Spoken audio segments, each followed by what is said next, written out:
That sounds like a bad idea. Alright, there is news. I'm not trying to be too much louder than the game.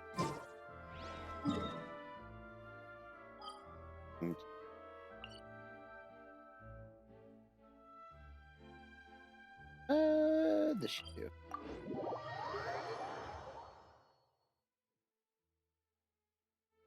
Righty. That's a lot of bread.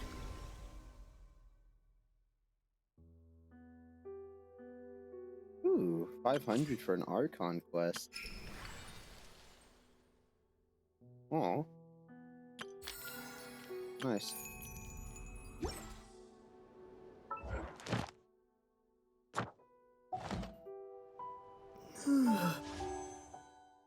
We have enough for soft pity. But we are on a 50-50.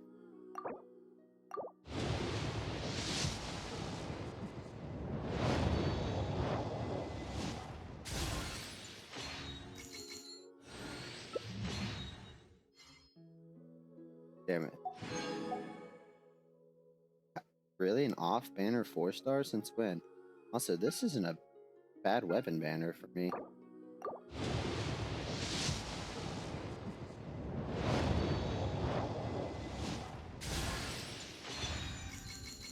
No, this is kind of crazy. Razor. Wow, okay, hello. Razor in the big 26. Not just any Razor, double Razor, and official. Am I gonna C6 Razor?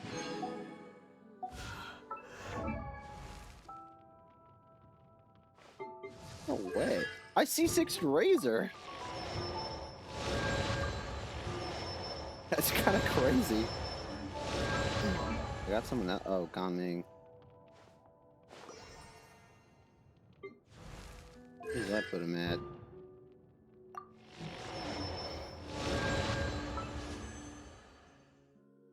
Well, here she comes. Unless it wants to just throw me at 80. We're going to 80, boys.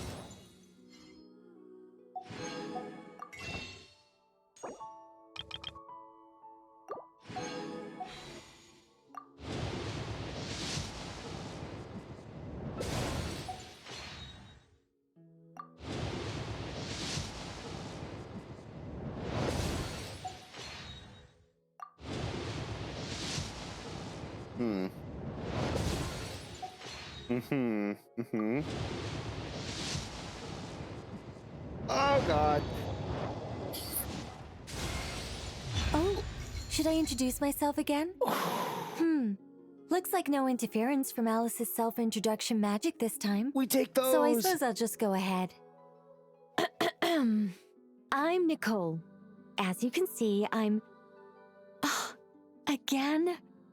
Guess I spoke too soon. We take those. Oh, that's it. Alright, now, obviously, since we're so great at the game, this is nothing. Imagine if I did. I think I'm at 1 now. Yeah, that wasn't happening. But we take those. Take those. I need to level up Durin, to be honest. Level 70. Just don't feel like grabbing his materials. Well, I thought I had more than this. Well, to be fair, I didn't know Just which like that, the group was...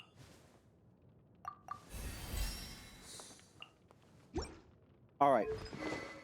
Now, I'm honestly not too concerned with getting her weapon because I have a couple things that might look good on her and might actually match.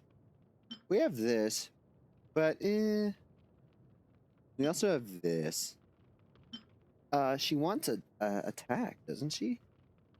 I honestly don't know.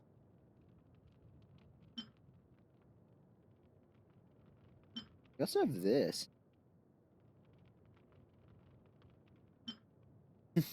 Just this. Who levels up weapons in this day and age? Not me. That's give me this. Damn. I'm also poor. 40,000 Mora. Okay, the 40 came from here, but that is not how much more I have. I have 1,000. Um. Okay, I need help. I have 1,000,000. Over here just saying words.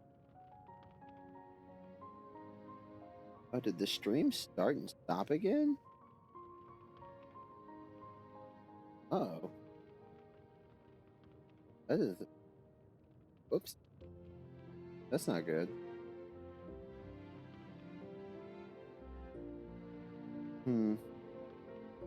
Hope that didn't interrupt cooling. Whatever. Probably just publish as is.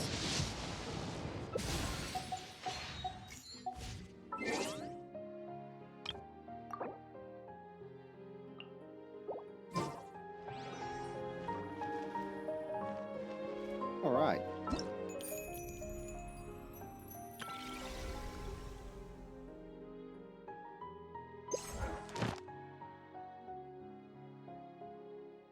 Umeru.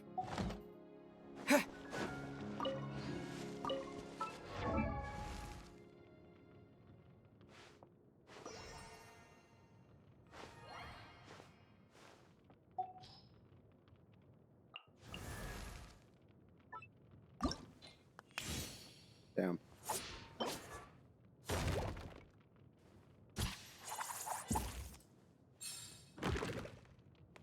Okay. I don't want to farm Mora. No one wants to farm Mora. Wait.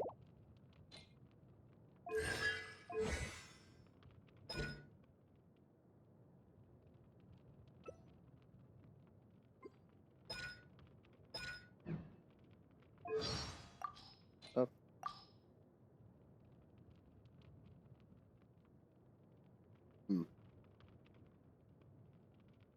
I want to read this one. Alright. Story time.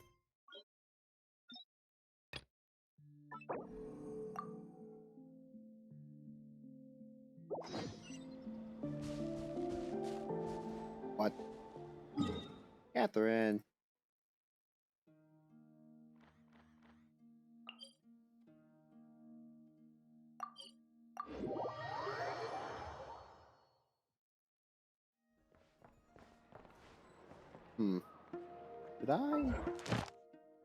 Did I do my... I'm gonna do the dailies real quick. Because I don't know when I'll get the chance to. Oh. No way, they throw the new artifact set in Mary?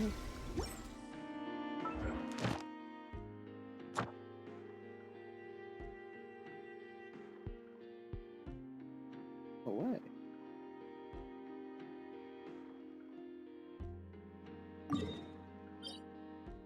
They threw it in Mondstadt. Okay. Who am I to question their decision? How is this not a level up material for Nicole? I don't know. But whatever. How the fuck do I get up there?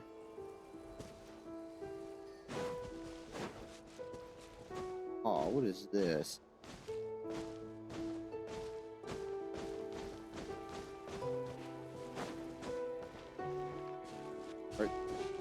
Are you kidding me?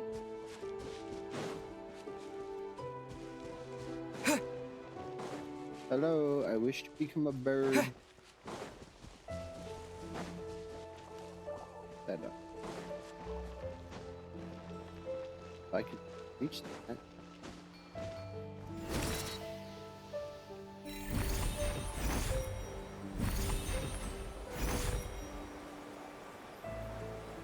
Oh, doorway.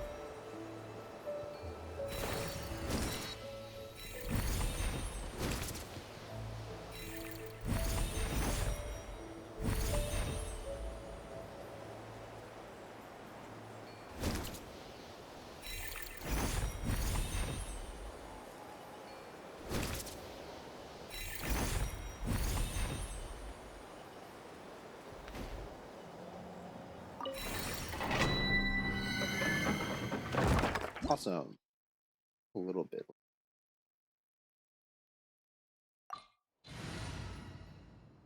I'm sure this will be fine.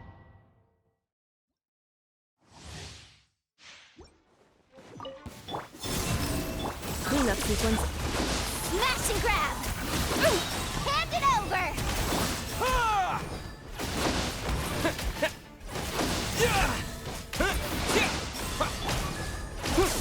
Ultimatum protocol. A new moon It rises. is lagging a bit. I am noticing that. There's a bit of a stutter.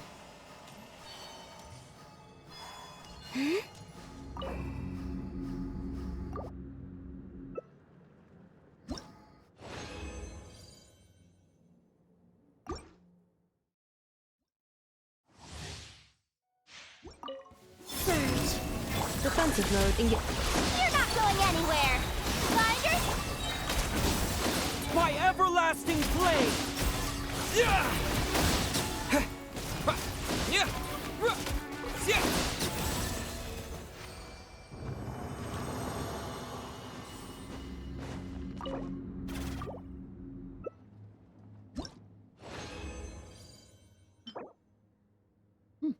Okay. Superconduct. Well, maybe it'll become useful. Honestly, I don't think I've ever used a superconduct team. Well, no. That's not true. Midnight for all. I'm sure there was some event they did one time where I Smash and did. grab! I never... Preparing for dust up. Something easy like that. Yeah. Well, maybe the game is a bit too loud. Maybe. A little. It's probably better that way, honestly. Think I know what she wants? Not a damn clue.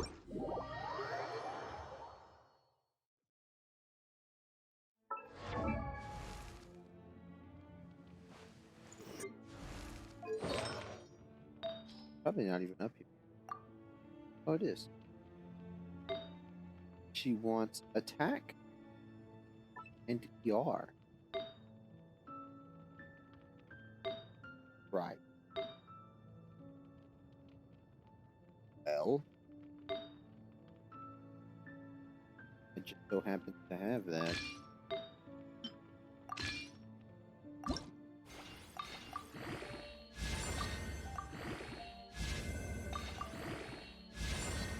Please don't roll HP.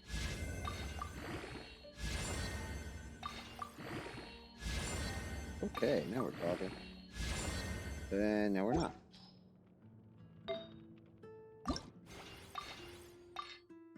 I'm almost out.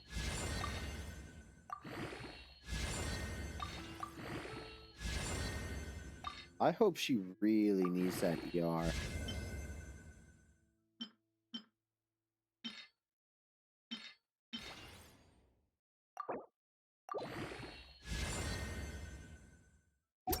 That hurt.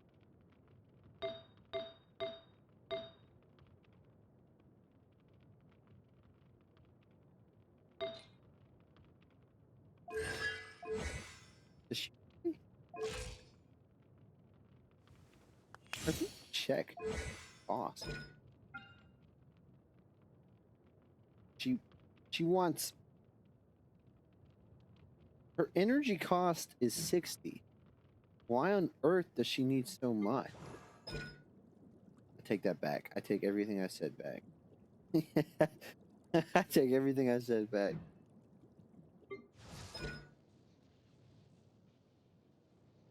But it's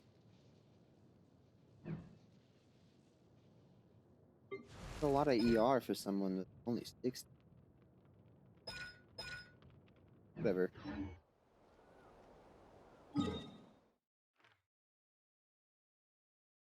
Catherine! Mary look any different? Nope. Like Sumeru.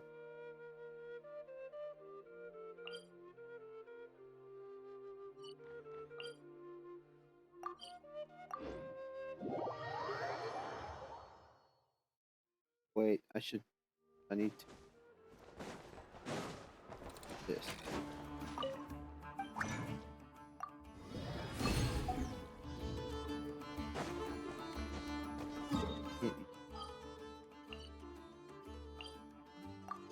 Drag me to the quest.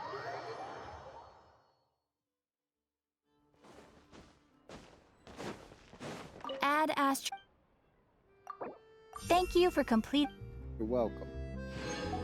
Now shut it. Plus.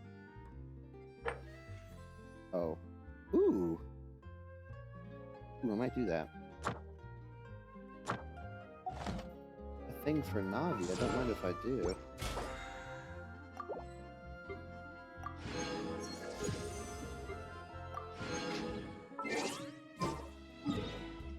Alright, now we can begin. Maybe.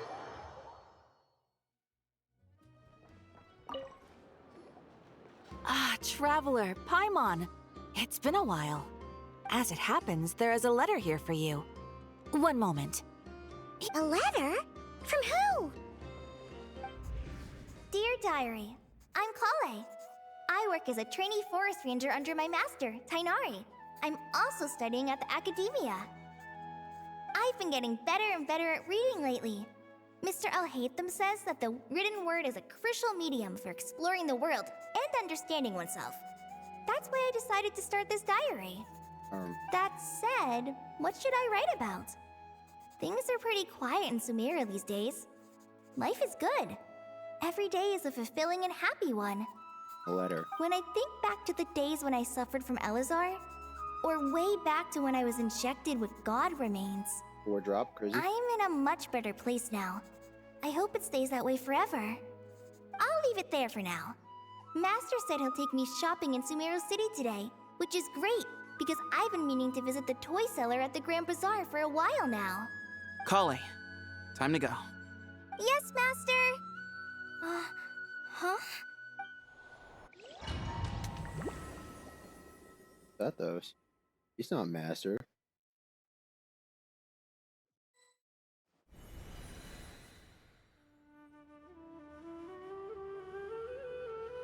What's wrong, Kale? Is there something on my face? No, sorry. I didn't mean to stare. Did Master Tainari send you to pick me up? Master Tainari? What are you talking about? Who's Rem? Tainari is the General Mahamatra. He's probably busy arresting criminals in Sumeru City. I mean, if that's what floats your boat, I can introduce you, but... Wait, Master Tainari is the General Mahamatra? But what about Mr. Sino? Sorry? Oh, you mean that guy who just joined the Vahumana Darshan? Rumor has it he's the leader of the Temple of Silence. If that's true, it's pretty impressive. Sounds like you've been getting to know more and more people since you joined the academia. That's great, but don't let your Forest Ranger duties fall by the wayside, okay? What's happening? What's happening? What's going on? Sethos is acting like he's my master, and Master Tainari has taken over Mr. Sino's job. Is this some kind of prank? In all seriousness, why is Kale immune to it? God remains, maybe? If so, it's a weird choice of prank. But anyway, Sethos doesn't look like he's joking. What is this all about? Hey, you're zoning out again. I'm gonna buy some tools for the Rangers. Why don't you stretch your legs a bit? It's been a while since you last visited the city, right? Wait! He's right. It has been a while since I last visited Sumeru City. Was it always like this? I mean, it feels familiar, yet somehow... something seems different. Is this really Sumeru City? Oh, playing as Kale, are we? Did you see who just walked by? I think she's that famous Merc. Please tell me they're talking about Kale. Would you like some fruit? How will I takes ever courage save to enough money to maintain a buy that peaceful life, custom-made too. axe with... I heard that the sage disappears without a trace as soon as he gets off work. It's a little mysterious if you ask me. Internet's going wonky. Lord Kave Bay, did you get a chance to review this month's accounts? Any feedback? Kave took over Dory's job. That's funny. You mean the version you sent over a few days ago? Yeah, I took a look when I received it. I was thinking that maybe our profit margin is a little excessive. I visited some of our commercial partners last month. Their earnings are very slim. Are you suggesting that we give up some of our profits for them? Well, since we have more than we need, yes. Making money for its own sake is pointless. Don't worry, I've already planned for it, and the numbers look fine. We can adjust the rates starting from next month. Also, about that designer you hired, I've had to revise his proposal 3 times now, but he just doesn't seem to... Let's cut our losses. Pay him his fee and send him on his way. I'd like you to get Layla on this instead. She was Cyrus's student, and she designed the Palace of Alcazarzaray. Layla. Seems like a much safer choice. Who's sneaking around over there? Mr. Kave? Do you recognize this person, sir? Yes, it's all right. We've met. This is Kale, Sethos' trainee. He brought her along the last time I went for drinks with him. What brings you to the city, Kale? Is your master here too? No, this is all wrong! Why is Mr. Kave saying that too? Tainari is my master, not Sethos! This can't be real. I have to ask someone else. There's gotta be someone else out there who still remembers the truth.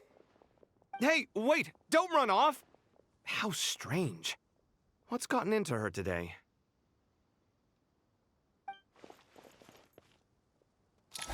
It's like everyone switched places. Yep. I guess I'll keep looking around.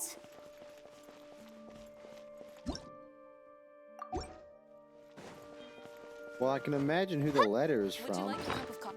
What are you yelling at me?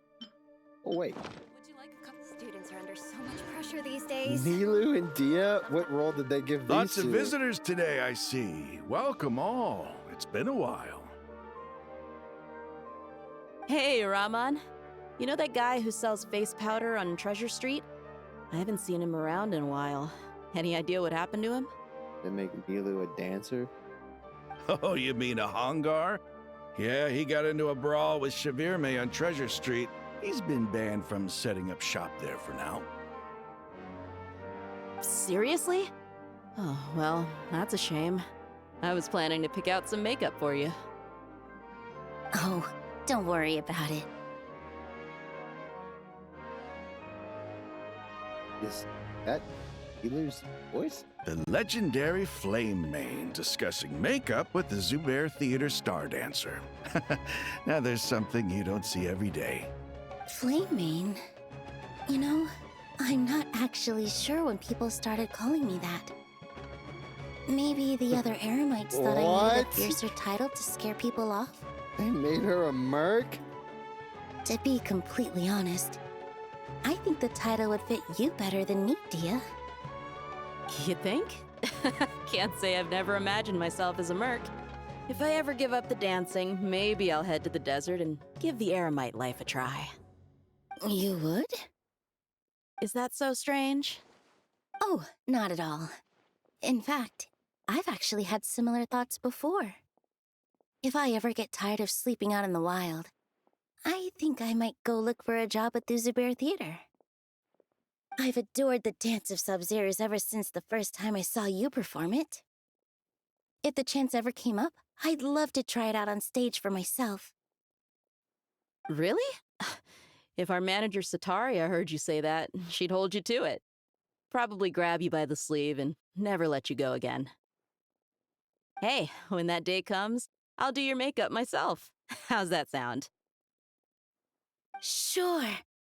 If the day comes, I'd be honored.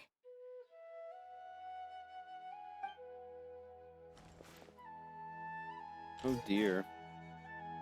Everyone I know, everything I've ever known. Suddenly it's all a jumbled mess. The question is, who's right? Them or me? Oh, my head feels so heavy. I can't think straight.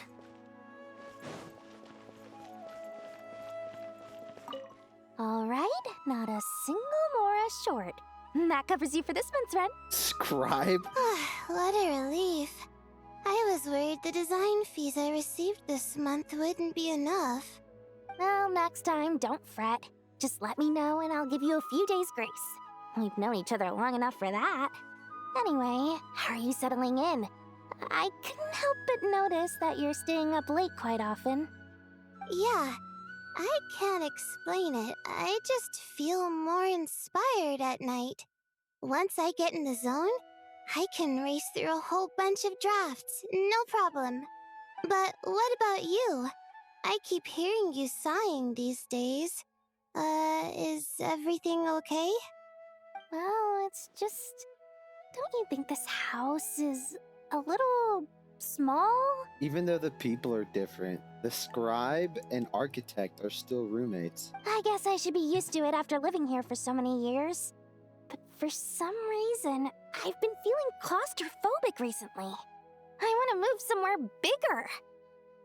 Once I've made enough Mora, I'm gonna buy a huge new house. As big as... at least as big as the Palace of Alcazarzaray. That sounds really expensive. True. I'll never be able to afford it on a scribe's salary alone. I need to find another way.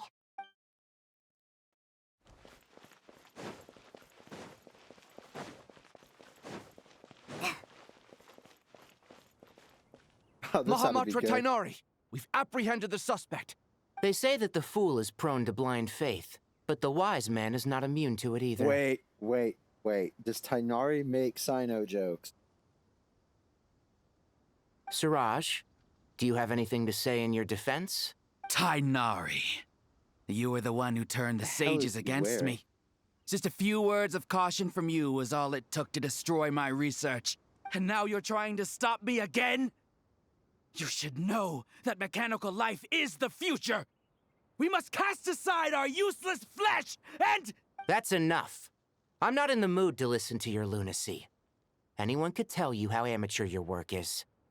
Karina, Ilias, put him somewhere safely out of the way. Yes, sir. Next on the agenda is...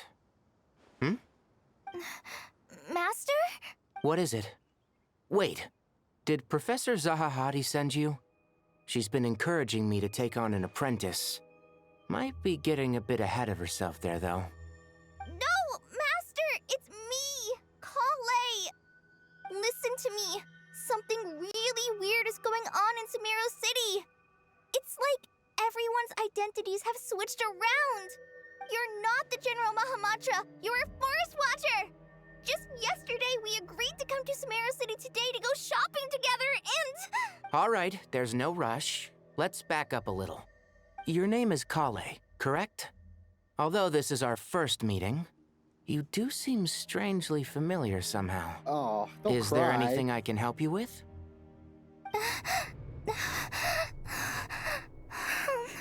No.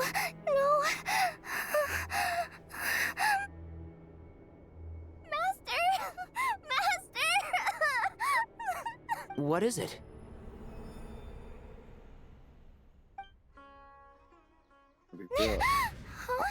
I didn't think it was anything to cry over. Did you have another nightmare? Oh, hello. I've told you before, when you're tired, lay down on your back in bed and get some proper sleep. It's much better for you than napping on your front. Poor posture obstructs your breathing, which can lead to all sorts of weird dreams. All right, she's tripping. Now, we're supposed to go shopping in Sumeru City today, remember? Cheer up. I'll take you to Hushang's. I heard he's got some new toys in stock. Go wash your face, take some deep breaths, and when you're ready, we'll head out. What the fuck? Okay. Thanks, Master Tainari. So it was just a dream. And yet, dreams can sometimes be a warning of things that will soon come to pass. Who said that? That dream felt unusually real, didn't it? Here's my suggestion. Since you're heading into Sumeru City anyway, you may as well tell Lesser Lord Kusanali about everything that happened. And just to be on the safe side, I think you should also inform your 2 traveler friends who once helped save Sumeru. I'd write them a letter if I were you. Time is short. A storm is coming from beyond the bounds of fate. Thanks, Nicole. Okay, thanks, Ettore.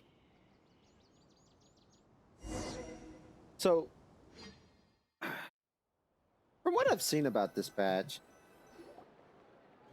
shit's gonna get whacked. Strange situation. No wonder Kale was in such a rush to write us a letter. Imagine waking up one day to find that everything around you has changed. You might not even recognize Paimon anymore. Oh, that's a scary thought. Let's get to Sumeru and find out what the heck is going on.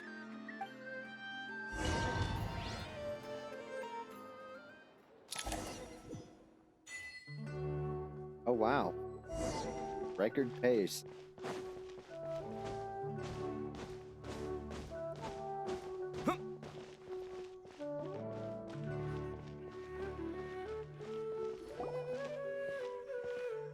Kale!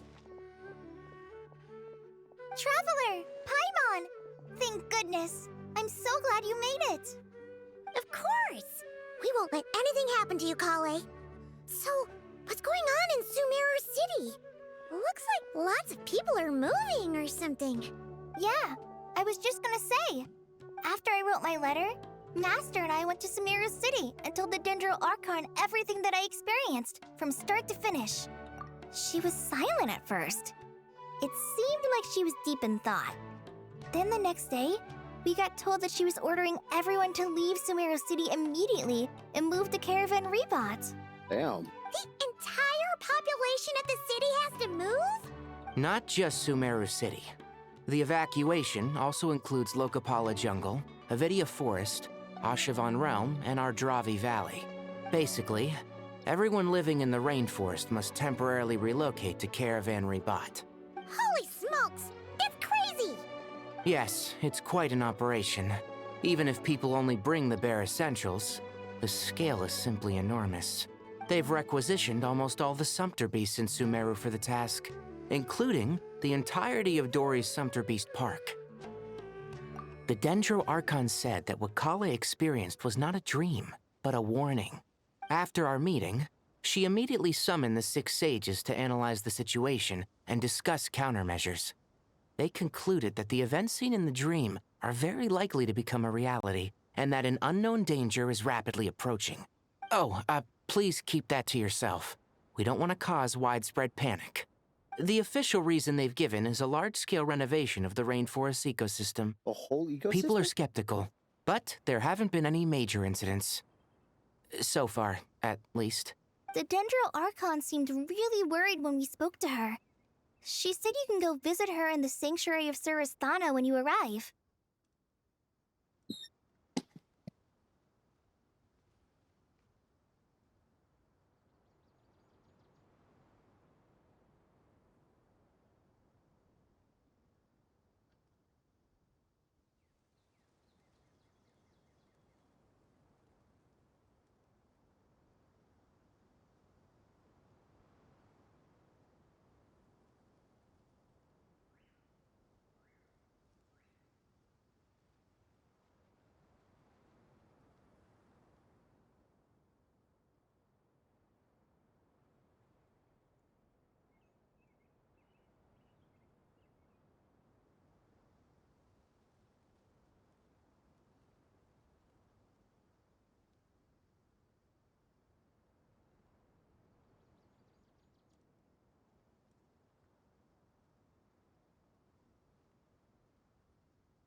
She also said she'd hold out until the very end.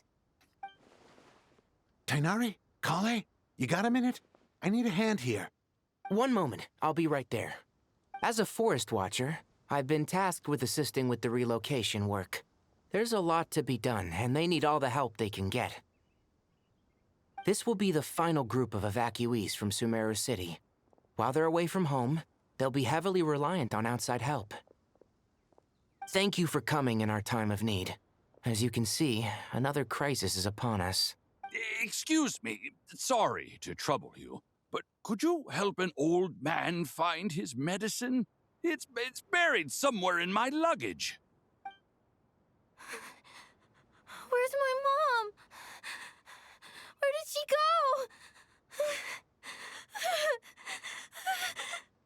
go? Don't worry. It'll be okay. Those items are worth a small fortune. Make sure you store them somewhere safe. You understand? I bet you thought you'd get away with this in the chaos, huh? Guess again. No petty thief gets past me.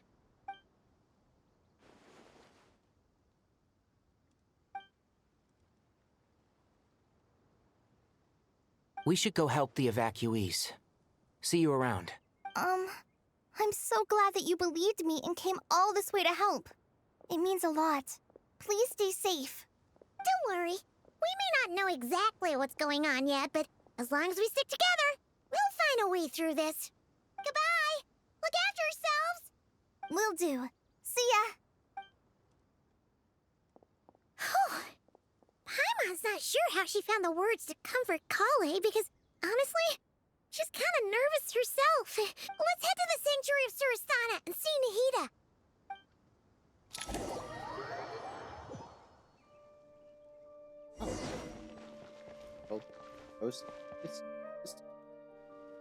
Who goes there? No unauthorized access to this place. By order of Mahamatra Sino. Don't worry, I'm authorized. Are you blind? It's the Traveler and Paimon. Surely you've seen them before.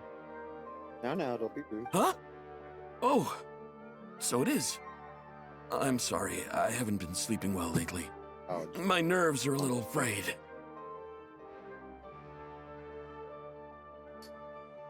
The Dendro Archon is in a very vulnerable state at the moment.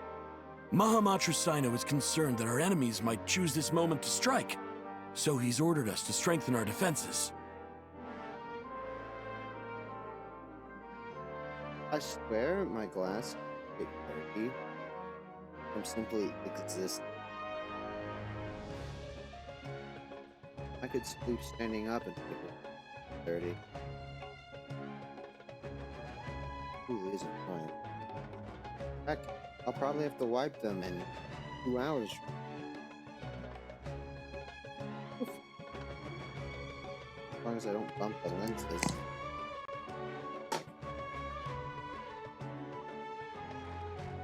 Just seeing you two again already puts our minds at ease. Please, enter. I'm sure everyone's expecting you.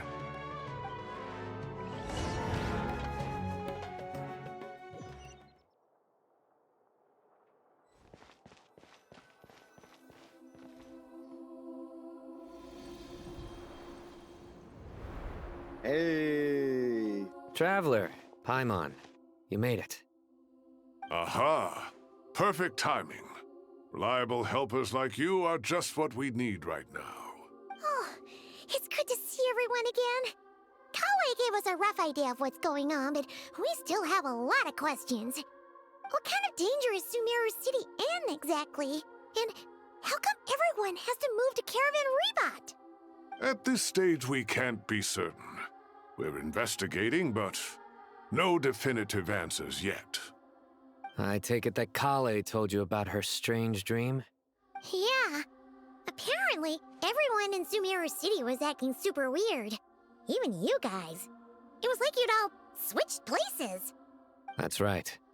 Kale and Tainari reported the situation to the Dendro Archon. She believes that it wasn't merely a dream, and that whatever it was has something to do with Irminsul. It's a reasonable inference. Only through Irminsul can people's memory and cognition be so significantly modified in such a short time. We don't know why Kale would dream of these things, nor who was trying to warn her. The Dendro Archon decided to connect to Irminsul to investigate more thoroughly. Irminsul is connected directly to the ley lines. The tree serves as a central hub where the ley lines converge, and its core function is to record and store the world's knowledge and memories. But something has gone awry, severely compromising the performance of this core function. Information is bottlenecking inside Irminsul, hampering the ley lines' flow. If this continues, new information will languish unrecorded, with existing records thrown into disarray. In short, the souls of the dead will be stranded, while the living have their sense of reality warped. In the long run, Kale's dream could well become a reality. And that's just the beginning. There's no telling what other nightmares could end up coming true.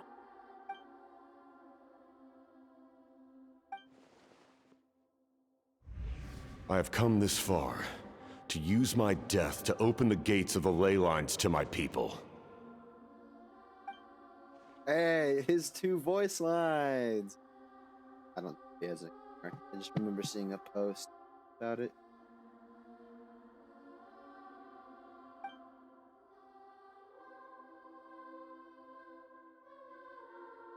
Faced with a growing backlog of information, the Dendro Archon decided to connect herself directly to Irminsul and take over the recording and processing function herself. But it is an almost impossible task. Individual brains aren't equipped to deal with the sheer volume of knowledge and memories involved. All that information flooding in at once would instantly fry any human mind. And for a god, even for a god, the suffering must be unimaginable. The Dendro Archon's power originates from Irminsul. Any issue with the tree itself takes a toll on her to begin with. On top of that, she's subjecting herself to the grueling task of processing all that data. It must be torture for her. And despite all of this, she is somehow finding the strength to investigate the Irminsul situation from within and send us her findings. I finished analyzing the latest data. Looks like our working theory was wrong. There's no signs of Irminsul having been attacked from the outside. So it's internal then? Some sort of disease, perhaps? No. I've spent half my life studying the ley lines. If Irminsul malfunctioned this easily, the world would have met its end long ago.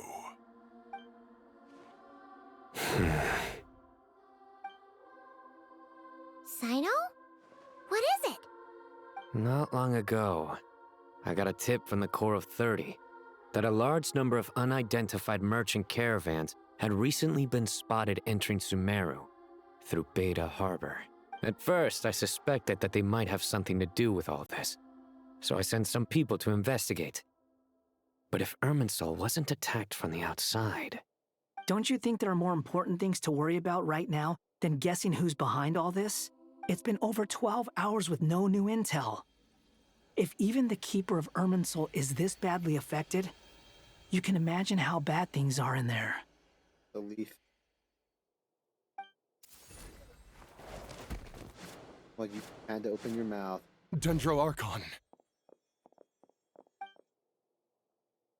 Nahida! What's wrong?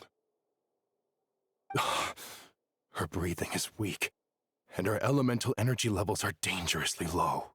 Looks like it's time to move to the backup plan. What's the backup plan? Get out of the city and take the Dendro Archon with us. The entrance to Irminsul is directly beneath the sanctuary of Surasthana. That means this is ground zero if anything goes wrong. The Dendro Archon has a very strong connection to Irminsul. But theoretically, this connection should grow weaker with distance. So of all the Archons to not leave her nation is number 1. Under normal circumstances, she could unleash her full power here. But with Irminsul out of control, our first priority is to get her away from here. The situation is critical. There's no time to deliberate. Everyone in agreement? I'll deal with it. I'll also let the Matra and the Core of 30 know to start evacuating.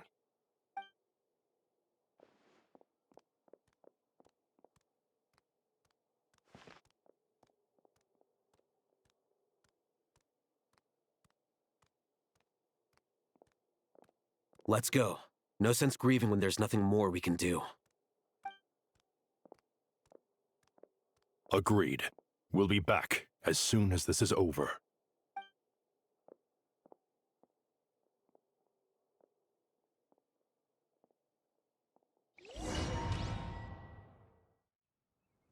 It's picking up quick, okay.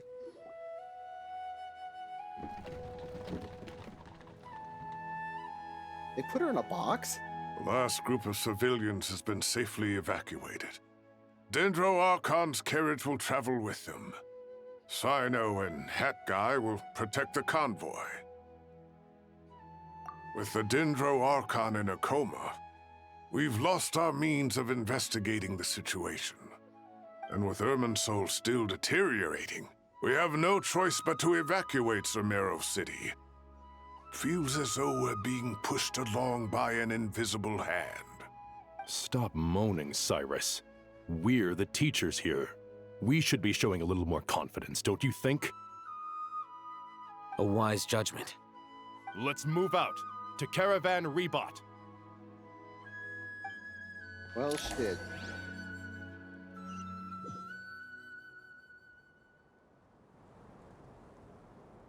Sir, all units are in position. Good. Everything is going to plan. Interfering with Sumeru City is a necessary step, so do not hesitate. The Irminsul situation will not harm you. We need to speed things up here, too. We don't want to keep our client waiting, do we? No, sir. You have my word. Everything will be completed on schedule. They say that fervent ambition attracts the favor of the gods, and with it, a vision. But we appear to be the exception. So, is our ambition not strong enough? Or does it threaten the very foundations of this world? Dang, they're just throwing the new Harbinger in like that, okay. I want to see something. Oh, green. Maybe I can't. Already.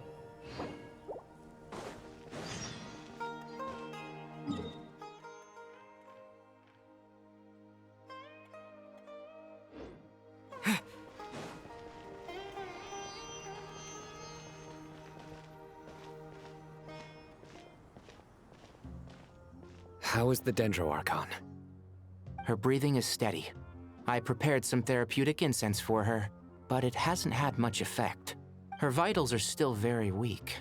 Based on the information you've provided, I have a working hypothesis. Her condition is partly due to Irminsul's influence, and partly due to a physiological imbalance caused by the rapid depletion of her power. Elemental energy usually flows through the body at a relatively constant rate.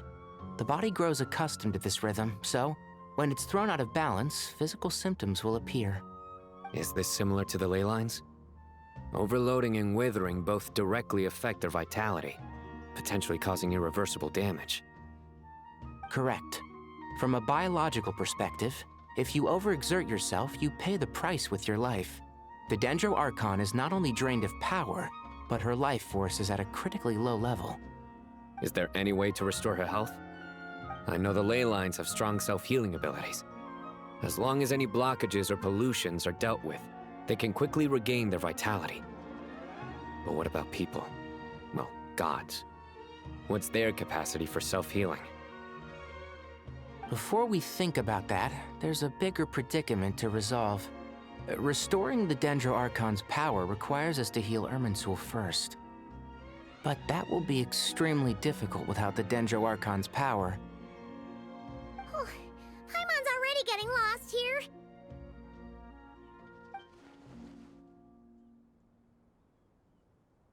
Master Tainari and Sino look so serious. I've not heard Master speak in this tone for a long time. Tainari.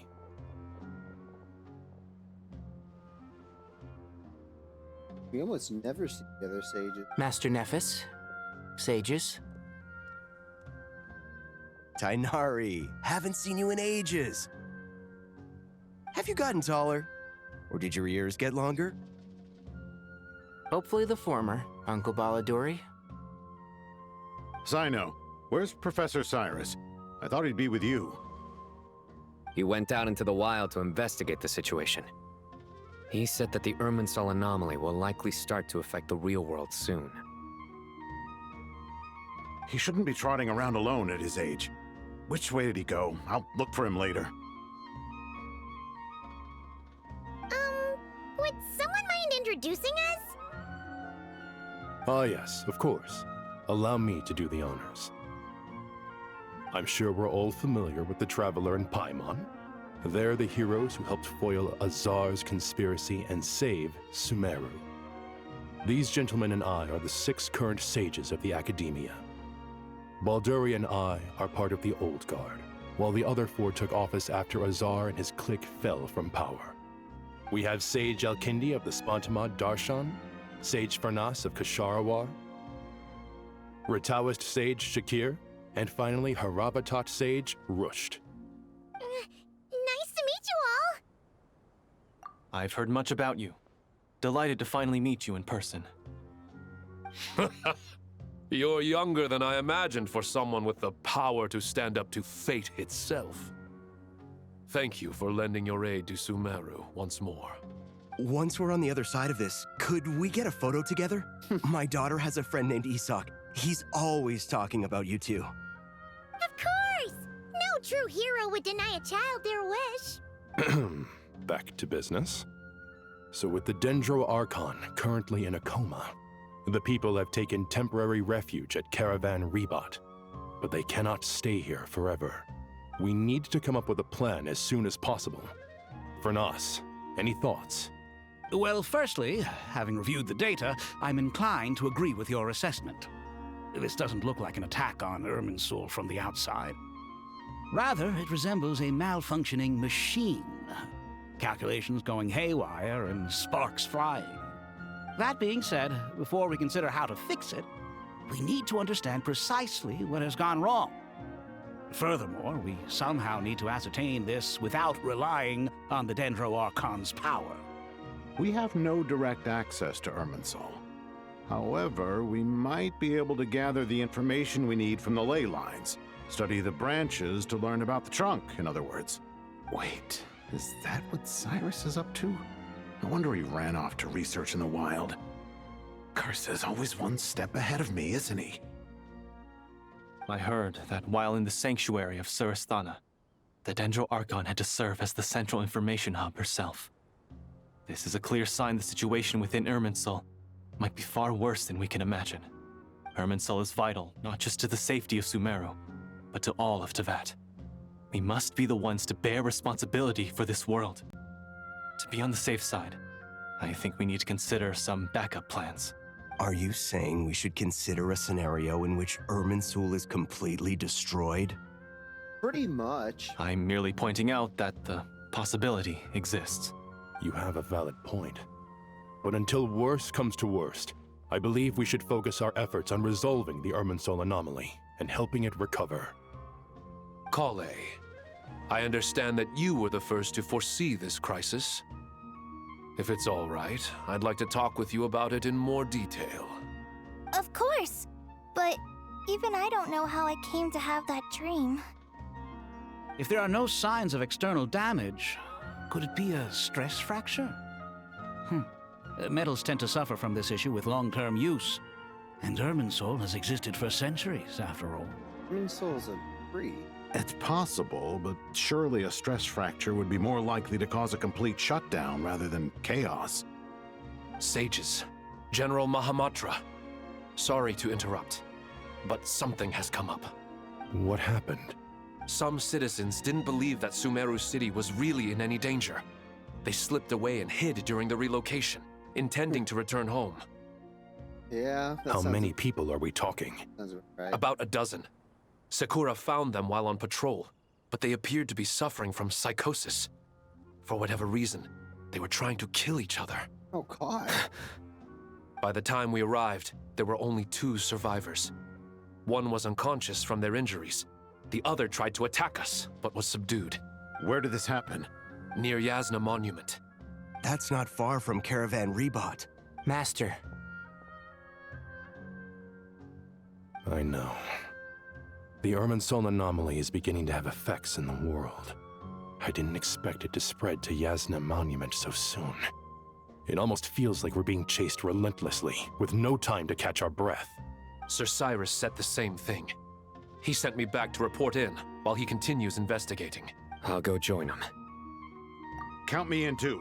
Don't let my age fool you, I can still fend for myself. Very well. Meanwhile, the rest of us will continue discussing our next steps. Get back soon. Take care of yourselves. It's getting dangerous out there. Oh, shit.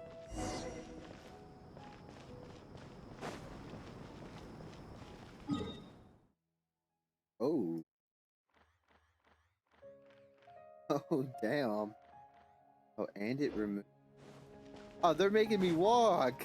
Oh, there we got. Fine.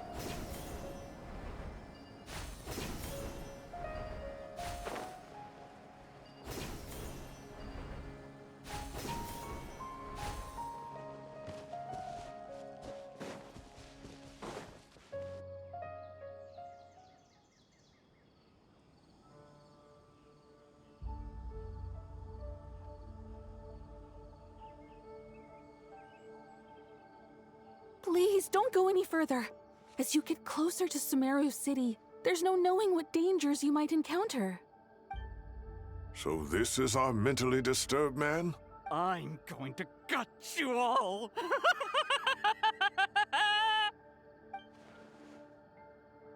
Literally tweaking.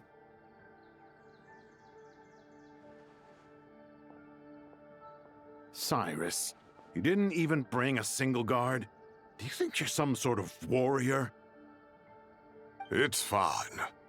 Come here and look at this. Oh, it's... That's right.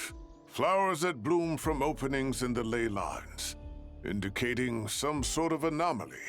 I don't believe I've ever seen a color like this before. Did you discover it nearby? Not just here. Way over there, too. They're everywhere. There's even more in that direction. How did you ascertain the situation further ahead? Didn't you just say that we can't go beyond this point? Yes. This area is relatively safe so far. But if you continue forward, delusions will start afflicting your mind. However, some vision-bearing mercenaries were able to maintain their sanity a little better. They're the ones who brought back news from further afield. Sino, do you remember the class I taught on dissecting ley line blossoms? I do, Professor. I received full marks in that course. Good. After all these years, it's time to put that knowledge into practice. There must be anomalous information hidden within these blossoms. Alkindi, I'll need your help as well. Been a while since we worked on a project together, hasn't it? Sure has. Well, what are we waiting for? Let's get to work. Anything we can do to help?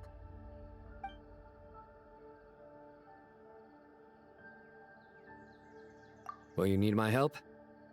All right, well, don't go too far. There's too many unknowns at this stage. Let's regroup at Caravan Rebot later. Don't worry if you don't show up. I'll come and find you.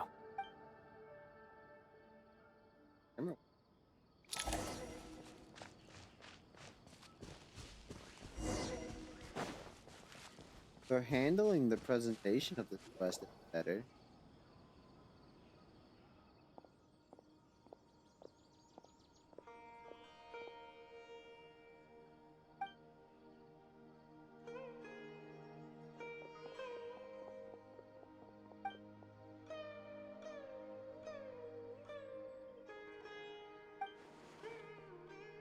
That should be the heart of Oasis. All we need to do is light it with the fire seed, and it'll restore a pep with elemental power. The damage it suffered internally will also slowly begin to heal.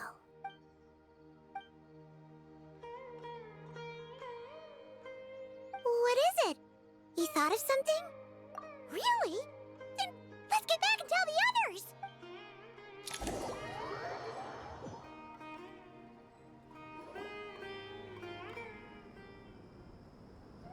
Whew. Glad to see you've returned safe and sound. Any longer and we would have gone out looking for you. Well, this is a nice surprise. Paimon sure feels better with everyone we know here. We've made some progress, so let's start by giving you and Paimon a quick update. By dissecting the ley line's blossoms, we've been able to deduce that although Irminsul is experiencing an anomaly, it has not completely rejected access from the outside. The Dendro Archon has the power to connect to Irminsul, but there's also another way. I assume you recall the devices everyone was wearing when you first arrived in Sumeru? Devices? Oh, wait. You mean... The Akasha terminals? That's right. Of course! It's been so long, Paimon almost forgot all about the Akasha. Wasn't it shut down, though? Yes, but although the system isn't currently operational, the technological infrastructure is all still there. And it turns out that a certain someone gets so bored at work that he's actually read through every single one of the instruction manuals. No prizes for guessing who that was. If praising others is that embarrassing for you, you can simply spare yourself the ordeal. As much as it pains me to say anything nice about him, there's no denying his intelligence. He rarely forgets anything he's read. The Akasha is exactly what Sumeru needs at this moment. Between us, we should have all the knowledge and expertise we need to get it up and running again. But if I recall correctly, doesn't the Akasha need a gnosis to function? That's exactly right. The Akasha relies on the Gnosis as a power source, and in its absence, we'll need to find an alternative. To tackle this problem, it looks like we'll be relocating once again. Namely, to the Temple of Silence. Ring any bells? It's the only major institution in Sumeru dedicated to preserving the knowledge of King Deshret's civilization. You might find the answers you're looking for hiding there. I agree. There's a good chance. Master Nephis and the other sages have discussed it. As the chaos from Irminsul continues to spread, Caravan Rebot won't be a safe haven for much longer. We have to move into the desert next. The scholars and sages will head to the Temple of Silence, while the civilian population seeks refuge in Aru Village. The Eremites will keep everyone safe during the journey, and Candace will be there to receive us at the village. This leaves us just one thing to worry about. That Dendro Archon. She's very weak. We can't afford to wait until Irminsul is fixed. There has to be another way to help her. Huh. Well, luckily, the Traveler had a eureka moment while we were out investigating. Really? Wow, nice one, Traveler. Let's hear it. What say our Amorta experts? Theoretically, it's feasible. From what you're saying, although elemental life and elemental energy have their differences, the Dendro Archon has explicitly stated that she can imitate the power of the former, in which case, as long as Apep is willing, she should be able to convert her own power into a form that the Archon can use. It wouldn't be difficult for her at all. The only problem is convincing her to help. Yeah! Even though she wasn't exactly friendly the last time we met, she didn't refuse to talk with us. When she realizes the danger that Nahida is in, surely she won't turn a blind eye to it. Well, hopefully not. Either way, we're not exactly spoiled for choice here. Hey, it's better than having no options at all. I agree. Without Irminsul's aid, the legendary Dendro Dragon Apep may well be the only living thing in Sumeru who can help our Archon recover her power. There's no time to lose. I'll bring this proposal to Master right away. If he and the other sages agree, we'll split into 3 teams. The academics will go to the Temple of Silence to look for a solution to the Akasha problem. The Eremites will escort the civilians safely to Aru Village, and the Traveler and Paimon will take the Dendro Archon to see Apep. There's still a long road ahead, and no knowing if we'll make it. But at least we have a direction now. I'll take it over floundering around in confusion. If there are no objections, then let's proceed. But before we adjourn, I would like to leave you all with some parting words. Please be a joke. No matter the distance between us, there will always be an invisible force tying us together. Oh, what the heck? May the bonds forged in the past shine bright like stars and open a new path before our feet. Huh. Is that from King of Invocations? No. This one's from King of Invocations, the sequel. What's the difference? The sequel's much cooler. Couldn't agree more. Well, it was very apropos. Once this is all over, I'll give everyone a copy of King of Invocations and the sequel to show my gratitude. Come on, let's get moving. Bro, APEP is not gonna help him. Not at all.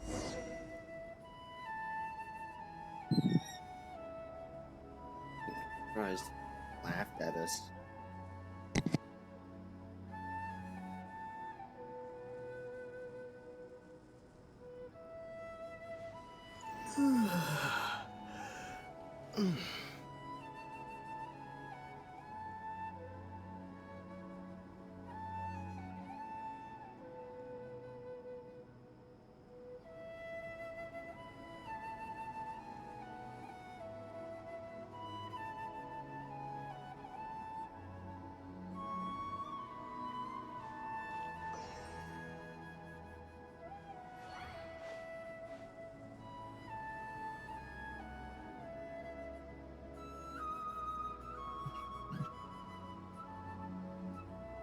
How long do we think this Archon quest is?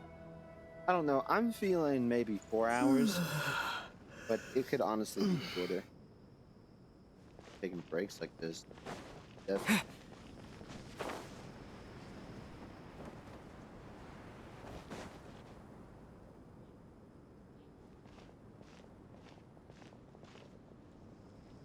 Tighnari has brought me up to speed. I approve of your plan of action. Better. But we can't proceed with everything right away. The people need to rest. For many of them, this will be their first time in the desert, so we'll need to find additional personnel to help escort them. You two, please go on ahead with the Dendro Archon. Let's rendezvous at the Temple of Silence later. No problem. We got this. Words can't express my gratitude, so let me just say, I hope everything goes smoothly for all of us. Goodbye for now.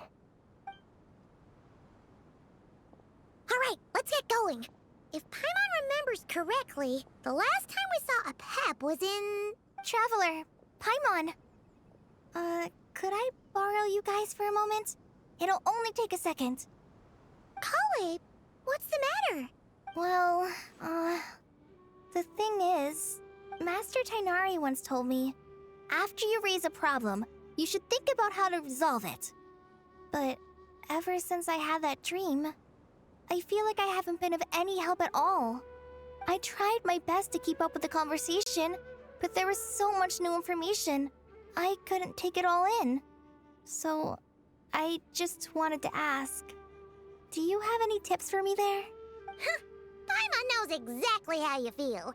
But fear not, everything you need to know is right here in Paimon's notes. Sumeru chapter. It's got tons of info about all the things we've seen and heard on our adventures. Some parts are a little simplified, but hopefully it all makes sense. You see? Being the greatest guide in Tibet isn't just a fancy title. It takes a lot of hard work. Paimon doesn't always understand the things you're talking about with other people. Whenever that happens, she notes down the confusing parts and goes over them in her own time. This is perfect. Could I borrow it? Character development for Paimon was not what I was expecting. Sure. Matter of fact, you can keep it if you want. Paimon has another copy. Paimon has copies? The spare copy was originally meant for the Traveler. Paimon used to worry that one day he might not need a guide anymore, so she wanted to have a gift for him, in case we ever parted ways. Well, shit. But it doesn't seem so necessary nowadays. We have so many more places to see together. One copy will be enough for both of us. Thank you so much. But still, these are your treasured memories. I think I'll make my own copy and then return the original to you. Anyway, that was all. I won't keep you any longer. Have a safe trip. See you again soon. See ya! Alright, time to bring the Hida to see a Pep. Let's hope that old grouch is in a negotiating mood. Probably not. The last thing she was friendly. Hey, here's a thought. If we brought Nervalette along, chances you think you could help us persuade a Pep to help? Paimon's Actually, using her never brain. mind. In a Pep's eyes, Nervalet's probably one of those dragons who's grown too close to humankind. They might end up fighting for all we know. Bro, Paimon actually throwing out crackhead theories like that feels so good. That's not something you'd think you'd hear Paimon say.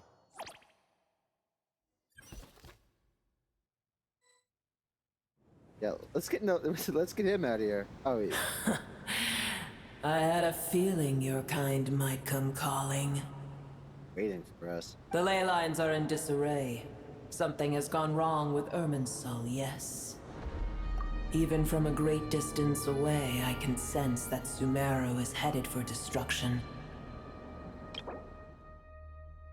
Oh.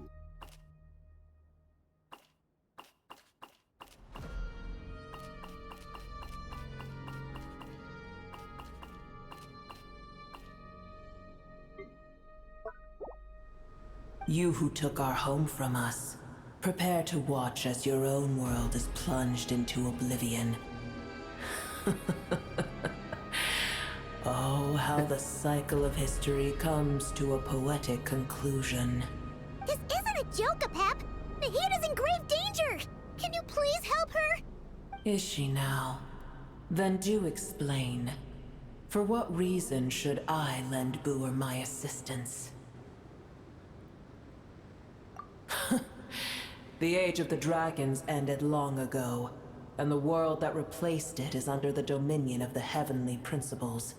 In choosing not to side with your enemies when the heavenly principles' rules began to relax, I have been merciful enough. Do not forget that I have no love for this world you hold so dear. Apep, if you truly despise gods and humans so much, well, after the great humiliation of being helped by a god in the past, shouldn't you be jumping at this chance to balance the scales?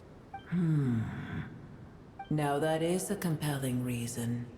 When El Ahmar plotted against me and I was tortured by forbidden knowledge, it was Booer who saved me from agony. And though I regard with shame the pity of my enemies, to receive aid without repaying it would likewise tarnish a dragon's dignity. Oh, tiny Booer, puny humans. Just this once I shall deign to show you the true power of dragonkind. Whoa! It's happening again! We're gonna get sucked in!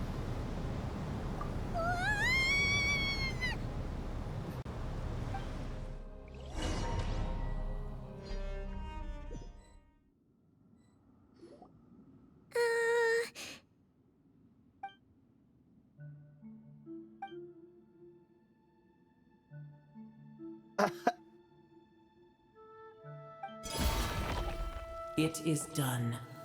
The heart of Oasis is supplying her with life force as we speak.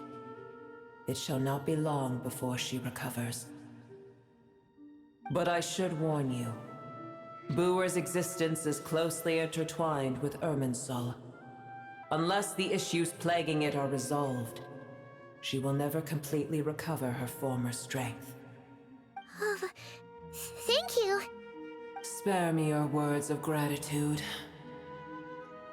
You may also spare me your feigned concern. Damn. A dragon's sovereign's power is far greater than you can imagine. While I was indeed weakened when the heart of Oasis ran dry, providing Tiny Booer with a morsel of my life force shall have little consequence for me. Oh, good to hear.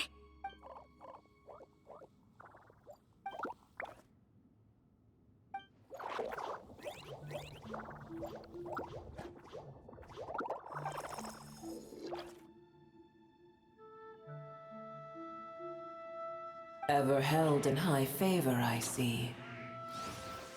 Oh, well, you know. The compliment was sincere. Simply accept it.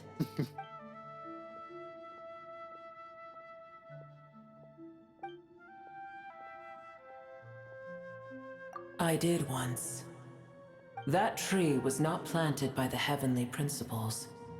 Irminsul existed before they ever arrived in Teyvat. I feel like that revelation is huge. What? There was a time when it belonged to Teyvat, to dragonkind. Its appearance and function then differed greatly from today. The ley lines flowed with an abundance of a familiar, primitive form of elemental energy. You may know it as the power of the Light Realm. The heavenly principles usurped and refashioned Irminsul, made it serve humanity, and used it to anchor the fate of the world. Yet in the end, humanity has failed to protect it. Heavenly principles, God of gods. It makes me sick. The enmity between your kind and mine can never be bridged. As things stand today, holding a grudge against you would serve no purpose. But there will come a day when we reclaim this world for ourselves. The opportunity will arise no matter how long we must wait. I can already sense that far away from here, the Hydro Dragon has wrested his authority from the hands of the usurpers. Yeah, we had a hand with that. But we have yet to meet. I know that we are both preparing for our revenge day and night. Well...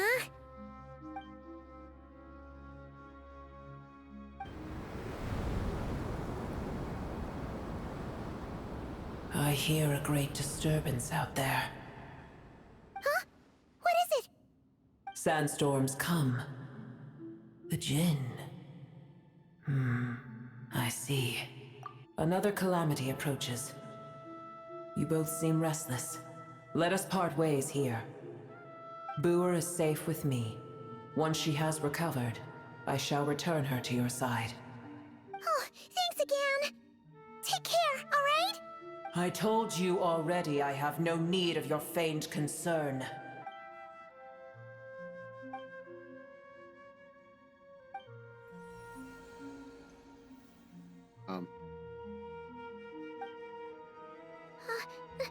Mahita? You're awake! Are you okay? Cease your interrogation.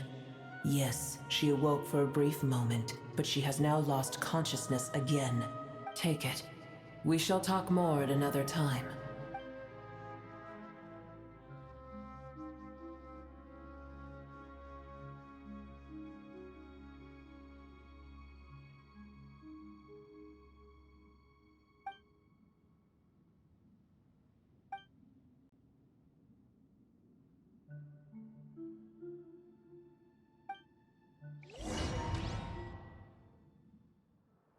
Where the heck are we? Did you just dump us in the middle of nowhere?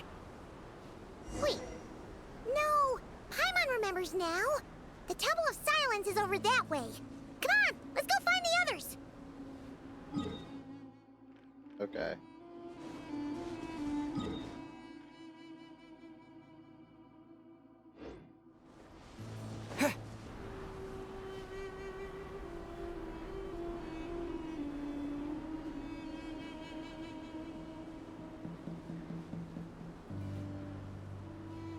There's no need for everyone to stay here. I'll protect the sages. The rest of you, return to Aru village. Yes, Mahamatra Sino.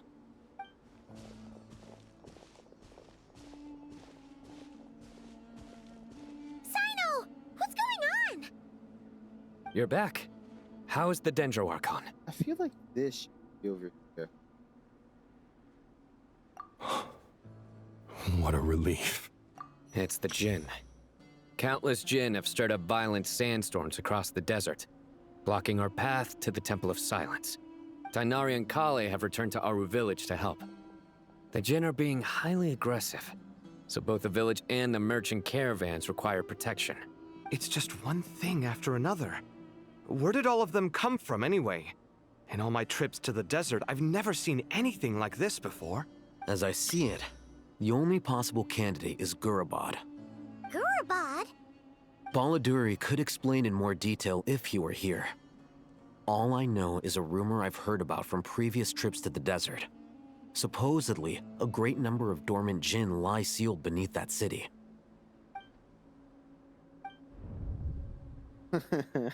Gorabad is, for me, a fated land.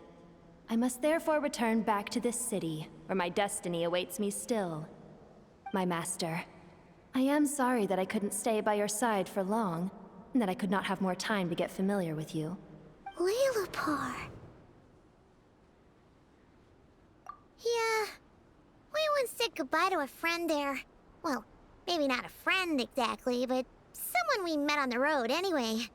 She was a strange bottle. Remember, people, do your world quests. If we can find a way to wake her up, maybe she can help solve the situation in Gurabad. Well, be careful. You may find there's more than just the Jinn to worry about. You mean, there are other dangers in Gurabad? It's a sensible assumption to make. The moment we arrived in Caravan Rebod, the Irminsul anomaly started spreading in that direction. Now we've moved to the desert, and suddenly we're plagued by Jinn and sandstorms. To call it a coincidence would be a stretch. Don't worry, we've gotten a lot stronger since our last stint in Sumeru. Ah! When did they show up? It appears the monsters native to the desert have been stirred by the Jinn's activity.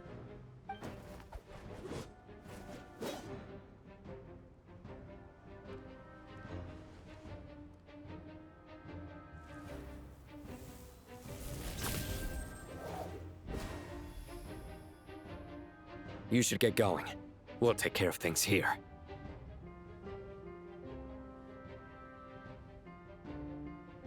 You too. Don't do anything too risky. You got it? Okay, Mr. Architect. The Jinn are swarming out of Gurabad! Looks like Alhitha was right! Let's get inside! See what's going on! I honestly don't remember the ending. Because I don't know if I'm supposed to still have Leopar or not. I really don't remember. I'm not sure if I ever. In fact, I still have it. I have this. I think I finished the world quest for this area. Yeah, I got to the ending with the jet and everything. They just keep coming! How many of these things are there? We'll never take them all out! Let's just head further inside for now! Oh, look at that. I think I can. Wait. Quit it. Installation chamber. I never leave empty-handed! Smash and grab! Look at that. Took them all out. Easy. Target spotted! All units at the ready. The Fatui! They must be using this place as a stronghold! Are they the ones behind all this?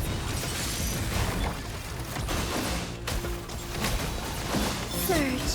Oh, fighting Jin with one hand and Fatui with the other? This is pure chaos! It really is. What the fuck? Alright.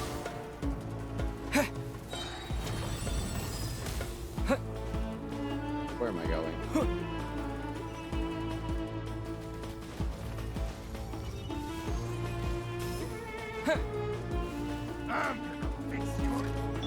Wayne, Defensive mode. a moonlit night for all. Finders keepers!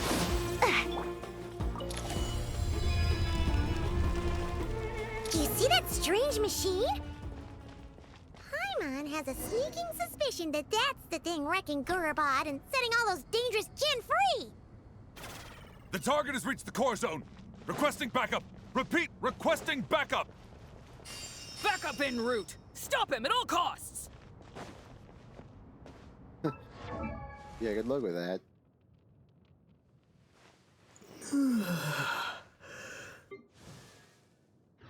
Well, I can look here. Okay, although I don't think.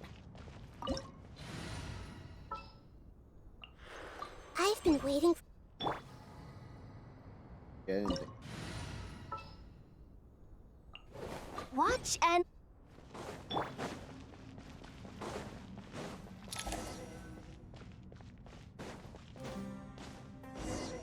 Careful! They're back again!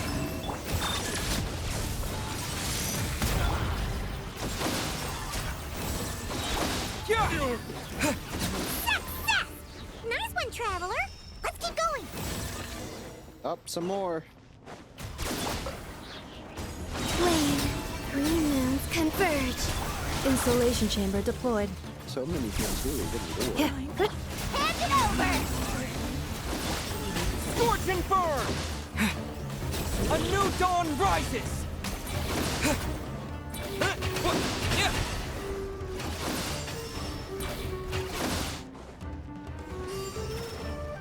Defensive mode. Surge. This hunk of gin's gone kaput. Yeah, we can finally. It seems my subordinates failed to stop you in your tracks. Yeah, it looks like it. Apologies, sir. There is no need to apologize. You did well to hold your ground against such a powerful adversary for as long as you did.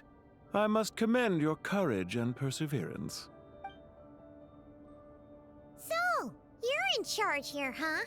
First the problems with Irminsul, now this mess in Gurabad? Are you the ones responsible for all this?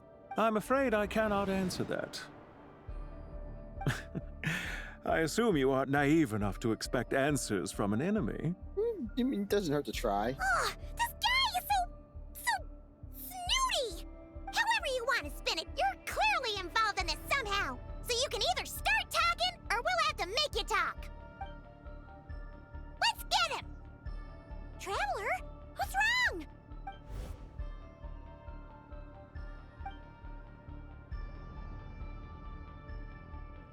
You're remarkably calm.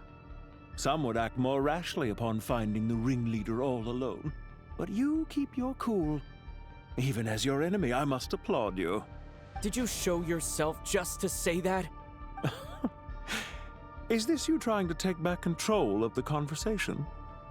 Unfortunately, I really don't have anything to say to you. I am here merely to indulge my own curiosity. Your names are well known among the Fatui.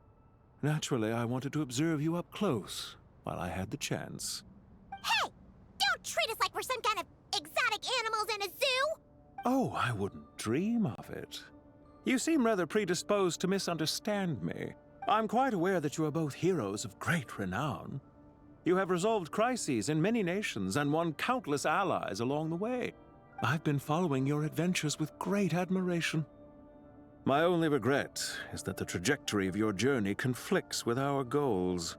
What do you mean, admiration? Sorry, but that sounds pretty weird coming from you. I don't see why. We may happen to occupy opposing sides, but there is no cause for deep-seated enmity between us. To respect one's enemy is to respect oneself. Well, now that you're observing us up close, what do you see? I've observed as keenly as I can. Yet, while I endeavor to understand, your true strength remains a mystery to me. Violence is not my area of expertise either, so, you see, I would much rather converse with you like this than determine a victor with the edge of a blade. Besides, I've heard that even 3 moons in the sky fail to eclipse your brilliance. I know better than to bite off more than I can chew. 3 moons? So you have a connection with the Harbinger, the Doctor. Well deduced. Our commander, Dottore, died in Nodcry, but there are things that do not end with his departure. We must... Look at me. I almost divulged more than I should have. What are you after? Revenge for Dottore? Or are you plotting something else? I've said quite enough, I believe. There's no point in continuing this conversation, except to say, I've noticed that you seem to know your way around here quite well. A repeated visitor to Gurabad, are we? Ugh. I'll take that as a yes. Then I'm sure you'll have heard the story of this place. The mother of the Jinn, Lilupar, and the tragic tale of her vengeance that spanned 3 generations. It was right here that Lilupar once helped the wise to ascend to the throne. But from that moment on, every king who sat upon it was corrupted by power. These degenerate rulers lost control over their nation, and with it, the right to occupy that exalted seat. What are you trying to say? I once admired you for your adventures. That is the earnest truth. But it appears to me that your journey serves ultimately to uphold the rules of this world. Are these rules truly just? Does the heavenly principles rule with wisdom or folly? And how can we be sure that the Seven, who wield authority over the world, will not be corrupted? Do you seriously think you're gonna convince us of anything? Convince you? I'm sure my commander already tried that. Why would I waste my breath doing the same? If a few words from a stranger were enough to make someone completely change their stance, it would only prove that they never had a firm will to begin with. I am merely stating my position, so that we might understand each other better. One's enemy in the present may not necessarily be an enemy for life. As for what game I'm playing here, I'm simply buying some time. But now I must bid you farewell. It was a wise decision not to attack me immediately. Since you did not fall for my ambush, I will now have to ask those in hiding to reveal themselves. Leave this to us, sir. You're cooked. Very well. I trust you to do what is necessary. Stall him while I execute the next step of the plan. Sumeru City, Irminsul. Hey!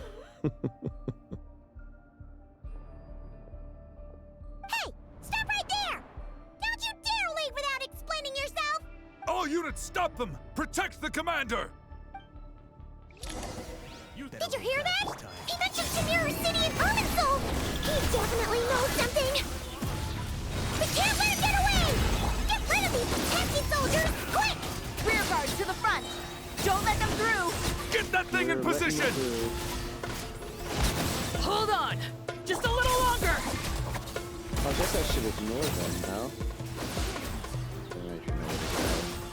We finally beat them! That mysterious guy can't have gotten far! Let's catch up with him! I'm quite literally taking the long way.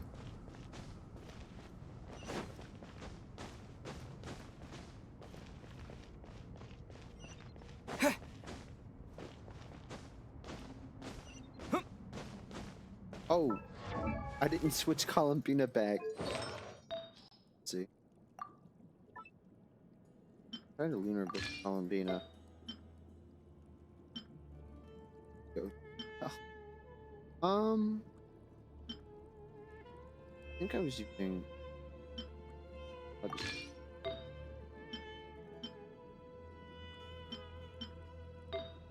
Wasn't the stands?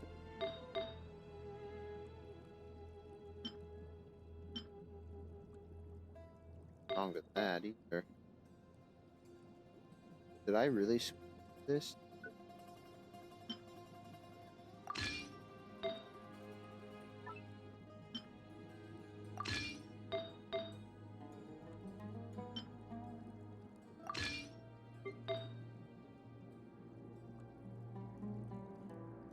What?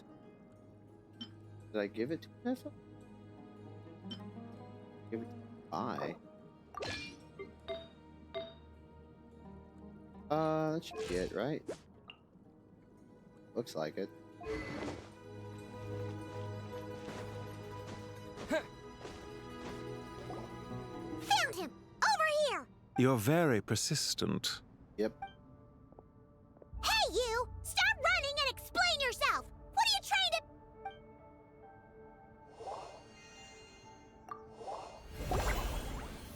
Come on, Paimon.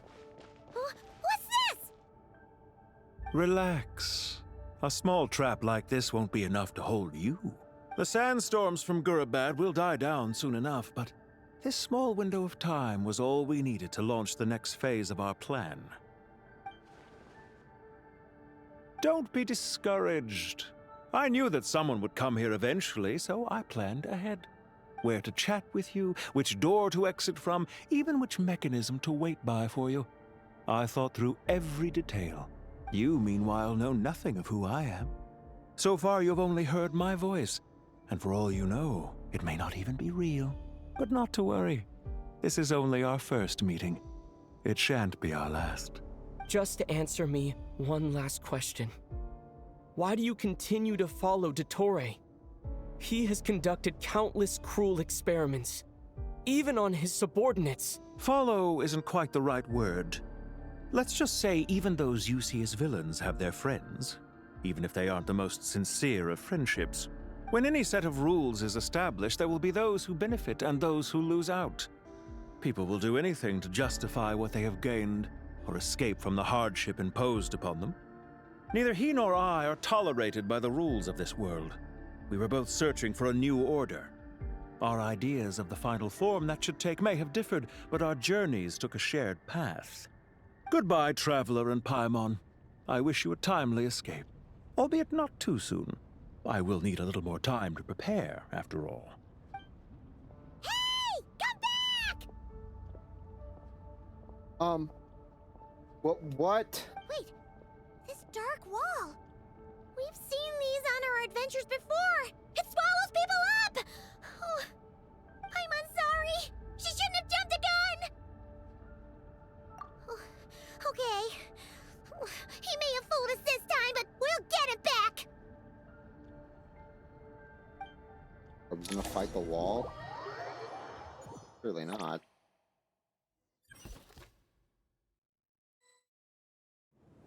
Sino and his team are guarding the north. We'll take this side. There's so many Jin. We can't let them get into Aru Village. Oh, that's what these animals are? Don't fret. I am well prepared for this situation. Huh. So you have a solution? Perhaps you're unaware that I have a trusty genie partner of my own, Plumpy. If I send her to negotiate with the others, this whole thing will be resolved before you can say Mora. Off you go, Plumpy. Yeah, I'm sure that worked real well. Come on, what's the holdup?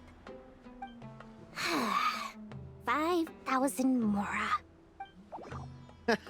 20,000 Mora. It's just as stingy as you. Come on. 100,000 Mora. Final offer. Ah, so she's a hired partner.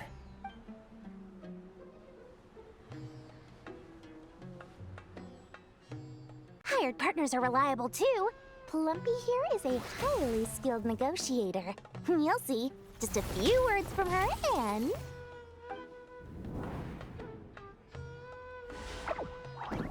Aww. Plumpy! Don't you Jin have any respect for the rules? This was supposed to be a negotiation! How dare you treat my messenger like this? You wanna play rough? Two can play at that game! Oh. Bruh.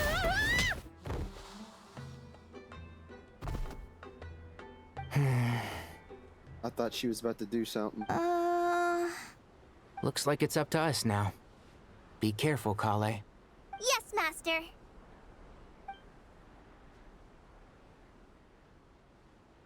What happened? How did I pass out? Never mind. Plumpy, it's time for revenge. Dude, we're so fucked. You know, this reminds me of when you first arrived in Avidia Forest. You were trying to help a child retrieve a lost toy when you stumbled upon Spino Crocodile territory by mistake. Ow. Yeah, I remember. Our first time fighting side by side. Fighting side by Why side. do they all have AoE I seem to recall attacks? swooping in to rescue you with a team of forest rangers. Ow! Please stop. They all have AoE attacks. One with the forest. Who thought this was a good idea? I've not And finished said, my research. There's too many of them. Nilu, please. I can't believe I used 12 rare items in one battle. Ugh. I shudder to think how this is going to affect this month's accounts. The sight of that glaring deficit might be more than my poor heart can take. Tainari, how's the situation on your end? We held the line, though it was a close call. But it looks like they're preparing for another attack. Has something happened? They've breached our defenses in the south. The Jinn are pouring in. We're moving the villagers to the north as we speak. We're hemmed in. This is getting precarious. Our margin for error just got a lot smaller. That's why we wanted to confirm your status. We need to consider our next move carefully. Bad news! Another line of defense has been breached. Kale, go with them and assess the situation. Dory and I will hold the line here. But Master! Even with 3 of us, we barely managed to. This is not a discussion, Kale. Don't worry about us. She clearly still has plenty of tricks left up her sleeve. Wait, you can't pin all your hopes on me? Oh, great. I've almost run out of the things I brought with me, and the rest is back at the caravan. I should be able to hold out for a little longer, but still... Master! Need any help? Huh? Nicole is showing a lot of personal attention to Kale. What is it, Kale? If things continue like this, it won't be long before Aru village is overrun by Jinn, and the sandstorms are sure to follow in their wake. I do have a plan, but I can't guarantee it will work. Wait, what bow is Kale using? I don't care. Whoever you are, please just help us. I'm beginning to think Nicole is trying to adopt Kale. The only one who can help is you. I am merely here to guide you along the correct path. Uh-huh. I am a spirit created at the beginning. I am a flickering illusion. I am the shimmering light that flows from the eyes of the Creator. What do you mean? It doesn't matter. You don't need to understand it. Just repeat after me, one line at a time. Watch out! Jinn incoming! I am a spirit created at the beginning. Okay. Here Right. goes nothing! I am a spirit, created at the beginning.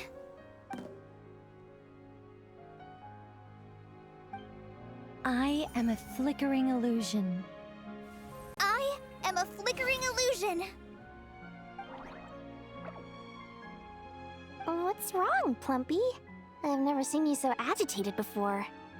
That's... But how do you... Do you know what Kale is reciting? I am the shimmering light that flows from the eyes of the Creator.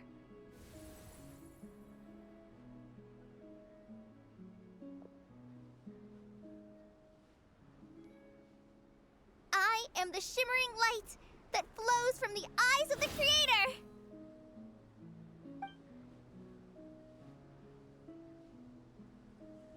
Congratulations.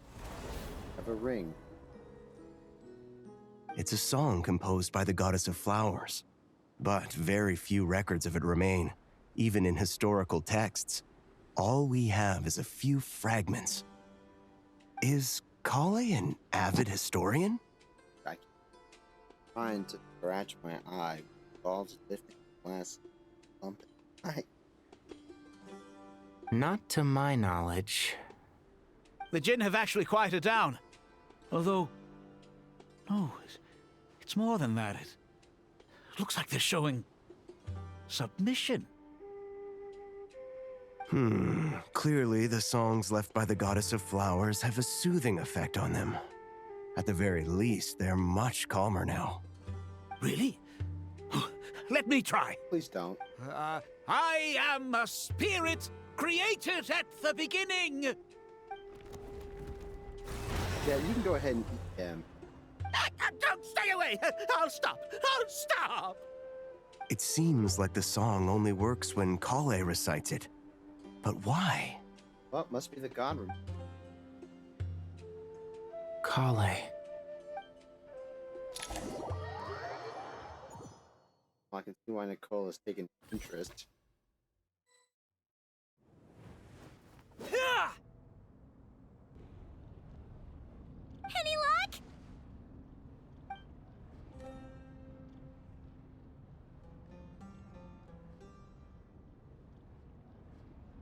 Well, it's either you escape a crumbling ceiling or you get eaten by a wall.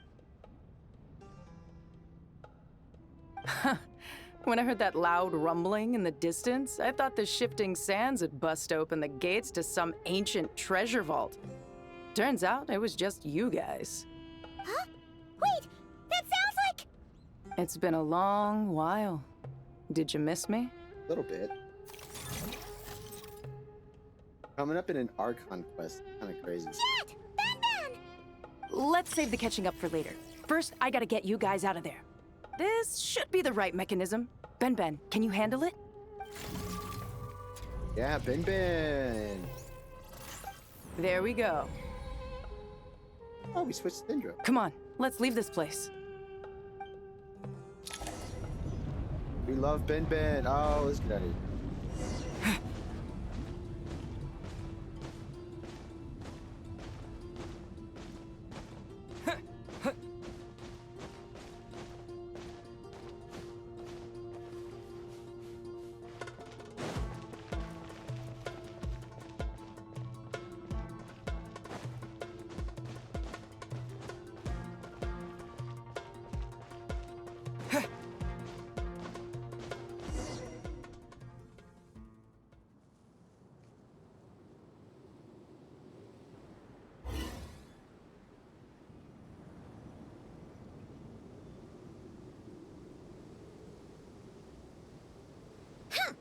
Those Fatui sure made themselves scarce. It's like they were never here. The Fatui? They came to the desert again? Yep. No idea what they're planning this time. They were being very coy about it. How have you been, Jet? Well, since we last met, I've started my own band of mercs. We've actually made quite a name for ourselves. Oh, yeah. On a slightly different note, I have some good news. I finally took care of Masaira. Not much to write home about. It was just another day. Found his hideout. Dragged him out of his cozy little bed. I feel like they just rode off somewhere. He tried to talk me into seeing his point of view, as usual. But I'm way past that by now. There was nothing he could say to save his life. What about you guys? Bet you'd forgotten all about me and Ben, huh? Of course not! We're super duper best friends! Wow. Sounds like I should make time to visit some other nations too. Anyway, what brings you to Gurabad? Oh, right. I almost forgot. We're here to look for Lilupar. Oh, that bottle? Yeah! We need her power to calm the Jinn and stop the sandstorms. Here's hoping we actually manage to find her, after all the trouble we've been through. Surely, with everything's been going on in Gurabad, she must have woken up, right? Only one way to find out.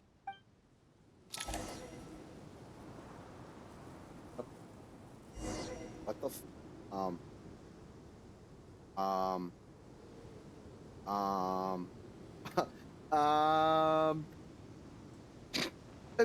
what the fuck? Okay. Yeah, man.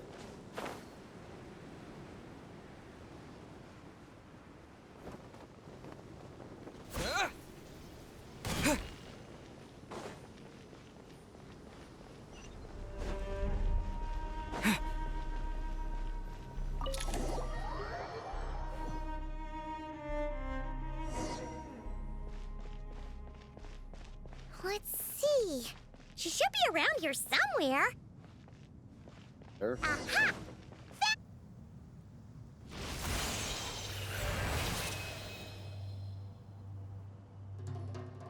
Lilupar!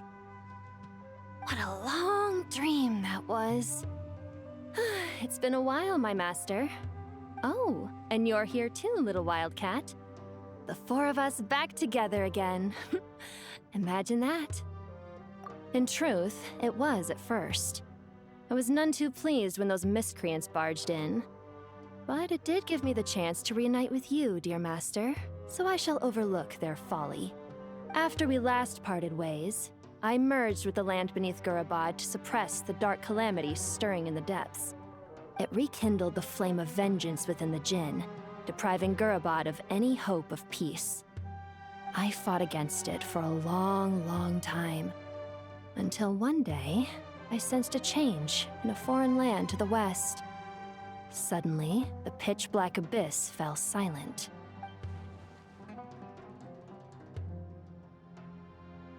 Once satisfied that that dark power could no longer bewitch the Jinn, I too fell into a deep slumber, from which I have only now awoken. Why have you returned to Gurabad, my master? And why is my sand-swept homeland in disarray once more? Well, basically, Sumeru's in danger and a lot of our friends are affected. Some bad guys messed around with Irminsul and now they've released the Jinn in here. We managed to chase off the culprits, but we have no idea how to seal this place back up and stop the sandstorms. Child's play. I shall quell the Jinn and scatter the storms. Thank you, Lilupar. No need to thank me, my master. I have granted many wishes in my time, and this was the most trivial of them all. I really do wish they would voice World Quest, dude. It's nice hearing them talk. The sandstorm's gone. The sun shines bright again. When I said that we'd meet again under a lovelier sun, this was exactly how I imagined it. Yay! Although, honestly, Paimon would love to hang out with you more, even if the weather sucked. Well, there shouldn't be any more Jinn breaking out, right? Are we okay to head back? Sounds good. You can introduce us to your other friends. Another adventure begins. Lovely. Get to keep our lovely bottle. The storms have stopped! We should be able to get to the Temple of Silence without any problems now. Time to... Damn it.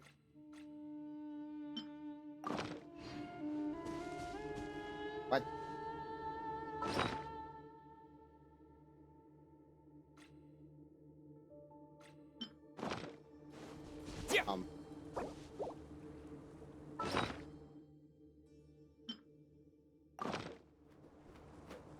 She only appears. Okay.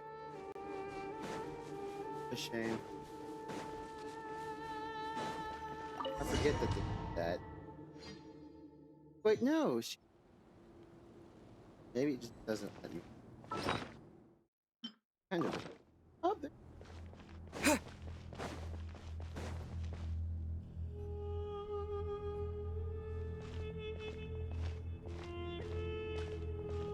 So, this is the Temple of Silence. I've heard the Nagarjanites mention it in passing, but I never imagined it would be this big. It's colossal. I thought the temple moved to the rainforest ages ago. When did they scamper back into the desert? I don't know. This plan sounds a little too risky for my liking. Even in King Deshret's day, this was experimental technology. We have no idea what could happen if we activate it. Well, unless you know of another viable alternative for the Akasha terminal, I'm afraid this is our only option. The plan is sound, and the risks are manageable. However, if we are to proceed, we must act quickly. The scale of this project is enormous. Even with Kave, Faruzan, and every other scholar of mechanics working on it full-time, the proposed modifications won't happen overnight.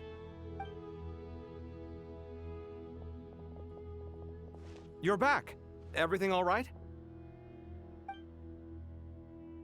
And who are they? Friends of yours? Pretty much everyone in the Temple of Silence is. This guy's Kave, and the one next to him is Alhaitham. Hello, I'm Jet, and this is Lilupar. Oh, a famous name from the history books. Pleased to meet you. A friend of a friend is a friend of mine, as they say. Who's they? Huh?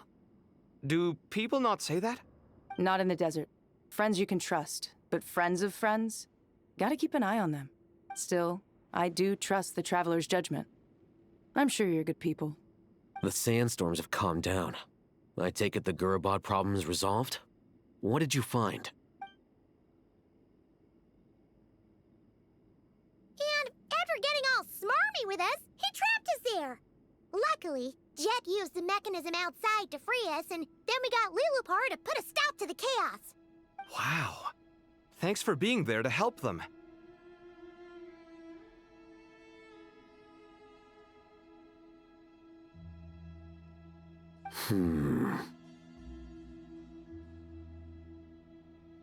So, this mystery man openly admitted that he was merely a Harbinger subordinate. Yeah? Is there something weird about that? I assume you aren't naive enough to expect answers from an enemy. Well deduced. Our commander, Dottore, died in Nordcry.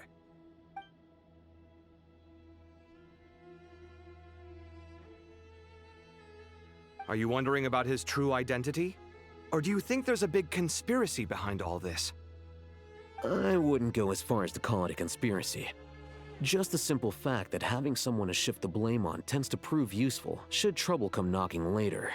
The most important thing for now is to solve the immediate problem. Perhaps that man knew you wouldn't have the resources to investigate his background and so didn't put much effort into disguising himself. This is all getting a little cryptic for me. I'll let you guys talk while I take a walk with Lilupar. Jet? Aren't you with the Blazing Beasts? What a coincidence. Didn't expect to run into you here. We're mercs. You can run into us anywhere. Who's this with you? So, did you find the solution you were looking for in the Temple of Silence? You bet we did. This place is incredible. It has everything. So far, we've discussed a plan and verified its feasibility. Building a new system from scratch is out of the question. So our only option is to modify the Akasha using certain resources we hope to find in the mausoleum of King Deshret. According to certain sources in the Temple of Silence, there is a core device in King Deshret's mausoleum known as Aru. Little is known about this device in academic circles, which suggests it was hidden quite effectively. If these sources prove correct, the energy contained within Aru may be sufficient to power our Akasha renovation plan. However, this raises difficult questions regarding technological integration. The sages are still debating it. Yeah, but I'm sure they'll reach a compromise once they've argued it out. The people of the rainforest are always cautious when it comes to desert technology. But times of crisis like this leave us with little choice. Wait, Paimon has a question. Is this the same Aru we've heard of before? It's sealed off, right? Some sort of prison where the Goat King, Ibis King, and Crocodile King are locked up. Well remembered. Yes, that's exactly right. According to our records, Aru was the most brilliant creation King Deshret ever conceived of. Built by divine and mortal artisans working together. It was a miraculous accomplishment, and it lies hidden deep within the king's mausoleum to this day. That being said, what Aru actually does and why it was built, those are deep secrets we are not privy to. Until recently, I wouldn't have been optimistic that the place even exists. The only reason I'm inclined to believe it now is because we heard it from the Ibis King Thoth himself at his temple. The tale of how the 3 retainers of Al-Akhmar were imprisoned in Aru. Paimon totally gets that. When Paimon first heard about it, she thought it sounded pretty unbelievable too. Do you guys still remember that? The Ibis King told us they were trapped in Aru and that they had to answer 3 questions to get out. I think I remember. What causes our rise and fall? What obliterates love and hate? And what determines truth and falsehood? Those were the 3 questions, right? Yeah. If only Nefer were here. She's dealt with the Ibis King before, so she might know more. Oh, Nefer is a friend we met in Notcry. Not cry. Funny. She showed up here earlier. Huh? Yeah. Had another lady with her too. Both said they knew you. They contacted the sages, claiming they might be able to offer some assistance. How did they even...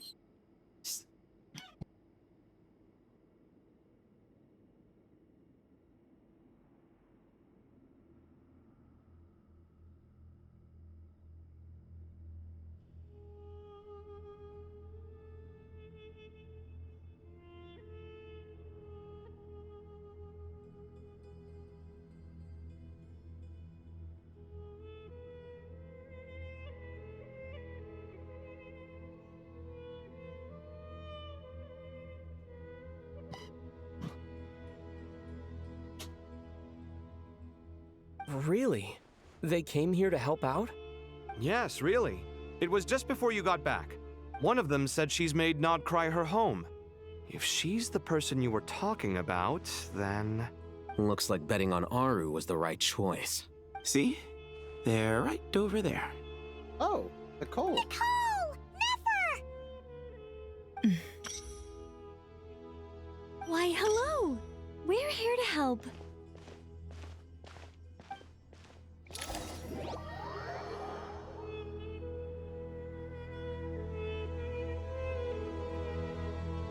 It's a good thing we left early. We almost got locked out. Locked out? What do you mean? Oh, you haven't heard? An invisible barrier has appeared around Sumeru's borders, cutting off all travel in and out. No one can leave and no one can enter. Sumeru has become a lonely island. Are the Fatui behind this too? Actually, no. This has nothing to do with them. I suspect it's a defense mechanism within Irminsul itself. Irminsul is the source of Tevat's ley lines, after all, and Sumeru is the nation closest to it. I imagine this function was put in place to seal the entire region off in the event of serious damage, preventing the disaster from spreading to the rest of Tevat.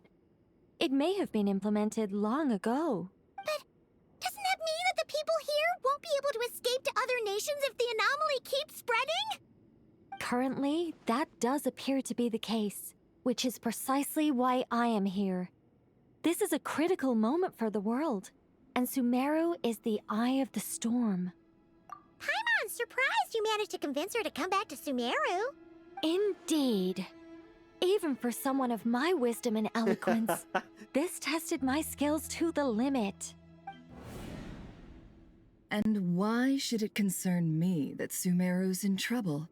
Surely you don't think I still have feelings for that place? Judging by your tone, I suppose you don't. Sounds like you don't know much about my past. And here I thought you knew everything. All I know is that the Ibis King is the source of your power. He was quite a prominent moon envoy once upon a time, so I do know a thing or two about him. As for your past, I have ways to learn the full story if I wish to. But everyone has secrets they'd rather keep to themselves. Wouldn't you say? I'm glad you see it that way, Miss Nicole. I've chosen to call Nod Cry home, which is why I did my part in its hour of need. That doesn't mean world savings become a habit with me. I have no particular desire to play hero in Sumeru, thank you. I understand. Human emotions do not appear and disappear without cause. There is always a reason to be found behind both salvation and destruction.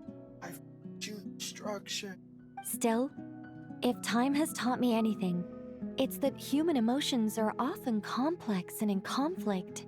That's why people change their minds about things all the time. But that's where we angels come in. Our duty, ultimately, is to guide people towards their deepest, truest desires and help bring them to fruition. So I wish to hear about your past, because I do not believe you are motivated by hatred alone. And if we still arrive at different conclusions in the end, that's okay. I refuse. Wait, what? But I set the atmosphere and everything. Isn't this supposed to be the moment when we finally open up to one another?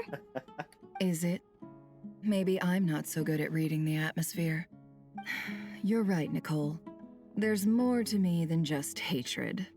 Had it consumed me, I'd be left stuck in the past forever, never living in the present. But I don't think that your guidance can change my mind. The all-consuming sands, the bloodshed, both deserved and undeserved. Those old emotions cling to me like a shadow. Do you wish to shake them off? No. I hope to remember them forever. Those emotions and memories shaped me into the person I am today. They'll always be a part of me. In that case, would you like to hear my perspective, at least? Sure. It's not every day you get to hear an angel's opinion. A long, long time ago, when the angels still walked freely upon the earth, I found life tedious.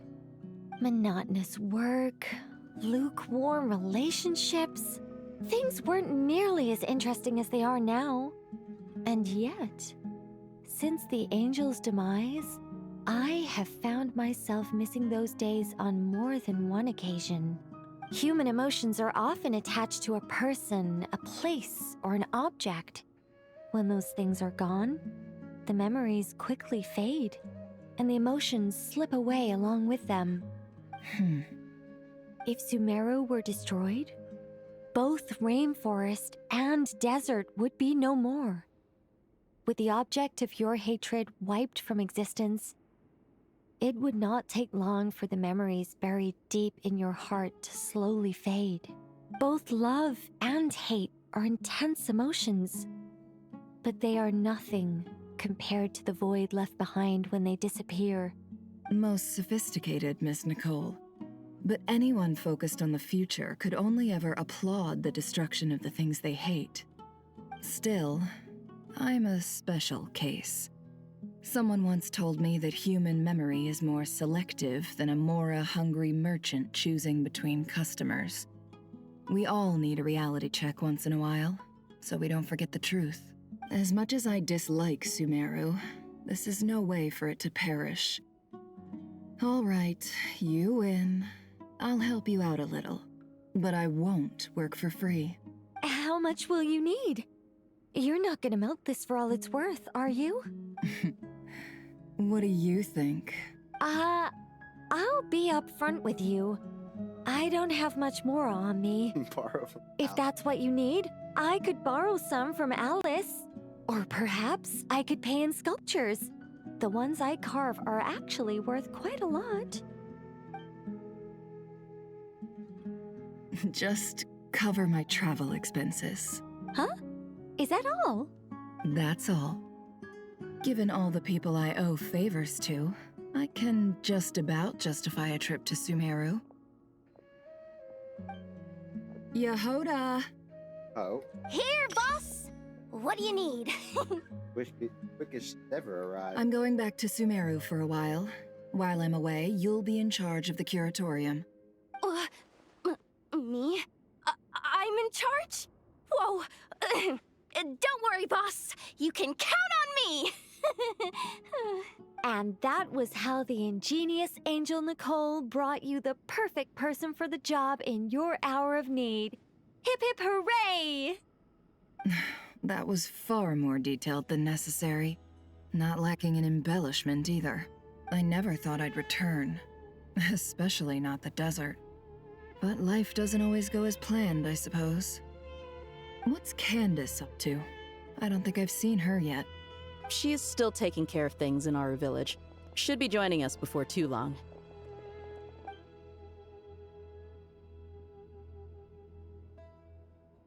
Oh, and sorry. Hope we're not interrupting anything. We have some good news, though. We're planning to go to the mausoleum of King Deshret to look for the legendary Aru, then use it to try and restore the Akasha system. According to records in the Temple of Silence, the mausoleum houses something called Aru's Chute, which can be used to establish connection with Aru. We still have some time before we leave, so there's no rush. By the way, who are these two new faces? Just call me Nefer. I'm based in Nodcry. Did I hear you mention Aru? Correct. Well, I happen to have a connection with one of the 3 retainers imprisoned inside, the Ibis King. I'm here to get things done, so if you don't mind, I think I should come with you. That sounds perfect. Miss Nefer, are you from the desert by any chance? Why do you ask? I don't know. There's a familiar air about you. Plus, you mentioned Candace. Sorry, I don't mean to pry. It was just a random thought. I'm Dia, an Eremite mercenary. My work usually keeps me out in the desert. I'm on good terms with Dory, and she's mentioned you all before. It's nice to finally put faces to the names. However, my associate here is probably less well acquainted with you. Why don't you all introduce yourselves? Actually, I'm a little better acquainted than you might think. Huh? Huh. Are my eyes playing tricks on me? It looked like you spoke without moving your mouth. Ventriloquism. I have heard tell of it before. I know. What is it, Kale? It's you! You're the voice who's been speaking in my head, aren't you? You encouraged me to report my dreams to the Dendro Archon, and got me to recite that magic prayer. Mm-hmm. I have many titles, but let's go with the most pertinent one. I am Nicole Rain, an angel who has lived since ancient times. An angel? Sounds like a big deal, but, what exactly is an angel? Oh, Well, we're a rather long-living race of beings. Not gods, technically, but we can still tell you a lot of stories from ancient history. Yep, and she's also an amazing sculptor. You could say she's a real creative type. Well, ma'am, if both the Traveler and Paimon give you rave reviews, you must be pretty impressive. Oh, please don't call me ma'am. I find it so awkward when people get too formal with me. Just relax and be yourselves. No need to be nervous. Miss Nicole, if it's okay, could I ask you a few questions? Yes, you may. I can see your heart is filled with confusion, and you are desperate for answers. I also know which questions you want to ask me. Why did you dream of Sumeru City in disarray? Why did those verses soothe the Jinn only when recited by you? I can guide you to the truth, but it involves a personal secret of yours. I'd prefer to speak with you alone, if possible. Olive.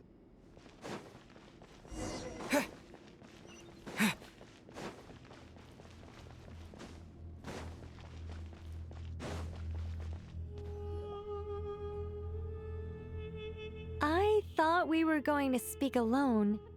This is a lot more people than I was expecting. What's wrong with it? Even the doctors at Dar al-Shifa allow patients to be accompanied by family members. Yeah, Kale's pretty much... Well, Yeah, if Kale doesn't mind her secret being revealed, I have no problem with it. Thanks for being so considerate, Miss Nicole.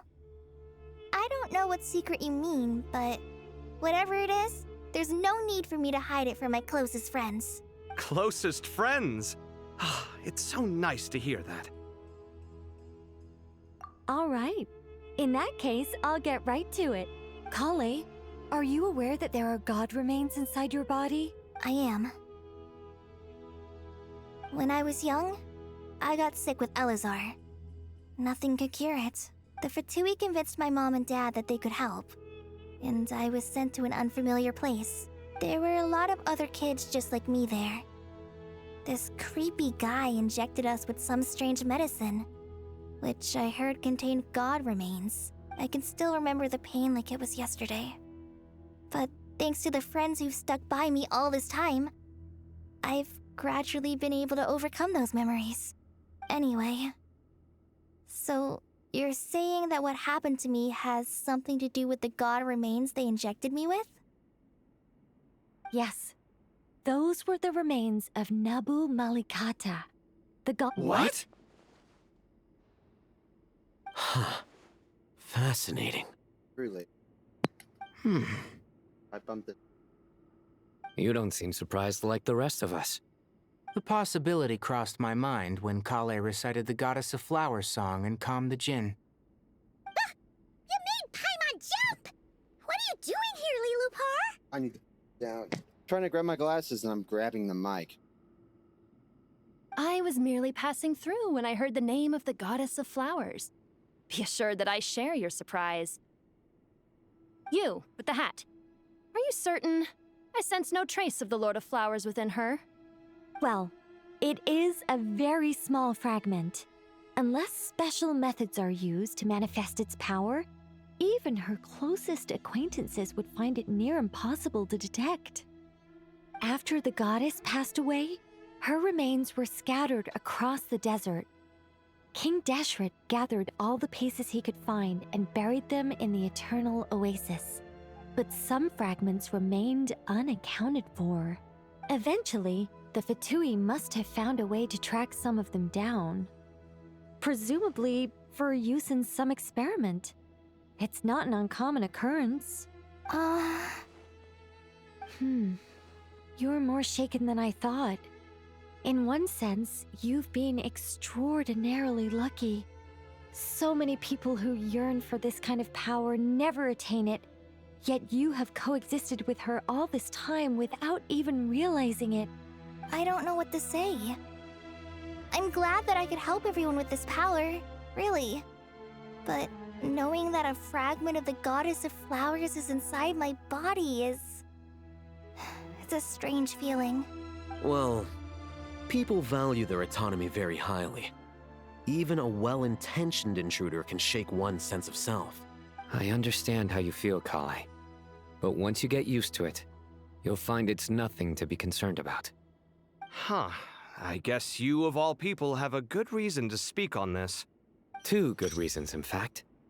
Incidentally, 3 is the maximum number of Hermanubis' Ba fragments that I could bear. Let me guess. Because 2's company, but 3's a crowd? Thanks for helping to explain the joke, Tainari. Not my intention. Goddess preserve me. I should take my leave. This boy in his wolf's head hat speaks much too differently from the Hermanubis I remember.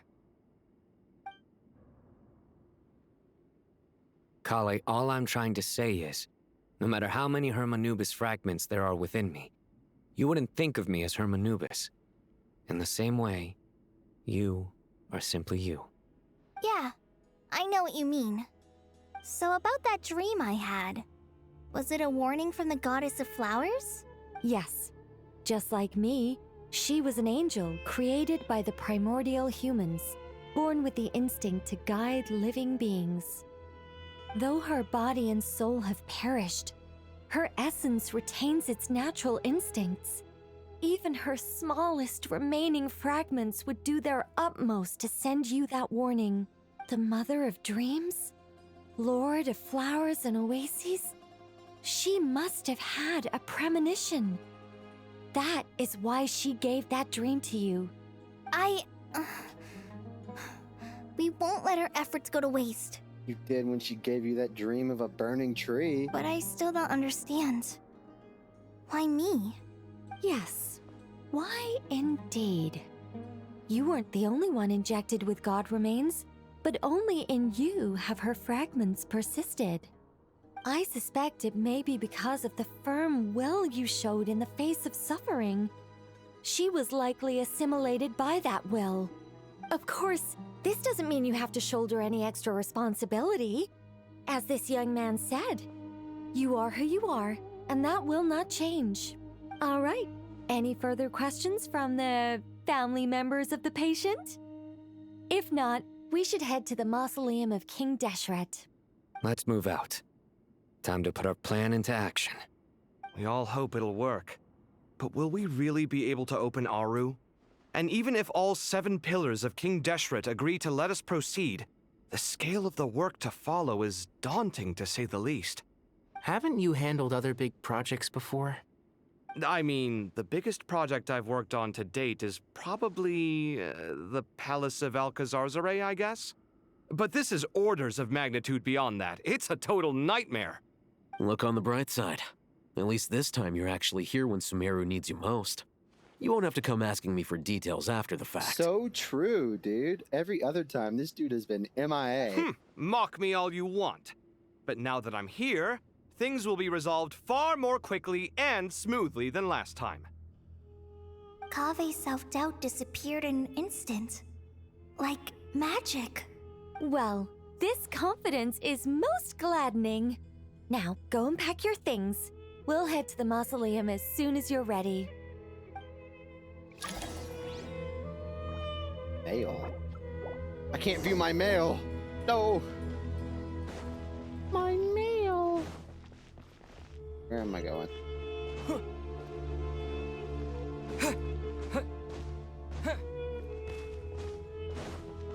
god, it's Miku.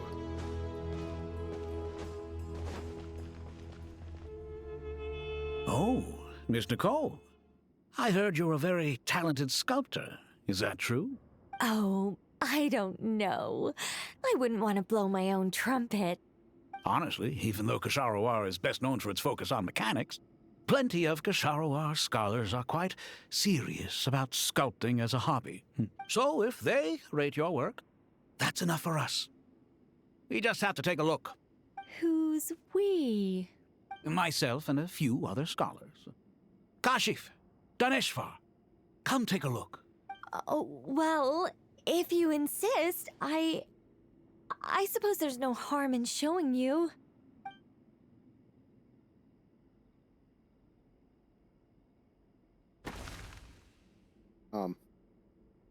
Whoa. Where did that come from? Look at the level of detail.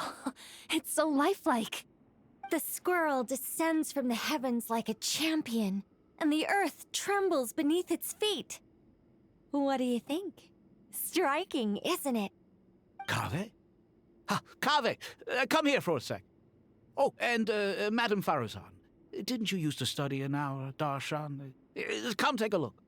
All right, but hang on a moment. I have to finish reviewing this proposal first. You called? What is it, youngster? This squirrel statue. Isn't it cute? Oh, a squirrel. I wouldn't say cute per se. The realism is what stands out to me. Were you trying to carve a statue of a hero, young lady? Young lady. Oh, a hero? I suppose so. Actually, I didn't really have a specific theme in mind. I just started working on it, and this is how it turned out. I see. Well, do you tend to read novels about heroes in your spare time? As a matter of fact, I do quite enjoy those. Everyone loves a good tale of daring do, right? Then perhaps this statue represents the heroic tale you long to see deep down inside. Also on the subject of heroism, I feel that if the subject posed with a finger raised towards the heavens, it would lend a greater gravitas to the overall image. I'm sure some would call it cliché or old-fashioned, but not me. I think it would be a perfect fit. It has a certain classical beauty about it. This is not the interaction I'd pictured, but it's great. Kaveh! Sorry, Madame Faruzan, I'm a little busy right now. Don't wait up for me. What a pity. That young man has excellent aesthetic tastes. I was hoping to ask him for his opinion. What a genius idea! Why didn't I think of that? Classical beauty is a great direction to explore. That's it. Once I get back, I'm going to sculpt a heroic squirrel pointing its finger towards the sky. Precisely. A declaration of victory. You understand my vision. Then place the two statues face to face. Yes! That's exactly what I was thinking. It'll be a masterpiece. Miss... I'm sorry. I didn't catch your name. Just call me Nicole. Madame Faruzan? Was it? What? Oh, no. That wouldn't be right. Why ever not? Madam is a state of mind cultivated from within. Anyone may call me Madam if they so desire. My dear Miss Nicole, once we make it through these trying times, should we have the pleasure of meeting again, I shall look forward to seeing your new work. In this day of age, it's rare to find people with an appreciation for classical aesthetics. Meeting you was truly a pleasant surprise. Honestly, I feel the same way. It's been a long time since I met anyone interested in this style of statue. Clearly, they don't call you Madam for nothing. Also, I have to say, you're a very good judge of character. Because when I think about it, I really am someone who likes stories about heroes. That must be why I've quietly kept watch over generation after generation of them. Sorry, keeping watch over heroes? What exactly do you do for a living? Oh, never mind that. Let's not tell Madame Faruzan about Miss Nicole's true identity for now. Good idea. Let's limit the conversation to aesthetics. Age is a touch and go topic, huh? What's wrong? You look a little depressed. Kale got a fragment of the Goddess of Flowers, and all I got was one of the 7 pillars who served under King Deshret.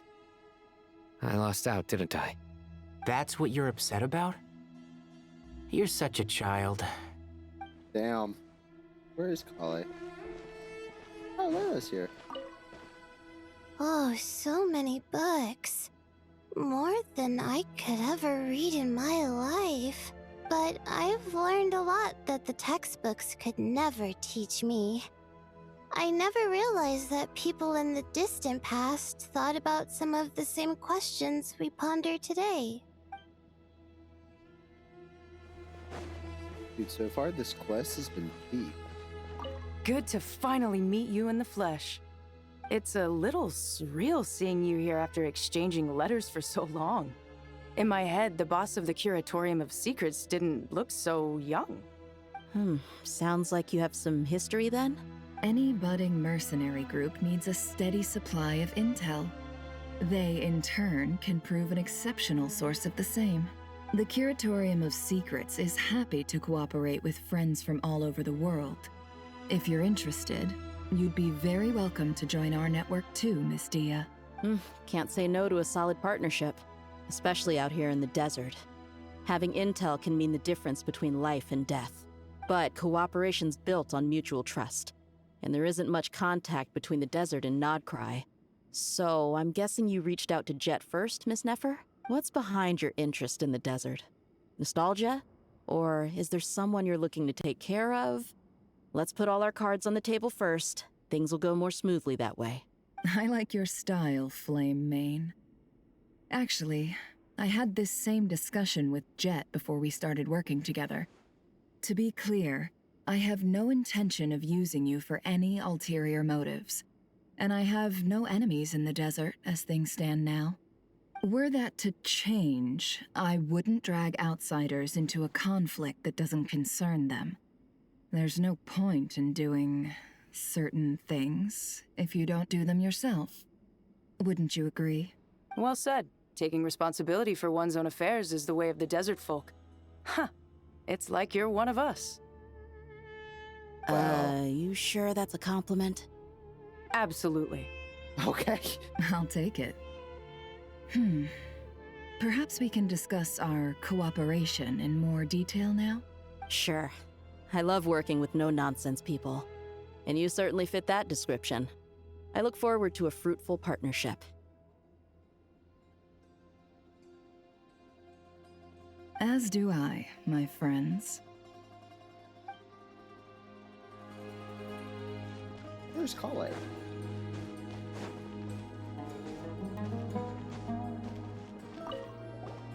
Paimon! Thanks again for your notes. I'm done copying them, so here you go. You're welcome. Just let Paimon know if you ever need help again.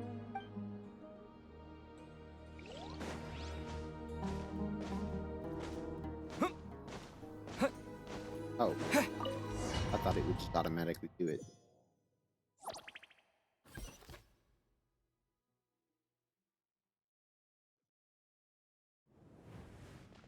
I hope everyone's ready. We'll be arriving at our destination very shortly.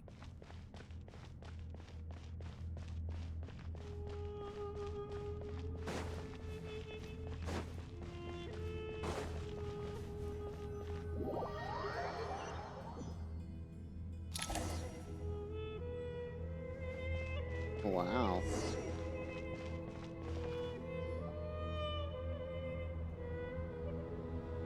Why, we've not seen so many visitors ever, really.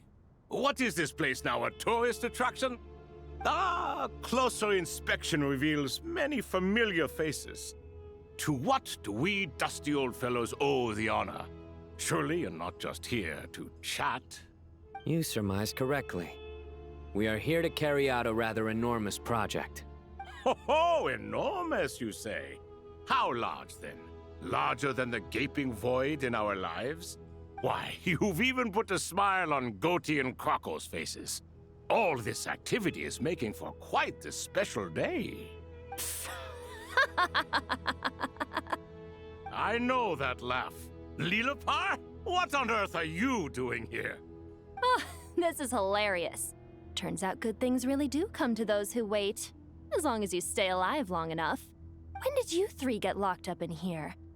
And still you act all high and mighty, putting on a show for the younglings. Truly hysterical. Why, you? Yes, I know. No need to shout. You're right, Lilupar. Goatee, Croco, and I all have the same problem. But didn't King Deshret seal you away? How did you break free, and how did you get in here? Who knows? Perhaps you can ask my master one day, should you ever get the chance. Behold, the executioners of old. Some have turned into fragments residing in human bodies, and others are imprisoned eternally, leaving not a single shard behind. It's almost tragic, watching lowly prisoners like you act all self-important. Curiosity gnaws at you, doesn't it? Your interest in the outside world threatens to burst you at the seams. I'm starting to take a liking to this magic bottle lady. Time is of the essence. Let's get down to business. We come to you, O three ancient lords, to request your assistance on behalf of the Academia. If we can help you regain your freedom, then please consider lending us your aid. As for precisely what we need your help with, it's a long story. So, to demonstrate our sincerity, we are prepared to first resolve the problems that plague the three of you. All right, stop arguing, Croco. And Goatee, don't you start. What's the harm in letting her speak? It's not worth getting so angry about. Forget about her. The three questions are the crucial thing here. But do you really have a way to answer them? You once answered the final question, Nefer, but the seal did not open. Unless, with the passage of time, you have found a new answer? You could say so. When you first asked me what determines truth and falsehood, my answer was a liar's soul. Liars are the best at seeing through the falsehoods of the world. But if you want them to tell you the truth, you have to reach their soul. I think that makes sense. I found it quite compelling myself, and I told Nefer so. Unfortunately, it brought us no closer to liberation. Well, that's simply because it was my answer, not the one King Deshret was looking for. Can you guess which answer Al-Ahmar wanted then? Time. And that's not only the answer to the final question. It's the answer to all three of them. All things wax and wane with the passage of time. Love and hate eventually fade into nothing. Current affairs are always fraught with conflict and controversy. Only time can distinguish between right and wrong. You once described King Deshret as a proud man. I'd say that the prouder someone is, the more inclined they are to believe that only time is qualified to be their judge. Time. Well. Indeed. Perhaps in building Aru, our king was in fact attempting to reverse time, to bring love and hate, right and wrong, the rise and fall of all things back to their point of origin.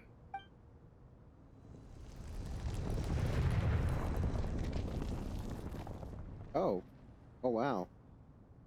All right, bye. What kind? Oh, they were given actual models? Kind of crazy. This is the most eventful day I have experienced in a long time. You have my sincere gratitude. Are those 3 of the 7 pillars? Turns out the statues were quite faithful to the source. You three seem to be in good spirits. Prison can help a person grow and learn to cherish what they have. Nevertheless, after everything you've done for me, I sincerely hope you never have to experience it for yourself. Hello, Nefer. It's good to see you, Thoth, the Ibis King. Nice. Definitely puts my mind at ease, seeing you two getting along so well. Should we maybe introduce ourselves, or... Sure. I'm Sethos, the current leader of the Temple of Silence. This is General Mahamatra Sino, and this is the former Spantamat sage, Cyrus. But I'm guessing none of that means a whole lot to you. Everything is equally new to us, in truth. We've been gone from this mortal world for longer than you can imagine. Let's hold off on the introductions for now. We can always ask Nefer about you later. It'll give me something to talk about with my chosen disciple. You're like a helpless parent. Gods and people of yore are not necessarily welcome in today's world. Self-awareness is one of my finest qualities. I thought I ought to share its fruits with you two. Is that so? Well, I think we'll take it in stride, just as we did with the 3 questions. Let's not forget, it was my persistence that won you both your freedom. Fair point. I have to applaud your persistence. And I must praise you for your wisdom. Now, state your wishes, young ones. I'm sorry? Why, your tremendous accomplishments deserve a reward, do they not? You must let us do something for you in return. General Mahamatra, what do you think? I won't beat around the bush. Sumeru is facing a crisis the likes of which have never been seen before. And we need your help. Every calamity throughout the ages has been connected to us in one way or another, whether we were its cause or consequence. Whatever is wrong with Irminsul, it severely affected the Dendro Archon. She fell into a coma, and is currently receiving treatment from the Dendro Dragon. The Dendro Dragon? I'm sorry, the Dendro Dragon is helping to heal the Dendro Archon? Not a pep, surely. Not vicious, cruel, a pep who possesses no virtues aside from her basic instincts. Ah, good heavens. Oh, I shudder to think what could have caused Lesser Lord Kusanali to suffer such a plight. Still, why would the Dendro Dragon lend you her aid? She has always held nothing but contempt for the Archons. I suppose she and Kusanali must have some history. You can help us make history, too. A smooth talker. Well said, lad. Currently, no one can connect to Irminsul. We hope that by opening up Aru and making some modifications to it, we can use its technology to our advantage. Unfortunately, Aru is an imperfect creation. King Deshret never managed to realize his full vision before his death. Much remains to be done if it is to be pitted against Irminsul itself. Besides, I hear your reasons, but to give Aru up over such would be... The archaeological records clearly indicate that although Aru's construction took a long time, it was not beyond human means to achieve. Modern technology should solve the efficiency issues. We have no choice but to go all in on this. This is by no means a threat. But the only reason we helped you escape from Aru was to gain the necessary leverage to negotiate with you. You asked us to state our wishes, and we have. Each one of us here needs your help, as do all the thousands of people living in Sumeru. They need you, and they need Aru. What do we think, my fellow old fogies? Shall we lend our support or not? Since you ask so nicely, naturally. Naturally what? Are you for or against? I simply mean we shall do what comes naturally. You claim that you wish to open Aru. Know you then that the golden slumber created by King Deshret is preserved within? We do. We understand the risks involved. In all likelihood, the mortal world will never again be able to replicate King Deshret's work. Never will there be another chance to come so close to creating a utopia. Knowing this, are you sure of your decision? We are sure. Before people can dream, they must first live. If your minds are made up, very well. We shall summon our erstwhile colleagues to discuss this further. Saint Shezepank, Saint Bennu, once you surrendered to silence and were buried with King Deshret. But now, we invoke the right to awaken you with our voices. This Archon quest is fire, dude.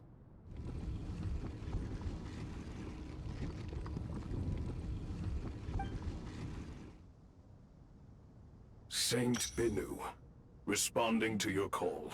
3 kings detected. Initiating autonomous will. Saint Shezbank, responding to your call. 3 kings detected. Initiating autonomous will. Ah, Lord Herreshoff. What a long time it has been. I trust you are keeping well. Then your trust in my well-being has long outlived your physical body.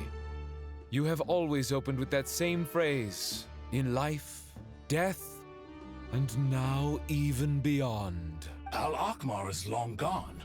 What is the reason for this meeting? You're awake? Good. We are voting on whether to give the people of present-day Sumeru access to Aru and permit them to perform technological renovations. You have the right to support or oppose the motion. Aru is the pride of Al-Ahmar. Opening Aru requires the unanimous consent of the 7 pillars. I hope you have a convincing reason to present to us. Sumeru is currently in the midst of a major calamity. Let us not forget that while Al-Ahmar was a stern ruler, he was also a teacher of wisdom.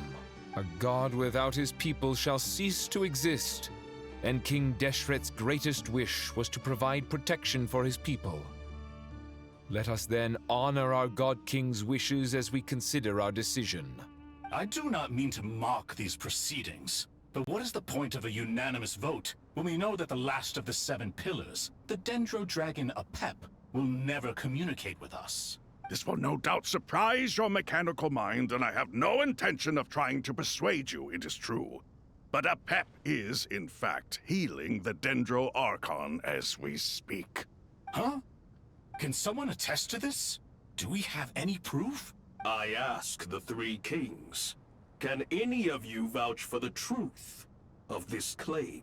Naturally, the Ibis King, Thoth. What? It was Thoth's disciples who revealed the truth to us. We need not debate its veracity. Simply let Thoth bear accountability.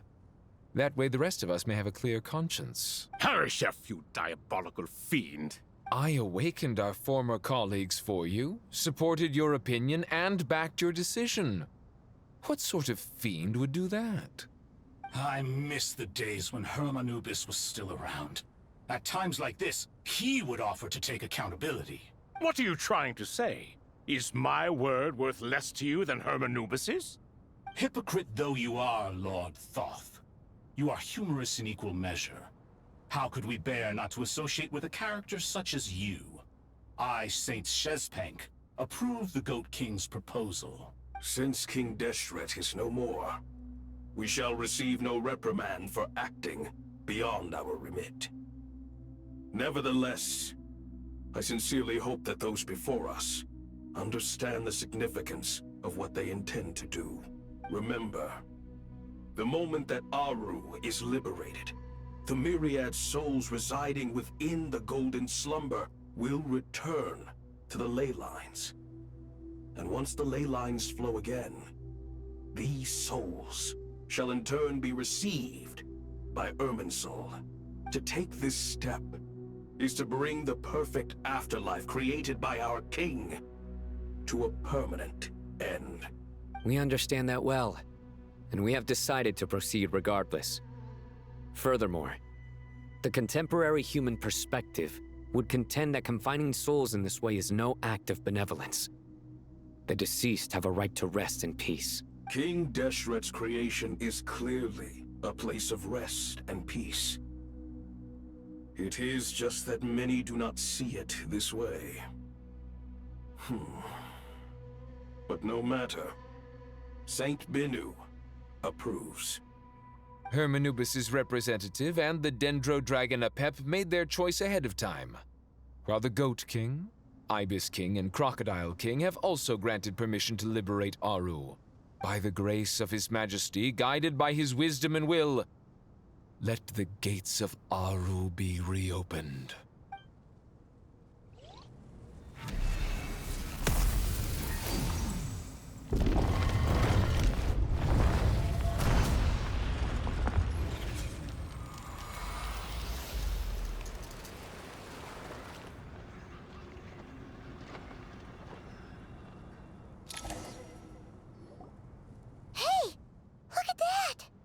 What's this? Are we under attack? No. Wait, it's... Here you are. Through the sands of time. Okay. I see you. Father. Father, is it really you? It's Jet's father, Jibriel! That's right! He entered the golden slumber, didn't he? I smell blood and sand on you. You've grown. Strong as a wild beast, and without shedding a tear. You have to leave, don't you? Please, just answer me this. What should I do for you? This meeting is a blessing from the gods. My soul, once imprisoned along with that of Semail, is finally free. I am truly grateful for the chance to see you again. That the dead should meet the living is itself a miracle. One brief, precious moment is enough.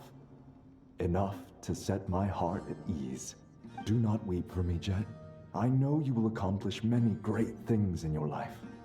You will go further and climb higher than I ever did. All I ask is that you take good care of yourself.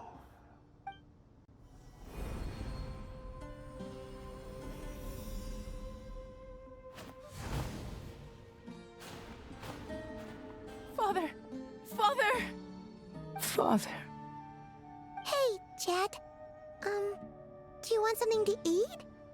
Maybe it'll help you feel better. I'm fine. Thanks, Paimon. It was just a little sudden. The chance to see my father again meant the world to me. He was trapped in the golden slumber for our sake. And now, after all this time, he can finally rest in peace. I'm glad. It's a huge relief. You've grown strong, Jet. More than enough to fend for yourself. Yeah. I'll leave the past in my memory where it belongs. My family, the good times and the bad. Goodbye, Father.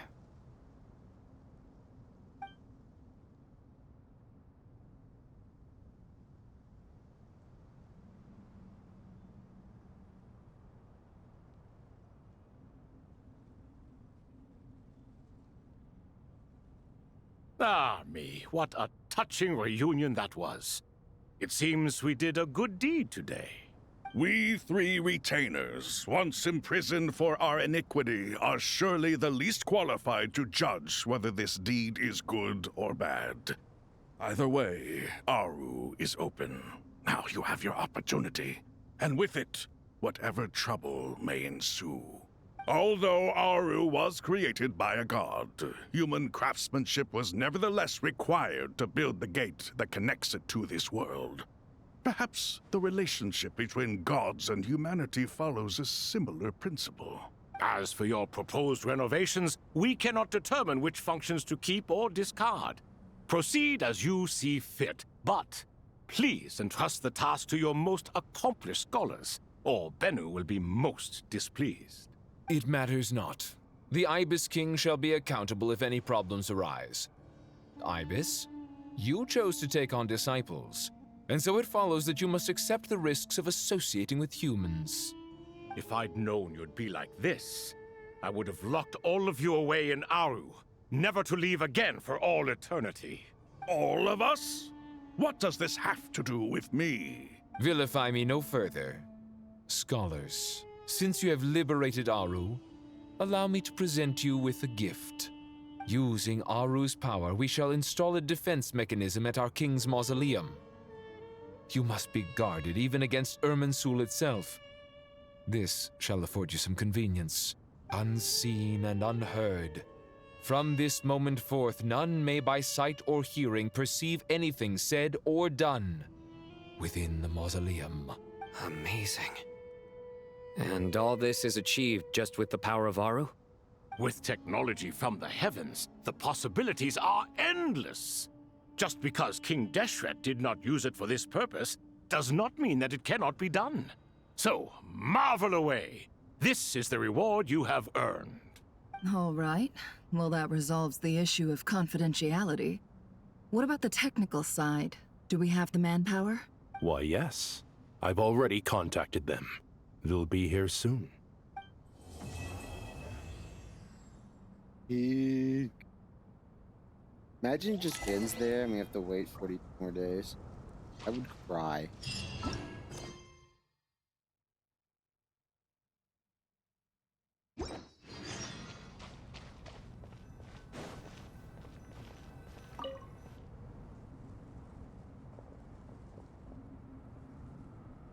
You must be the ones tasked by the Academia with renovating Aru?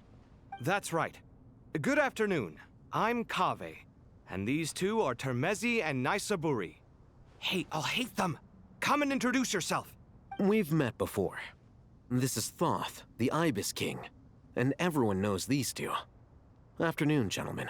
I've only ever seen these two in murals! Ah, the paintings in the temple. They show us chatting, playing cards, playing chess. Precisely the activities we most enjoy, funnily enough. No, only you enjoy playing chess. We were just humoring you. I wouldn't go that far. Back to the matter at hand.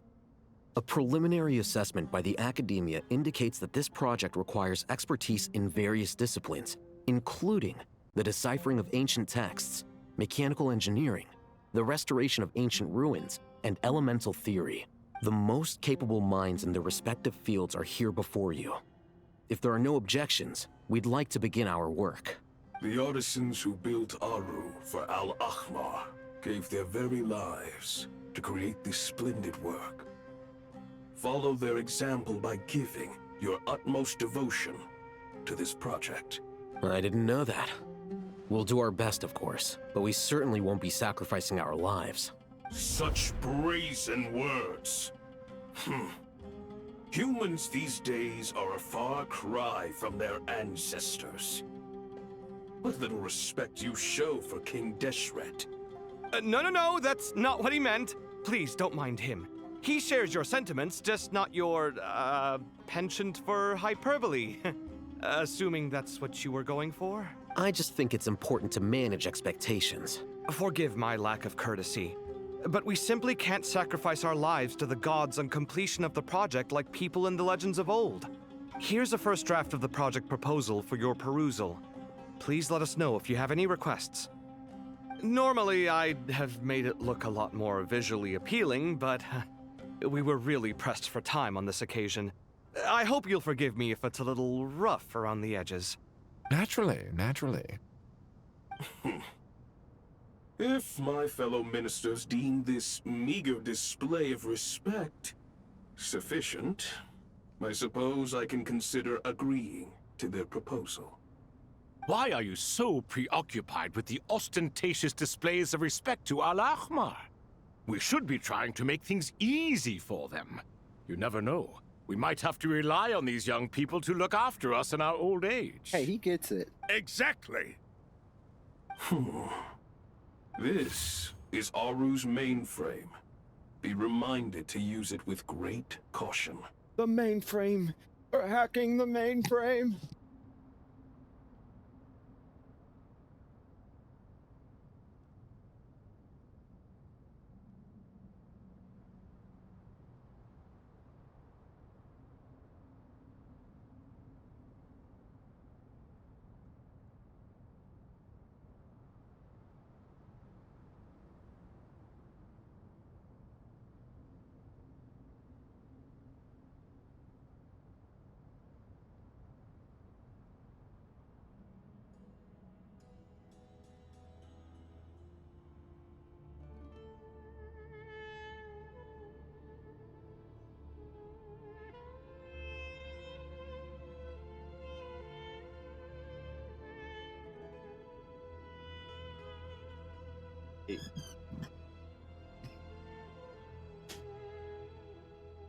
We certainly will.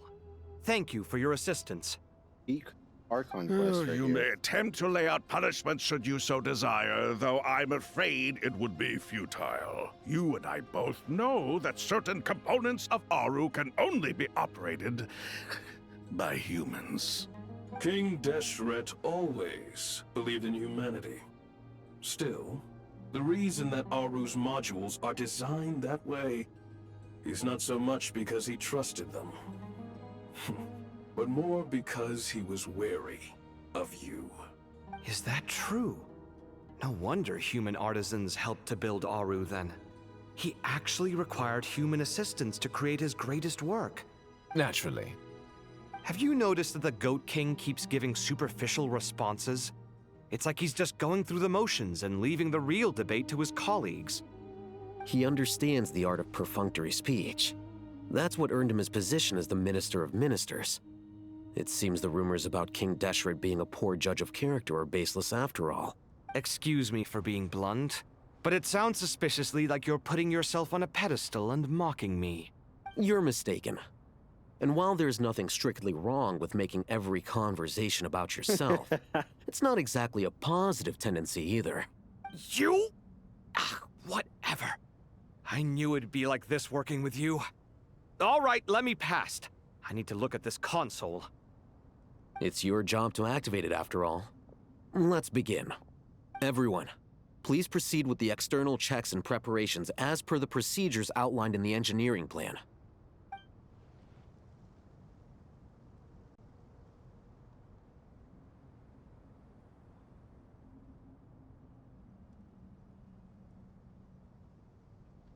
Hello there, youngsters.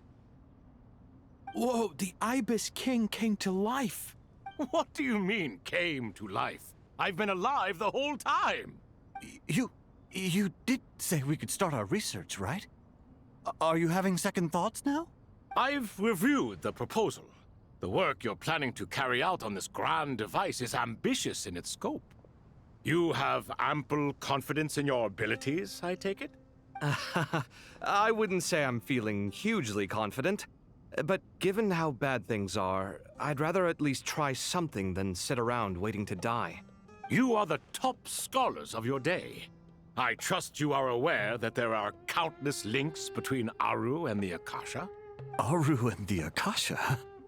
But I thought the Akasha was the Academia's greatest technological accomplishment, created years ago by the Dendro Archon to help her people access knowledge. And you too? Do you not know either?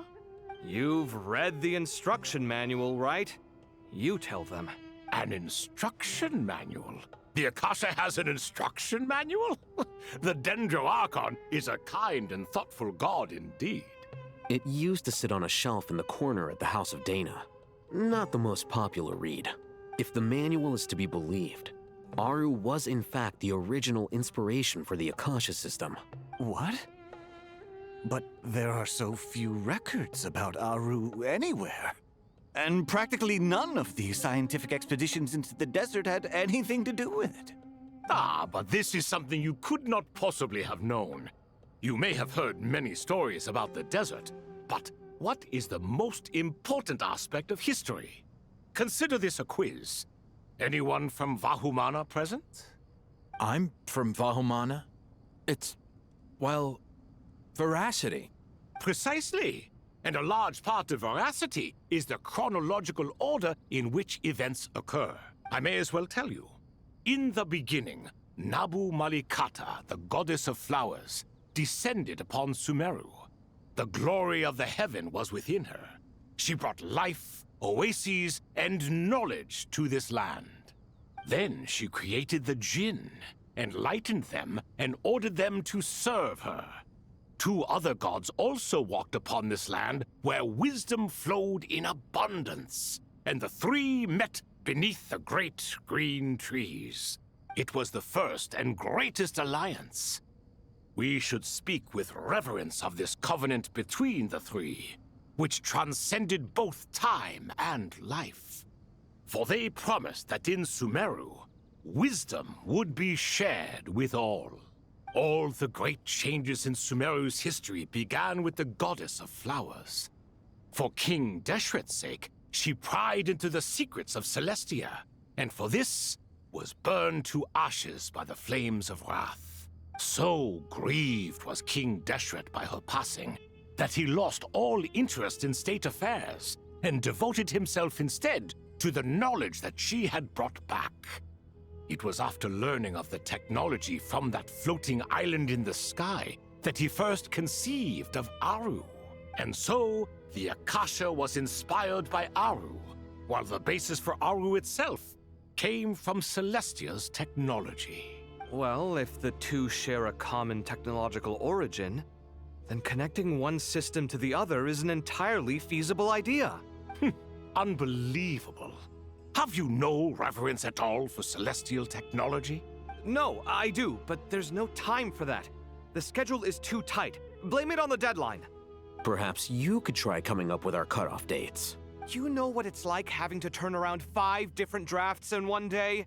I wouldn't wish it on my worst enemy. Yeah, also, Sir Ibis, King, you don't plan on getting directly involved at all, do you? Yes, well, you strike us more as having come to give a popular science lecture. Or, wait, does this count as more of a first-hand witness statement? Neither. Anyway, this sounds like far too much work for me. Still, if Aru is so powerful, why didn't King Deshret use it for more ambitious ends? Because it was never fully completed. King Deshret had grand plans, but he perished before they could come to fruition. In the beginning, his wish was to create something that could rival the very world itself. The Lord of Flowers sacrificed everything for that ambition. What he desired, she bestowed, and thus was knowledge brought into the world. Her courage and sacrifice had to be honored with the most splendid of monuments, or King Deshret would surely have deemed it a grave injustice. And that monument, built from knowledge and technology, etched with a sacrificial and courageous love, even in its unfinished form, it deserves to be treasured. At that time, King Deshret said the following to the Lord of Dendro. Since we share an eternal covenant, I shall never be your enemy. Hence, the fruit of wisdom from the heavens is not to be devoured. Remember, it is not that I lack the power to become the enemy of wisdom. Yet you and she have taught me much and shown me kindness. For this, I cherish you both. In the end, Aru was only used to store a portion of the souls. It was but a primitive form of the masterwork the king had envisaged. His final hope for Aru was to return to the past, when she yet lived. So the point you're making is, King Deshret was both powerful and ambitious, and he only ceased his imperious ways out of affection for the Goddess of Flowers and the Dendro Archon. You could see this as an act of mercy, but you could also see it as the sentiments that lay between these three gods placing constraints on him. This was, after all, the foundation of the alliance between them. This explains why Aru was both a prison and a monument, and why the answer to the 3 questions was time. You have to be careful who you get involved with, or you invite all manner of misfortune. This is as true for gods as it is for humans. Love is the same.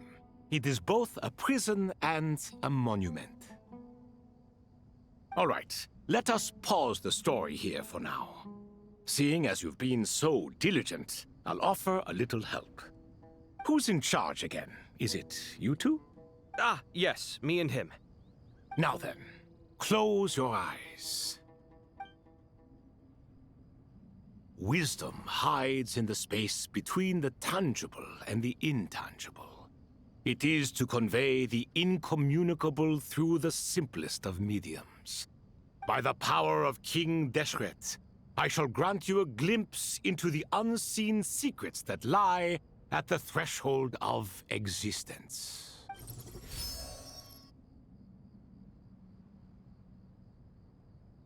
Where did this come from?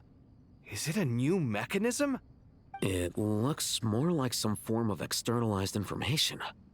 You've rendered it visible?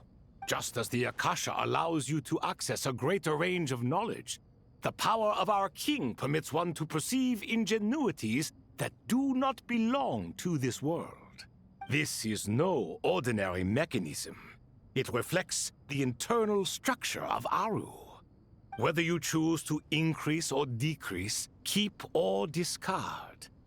Come, Use these to achieve the outcome you desire. Looks mechanical to me. Better let me handle it, just in case. But wait, how do I get up there? Turn around. So that's where the elevator is! Damn, it's getting worse, huh? Dude, this is peak. What's it look like right now? It looks the same.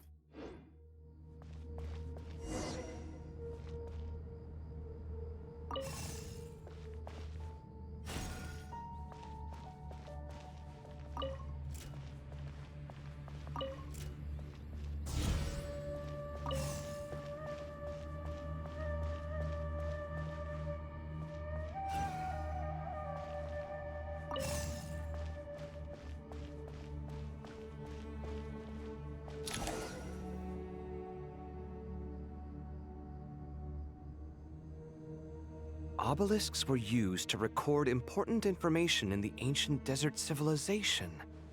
Hey, Alhaitham, there's some writing here I'll need you to decipher. I've sent it to your screen. Do you see it? Got it. It's a little blurry, but I should manage. Take a look and tell me what it says. Oh, and I'll send any other similar text directly to you from now on. Let's start with this one. It's a variant of an older script.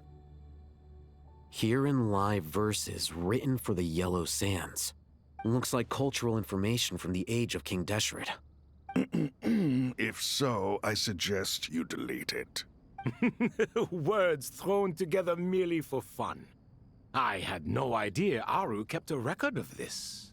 Well, as long as you're certain that this is strictly private information, that's fine. It is unimportant. All right, well, I guess I'll start now.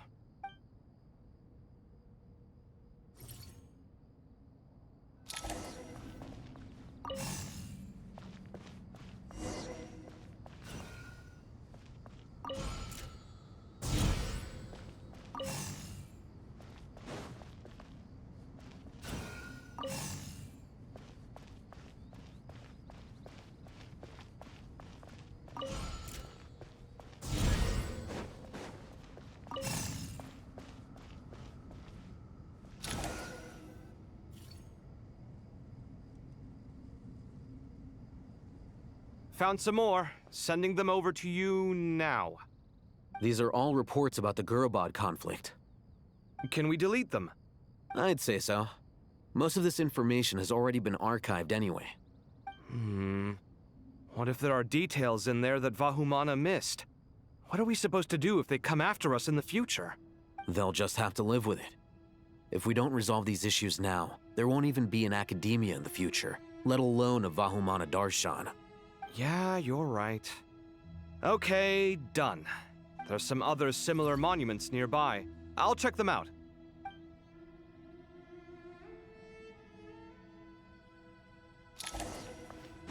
Oh, okay.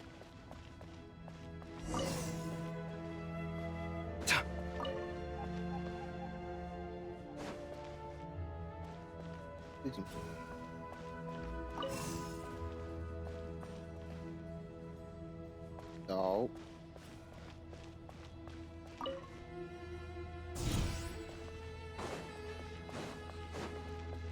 Oh.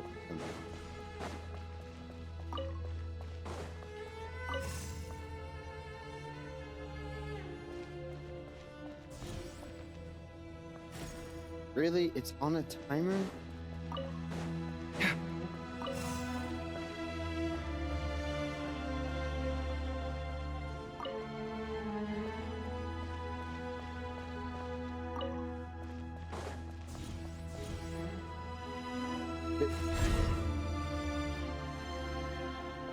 That wall comes back, and I'll be upset.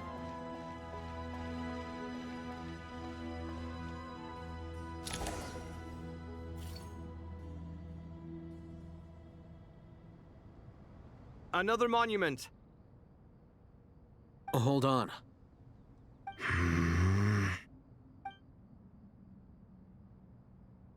You're still reading it? How long is it? It records the development and governance of the Oasis civilization. Most of it concerns the Jinn, but it also contains records left by the artisans who built Aru. Is it important? Some of it. There was no way for me to read the whole thing in its entirety, so I had to rely on my intuition to pick the parts worth keeping. What about the artisans' records? What do they mention? They're speculations, mostly. For instance, they were wondering how to protect themselves if King Deshret decided to silence them after the construction of Aru was complete. Sounds like pure mythology to me. Surely that kind of thing didn't really happen. The records do emphasize that this was merely their conjecture based on various myths. Still, the artisans did leave details of their plans to survive, including blueprints for their escape route. Even that got recorded? Okay, well, I'll make a copy of this first before I delete it. Is that truly necessary? You won't be needing those. No, the blueprints are important. I want to keep them as a memento.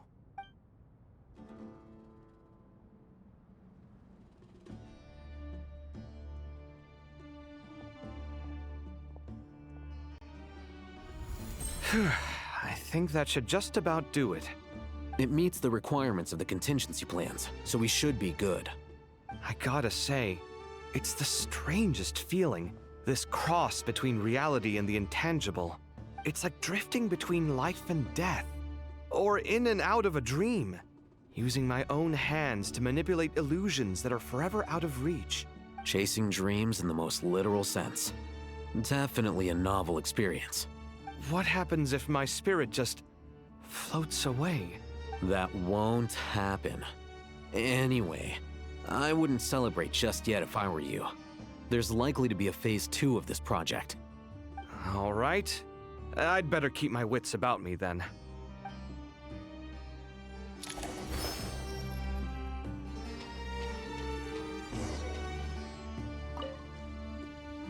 I expected that the outside world no longer respected the ancient gods, but even so, I do find the tone of these youngsters to be dreadfully impolite.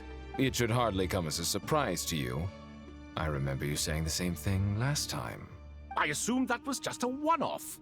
I did not realize it was the norm. Don't you think that young lad's matter-of-fact tone sounds familiar? It bears a rather uncanny resemblance to you, Goatee. Surely a sign that he is a man of rare intelligence. Oh. The rest of them, though, much better. The blonde-haired one, for instance. So sincere. That's the kind of kid I can respect. Oh, really? Well, what about your disciple, Nefer? She's about the furthest from sincerity that a person can get.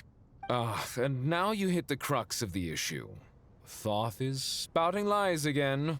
He cares nothing for sincerity. He likes Nefer simply because her personality is just like his. Thus, in giving his approval to Nefer, Thoth is simply validating himself. The rest is but smoke and mirrors. You have some nerve saying that. There really is no helping you two. Shut up, chess rookie. Damn. What nonsense is this? How dare you tell me to shut up? How can you engage in such banal chitter-chatter at a time like this?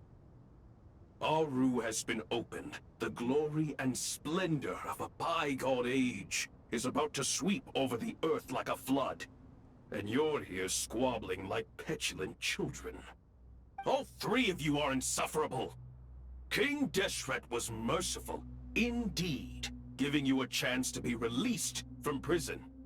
I say, you should have been locked up for good. Ah, but Bennu, look on the bright side. Had they not been released, we would not have been awoken. Oh, you've been here this whole time. You should be scolding them along with me. I miss Hermanubis. It's not a real reunion without him here. And now you're avoiding the topic and talking to yourself. Why King Deshret designed your personality like this, I will never understand. Isn't this simply proof that our king supports my free will? Oh, look at those two rust buckets. Suddenly, you two do not seem so bad after all. Here. If being stuck together for thousands of years fosters no friendship, I cannot say what would. Naturally.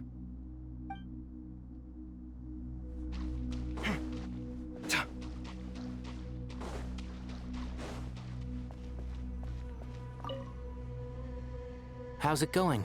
Are things progressing smoothly? Well enough, I suppose. You know how it is.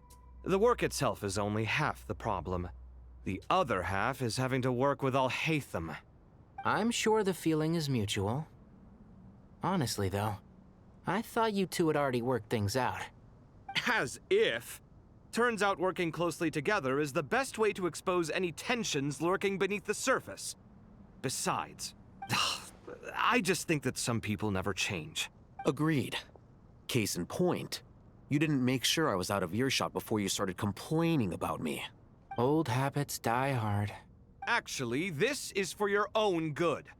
Maybe if you spend a little more time listening to what other people have to say, you might actually realize that you're the problem. Naivete is another old habit of yours.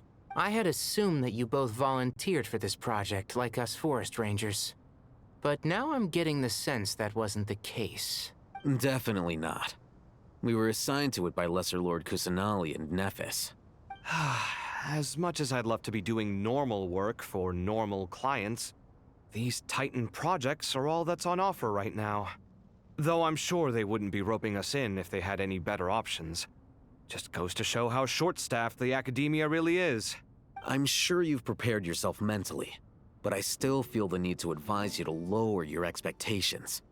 It might make the process of working together a little less intolerable. I know! Same to you! But if you already understood that, you should also know not to say the quiet part out loud. Why don't you come help me with my forest patrols? Might help you avoid any further disagreements. Good suggestion, but unfortunately, differences of opinion will always exist. Changing the nature of the work won't get rid of them. For once, I actually agree. There is zero chance of us ever resolving our differences. Zero! But even so, the work must be done. Care for some coffee? I'm glad to see you making progress. Don't act so smug! It'd be nice if you made some too! I feel like even I've made some progress today. In the past, I never would have dared to try and mediate a conflict between you two while you're both right there in front of me. Apologizing probably makes it sound like I'm in the wrong, but I'm sorry. I was just kidding. Truth be told, I don't have any work to do at the moment, so I'm just here to kill some time. How's Kale? She's studying with Nicole.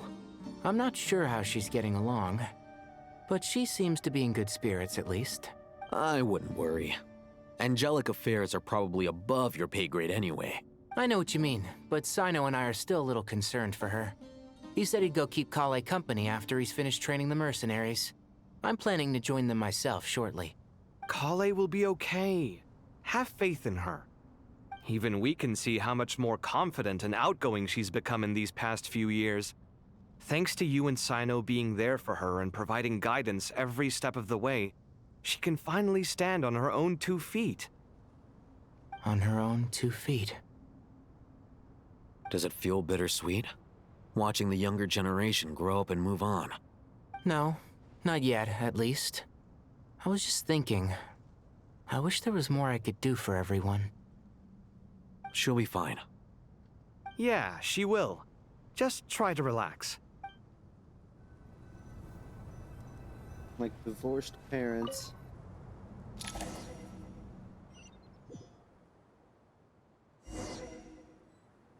That still care for their child, of course. Ooh.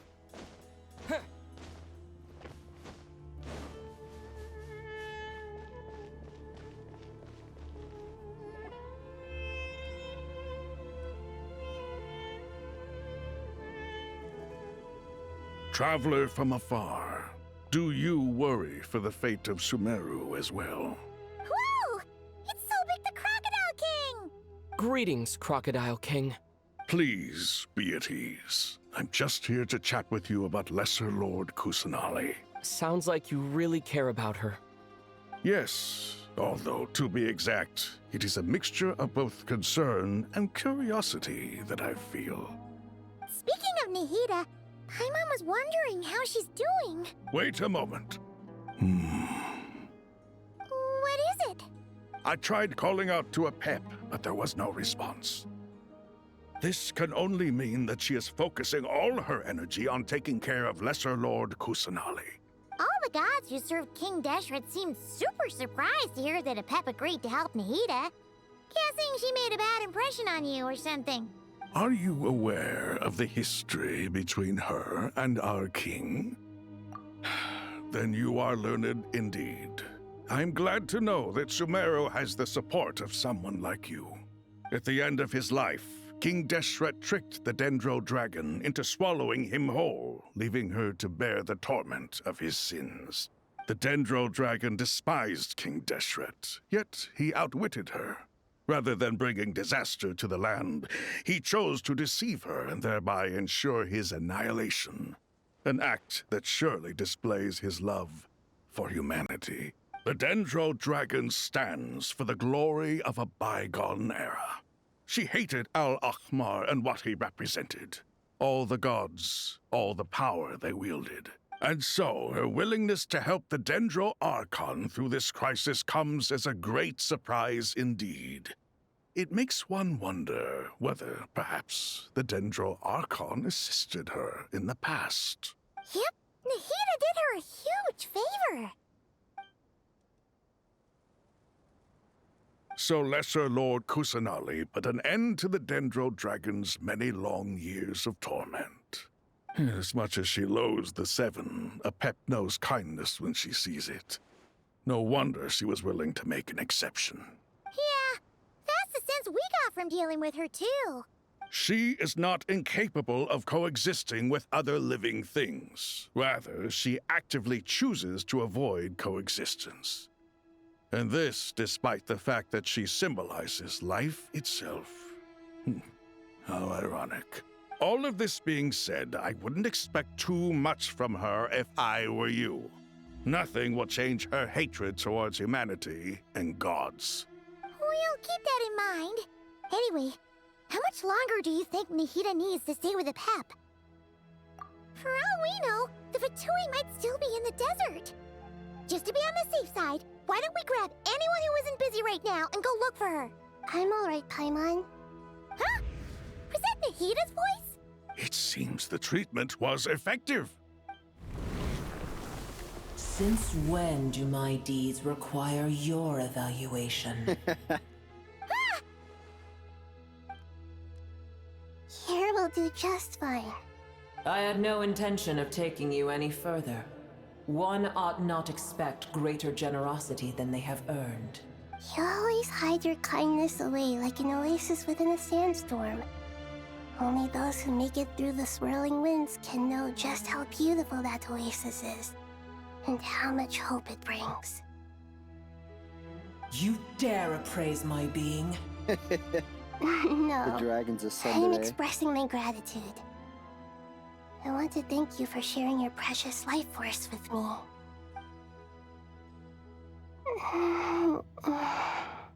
Awake already? You are more resilient than I thought. Pep, I feel much better. Thank you. Gods and their gratitude mean little to me. I would rather you give me your assurance that the situation with Irminsul and Sumeru's ley lines will be competently managed. If I suffer any ill effects from the ley lines, you, as the god of this land, will be held responsible. And you would not enjoy being held to account by me. I understand what you require, but I would assume this task even if you did not demand it. Sumeru is my responsibility. I must resume my duties as soon as possible. A farcical notion. God of Sumeru, I hope you realize how unextraordinary your strength is. And yet, maybe it is precisely what defines me. A god of wisdom is not meant to rule by force. Then hold steady. We go forth. Well, I'll be. Is that a pep? Do my eyes deceive me? Of all places, the Dendro Dragon has decided to visit the mausoleum of King Deshret? She might actually kill this guy. I see that after all this time, El Ahmar's menagerie of ministers remain as vile as ever. It's a pleasure, Dendro Dragon. Had you arrived but a little sooner, you might have attended a meeting of the Seven Pillars. What a nauseating thought. You are not the first insects I have had the displeasure of dealing with today. A swarm of them tugged on my tail on my way over. Goodness knows what hovels they crawled from. Why do all the creatures of this world remain so lowly after all this time? What did you do with them?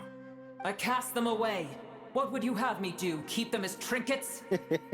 Booer, this is where we shall part ways.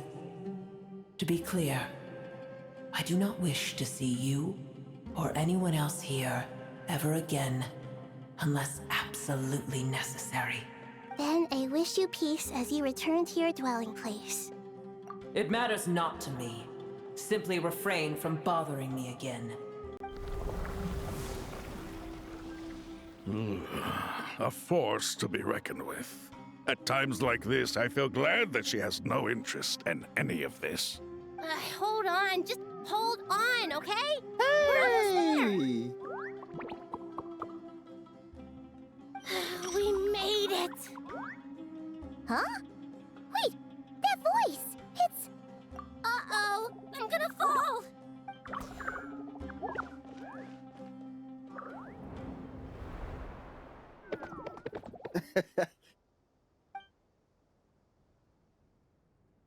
Well, that's a relief. A pair of safe hands indeed. The Dendro Archon's familiars. They are the last thing I expected to see here. Huh?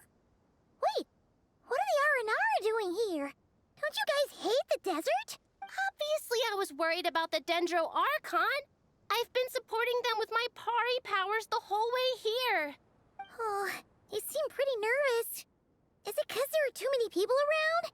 Not just people. It's all these non-human beings, too. It's hard on them. I can't believe you made such a long and dangerous journey just for my sake. I appreciate your support so much. Thank you all. I'll have to ask everyone to wait while I help our new arrival settle in. Once I'm done, I'll gather everyone to discuss our next steps. Traveler, Paimon, shall we find a place for our friends to stay? Awesome! Let's go! Well, first I have some questions. Okay, I think that covers everything. Thank you. We can get going now.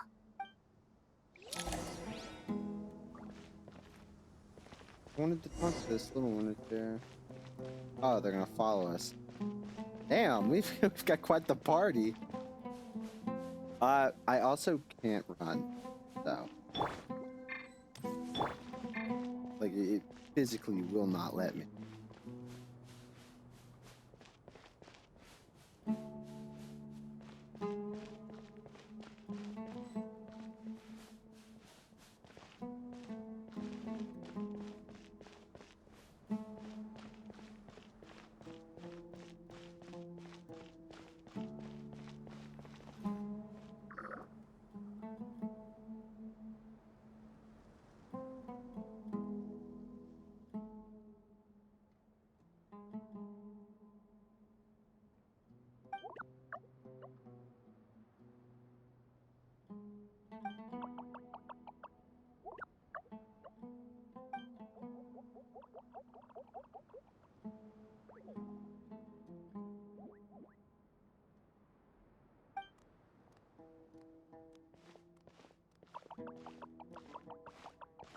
Hello, everyone.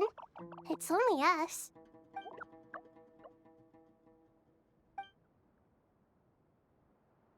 It must be very tough for you coming all the way out here, especially since you don't like the Voluka. Is everyone back in Vanarana doing well?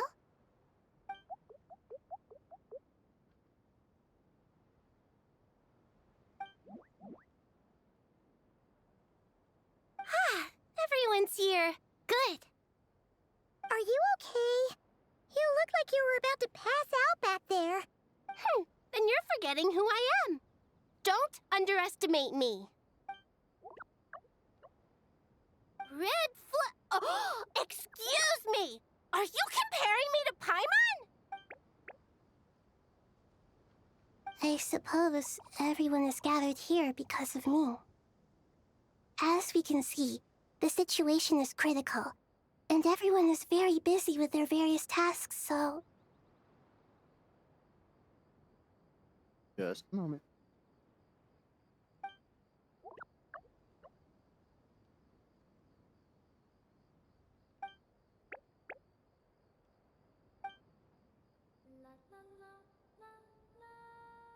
It's singing! I can't thank you enough. Right now, we're focused on restructuring Aru, processing excess information, and helping restore everyone's confidence. I'm sure you'll find it all very straightforward. I can help too. Just let me know where I'm needed.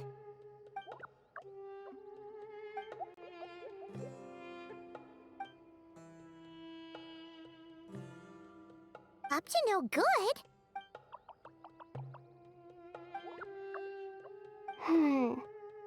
That definitely sounds suspicious. Traveler, Paimon, I have other work to attend to here that needs to take priority. Could I trouble you to investigate the situation Arabalika spoke of? The Nara are, unironically, a very good surveillance system. No problem. Leave it to us. Thank you. I'm counting on you. No one can see them. There's one other thing. If you are to work alongside the people of Sumeru, you will need to make yourselves visible to them. Is that acceptable to everyone?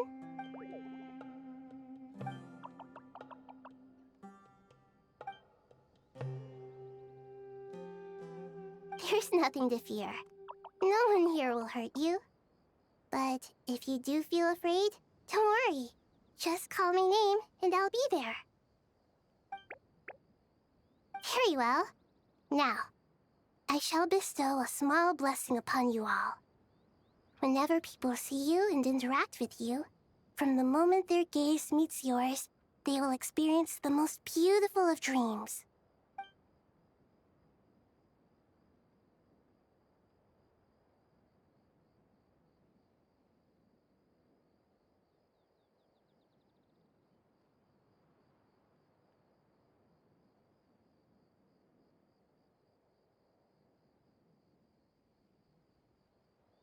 Do not fear. We will face it together. This too shall pass.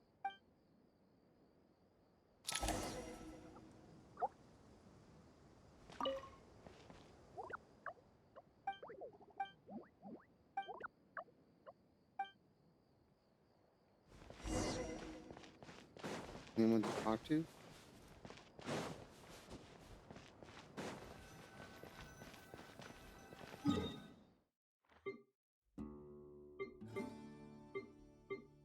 Oh, this is Bobby. That's the wrong button.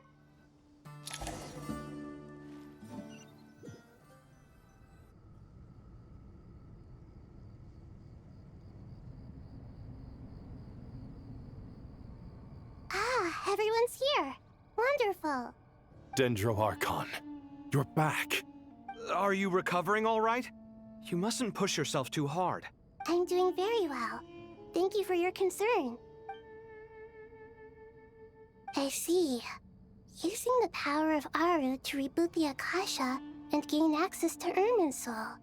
It's a sound plan, although I regret to be the bearer of bad news. But with the state that Irminsul is currently in, it's impossible to access via traditional means. Even the Akasha won't change that. Alas, we had feared this may be the case. And what about non-traditional means? Non-traditional means? Are you saying... Desperate times call for new measures.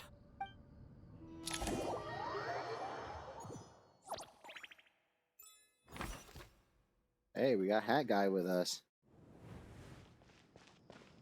And Nefer.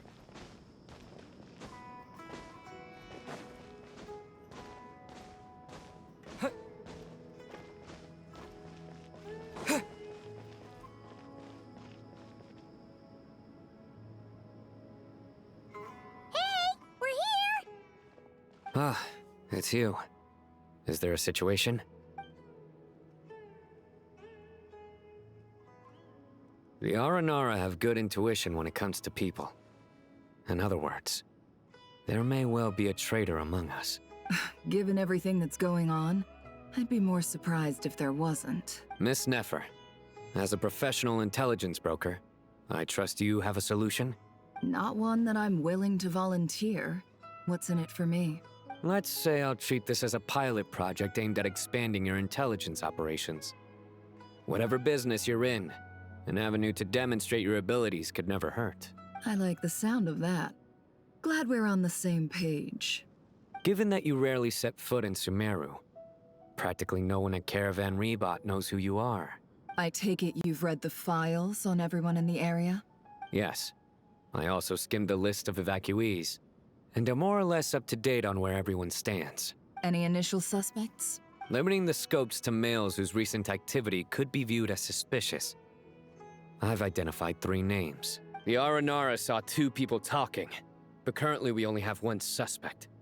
The other person was probably just a messenger, and in all likelihood has already left Caravan Rebot. Everyone is heading for the desert per the evacuation order.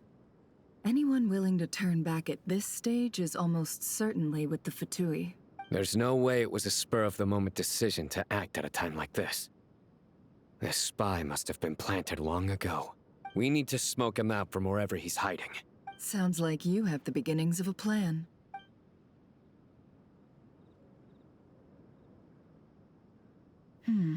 I see. Your suspicions are well-founded. I'd be watching him too if I were you. So far, we still lack solid evidence that he's been bribed. He hasn't made any recent purchases that would indicate he came into some cash. Then let's get closer to him to confirm before we make our move. I can handle it. I'm not based in Sumeru, so barely anyone at Caravan Rebot knows who I am. And you're certain you've never encountered this person in Nodcry? I'm certain. Besides, it's extremely rare for me to have had any direct contact with Sumeru mercenaries besides Jet. There's no way he could have seen my face before. Sino, stay out of sight and wait for my signal. If he raises any red flags, I'll bring him toward the main road. Understood. I'll take it from there. Excellent. Well, it's a pleasure working with you.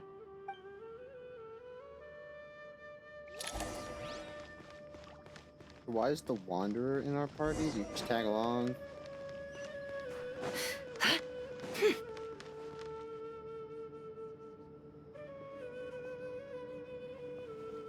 Darker skin, scars, frequents the desert and has ample combat experience. Nothing unusual about how he dresses or acts. What's that he's looking at? A coin. Interesting. Could that be how his contact paid him? Conveniently discreet for someone trying to hide any unexplained income. And yet it could be highly valuable. Sorry to bother you. Has everyone here already left? I don't suppose you happen to see a lady wearing a hat? Ma'am, what are you doing in Caravan Rebot all by yourself? The main group evacuated some time ago. Didn't you pass them on the road? My friend and I lost some of our cargo along the way. I didn't want to miss out on potential business, so I told her to go on ahead and meet the client while I retraced our steps. I didn't think it would be so late by the time I found it. And then there was a terrible sandstorm. I guess I must have taken a wrong turn, because I didn't see any large groups on my way here. Forgive me for asking, but just to be on the safe side, could you describe this friend of yours? Sure. She has blonde hair, and she was wearing a hat and a white dress. You'd definitely know if you'd seen her. Yes, I think that does ring a bell. Ah, my apologies. During this exceptional time, the Corps of 30 are under orders to be extra cautious when dealing with unknown people, whoever they might be. I understand. Well, sir, is there anything else you need to know? If not, I'd better try and catch up with them. Hey, wait! They left a good while ago now. You'll never catch up with them on your own. Why don't I give you a ride? I'm here to collect the last few people anyway. We have plenty of carts, so one more won't be a problem. That would be amazing. Traveling with a group will be much safer. I'll have to pay you for your trouble. Hey, let's not worry about the money for now. Wait here a moment. Once I'm done packing up, I'll take you to join the rest of the group. All right, thanks. Let me know if you need a hand carrying anything. No need for that. I'm strong enough for both of us. Okay. Well, I wish there was some way I could repay you. Guess it's my lucky day, running into someone who knows what they're doing here. You might have just saved my life, you know? You're not wrong there. I mean, what kind of cargo is so important that it's worth risking your life to get back? I hope for your sake that it's priceless. Actually, I suppose I can tell you, since you've been such a big help. But be sure to keep it to yourself, or we could both be in big trouble. Oh, really? Sounds mysterious. We're in the antiques business. You understand? Some of our goods aren't acquired through the most legitimate means. We have to be very discreet when we're selling them. That's why I had to go looking for the missing cargo alone. Ah, no wonder. Well, ma'am, in that case, it turns out that maybe there is something you could do for me. I'm all ears. But to be clear, our commission isn't cheap. Think carefully before you ask. We don't want to ruin our relationship before we even hit the road. I'm sure that won't be a problem. My issue is, I have something that's a little difficult to sell on as well. Take a look at this.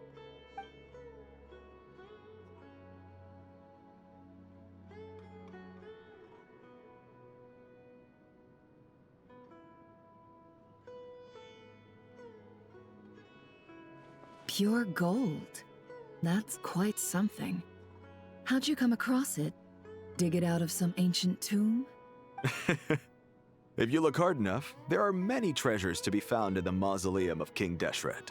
It has no distinct Snezhnayan markings. That'll be why he's going with that story. And he clearly doesn't want to arouse suspicion, so he's on the lookout for an opportunity to make a quiet trade. Surely you have an existing business partner. Won't they take it off your hands? I hope I won't be attracting the wrath of my competitors by helping you sell this. The shop I used to work with is having cash flow issues at the moment after losing some money. I'm under enough pressure as it is without having to deal with them. On the off chance anything went wrong, I'd never get my money back. I understand. Gold is the last thing that traders with cash flow problems want to see.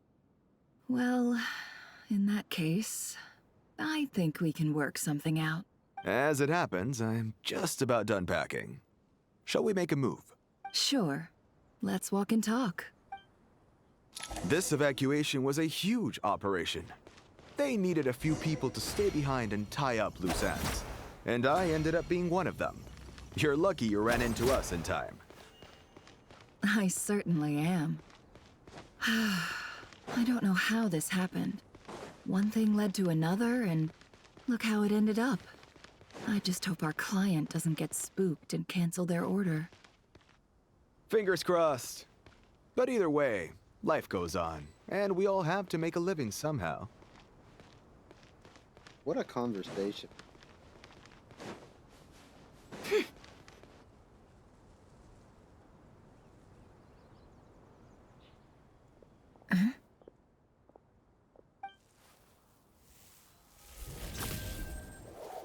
Hands where I can see them. General Mahamatra! No, wait! What are you doing? This is the coin? Good. Sadly, you won't have the chance to spend it. Nicely done. Looks like Sumeru's Matra are a well-oiled machine nowadays. Unmarked gold coins are quite difficult to trace. Thanks to you, we have secured the evidence. Here's what's gonna happen.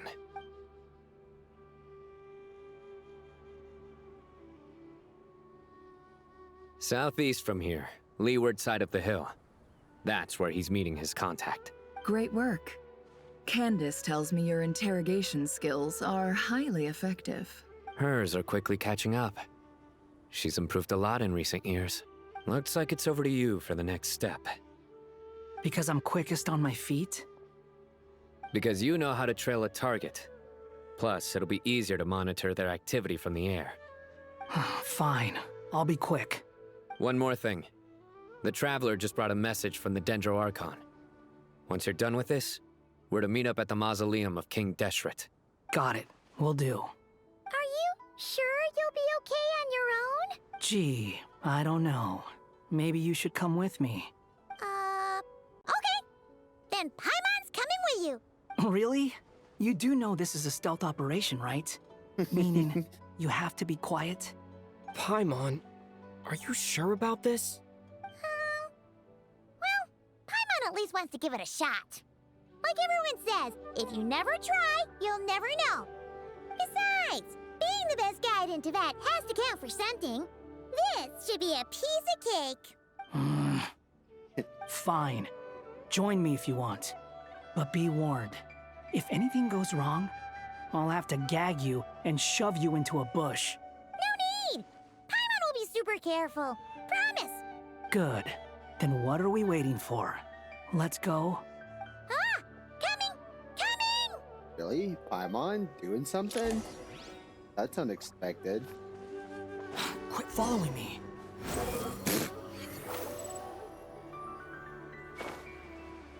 That skill really doesn't last long. This is Swan Fury. Okay. Does he have a signature? Nice. C3 with signature.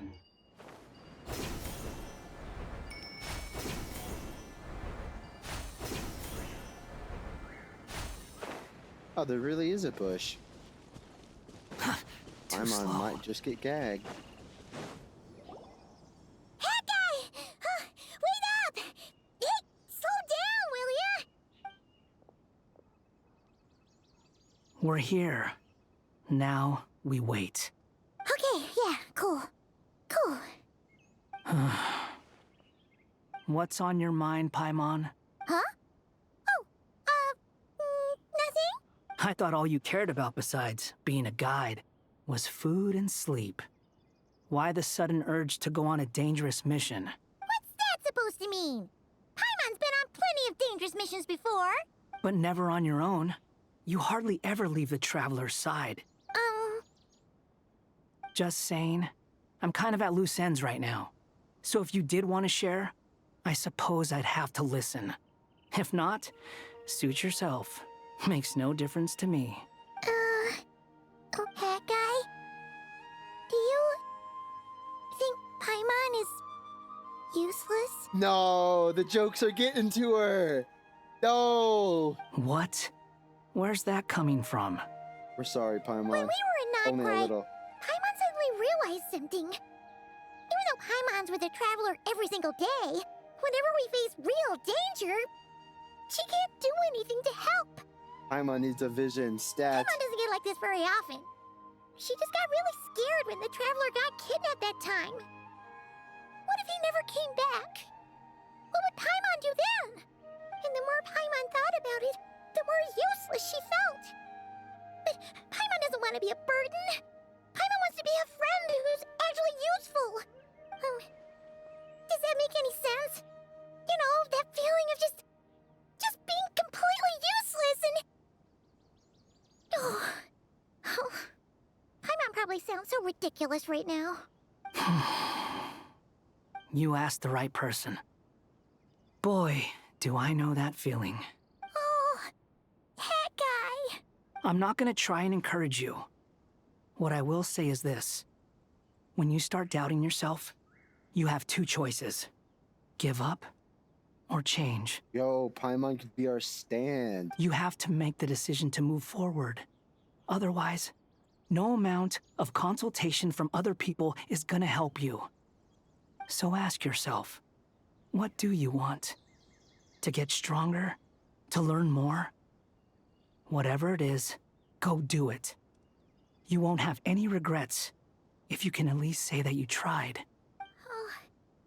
Alright. Something's not right. Shouldn't they be here by now? Paimon, is it just me? Or is it a little too quiet around here? Should Paimon take a look? We'll give it another hour. If nothing happens, we head back. Okay. How strange. We've been here for ages. Where the heck are they? Have we been stood up? What is it? Did you think of something? Something feels off about this whole situation, but I can't quite explain why. We know for sure that the guy Sinocot had something set up, yet somehow his contact is a no-show. So, either the handler got caught, or, more likely, they decided to cut our guy loose. How would they know to do that? Wouldn't they at least send someone here to check things out? That's the problem. They couldn't possibly know what's happening here. Unless... This feels all too familiar. Come on, let's head back. Poor Paimon, dude. Even though this isn't a formal meeting, I'd still like to start by saying how grateful I am to each and every one of you. Thank you all for coming here and standing by our side. Chesapeake and Bennu are currently assisting the scholars with the maintenance of Aru. Please forgive their absence. As for Hermanubis, may he rest in peace. We remember him with great fondness. There have been times when I imagined what it might be like to meet you all. Now that it's really happening, I feel quite emotional. Time has taken many things away, but that which remains is all the more resilient. I must say, there is one thing that rather surprises me. You appear to be in good spirits, Lesser Lord Kusanali. But even so, I can sense that the life force given to you by the Dendral Dragon has far from fully resolved the problem of your vitality. Oh no! So even a Pep's power didn't work? Don't worry, Paimon. It worked very well indeed. The issue is how closely I am tied to Irminsul. Until the problem with it is resolved, there is no way I can fully recover. Sumeru has undergone tremendous changes during your absence. When gods pass away, inevitably, people's faith in them grows weaker. You must have sensed it already. Your power is not what it once was. Oh. Regrettably, this is true. I too have grown weaker due to the effects of Irminsul. Right now, we're all in quite a sorry state. Then what do you suggest? We take all the help we can get. Sumeru is our shared home. You and I, gods and humans alike. We must unite all our strength in this moment. Though Al-Ahmar is no longer with us, the alliance between the three gods remains in force. Regardless, as subjects of our king, we have a responsibility to support Sumeru through this catastrophe. Not to mention that it was the people of Sumeru who released us from this prison of Aru. Times have changed, and the people of today possess greater wisdom than those of the past. You really know how to give a rousing speech, Koti. Now then, let us learn more about your plan. The brightest minds of the Sumeru Academia are busy opening and renovating Aru. They claim it has something to do with Irminsul? Correct. Irminsul has existed in Teyvat since the very beginning. But during the Age of the Dragons, it did not possess the significance it holds today. After the heavenly principles arrived, the power of the Light Realm was divided into elemental energy, and Irminsul was refashioned as a device that records and preserves all information. Since then, everything in this world has been inextricably linked to it. As the Dendro Archon, I have a duty to protect Irminsul.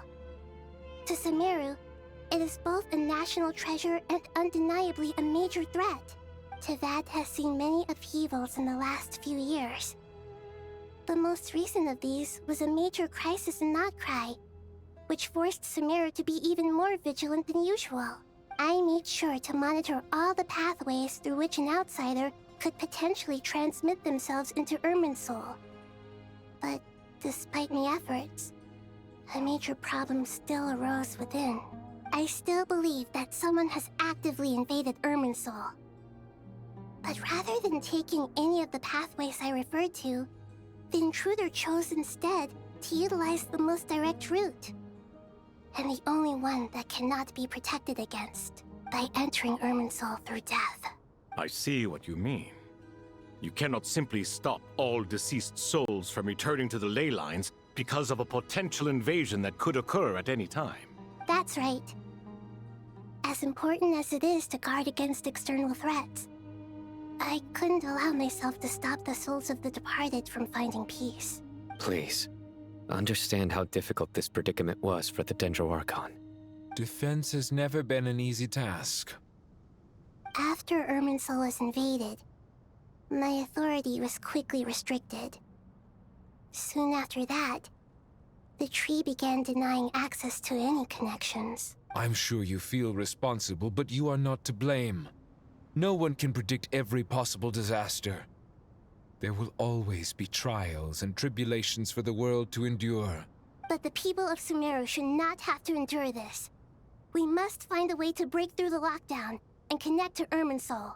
And this is why you need Aru. Yes.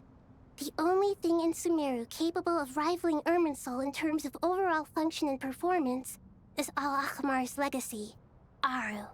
All I managed to do before falling into a coma was make some minor adjustments to Irminsul. Using Aru is a last resort, and a move that comes with enormous risks. The Scholar's initial plan was to borrow Aru's power to reboot the Akasha, then use the Akasha to connect to Irminsul and investigate. Unfortunately, Irminsul has suffered far greater damage than they first thought, rendering that plan futile. To rise to the challenge, we had to resort to more extreme and far costlier means. This has led to a number of new contingency plans. To reclaim Irminsul, our brightest scholars have made further modifications to Aru with multiple goals in mind. I thank you all for giving them your blessing in this endeavor. Human wisdom has clearly improved over the millennia. You have not only our support, but that of the Jinn, the Aranara, and the Pari. Together, we will do everything in our power to save Irminsul. By the way, when you spoke earlier of an intruder, it almost sounded as if you knew who you were dealing with and what they were capable of. Well, since you ask.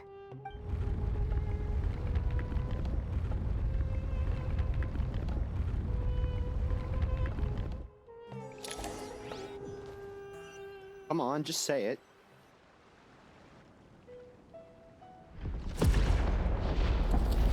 That cannot be good.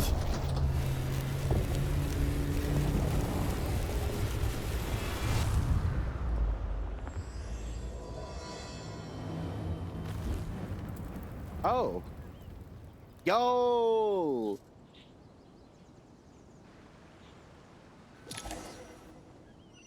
Well, what kind of blessings and rewards do you think we can get from that? Master Tainari! What is that? Is this Irminsul? How did this happen? What's going on inside? Luckily, we managed to evacuate everyone. What in the world was that? That was terrifying! Oh my. I understand now, Dendroarchon. You make yourself quite clear indeed. Not once over the millennia has Irminsul been so terribly afflicted as this. Go.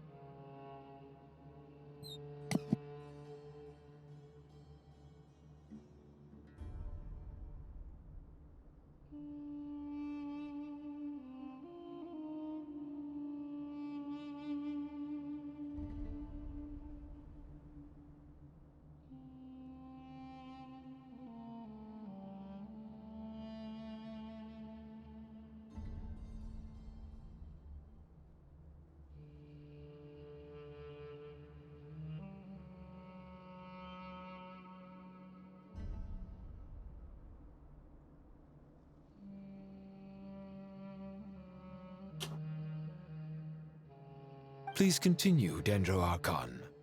Irminsul's root system is what comprises the ley lines. In the past, it has always been hidden away, going unseen by the general populace. But now, an evil intruder is making it reveal itself. It has become a tree of unbridled greed. A clear sign that a deranged experiment has advanced to a new stage.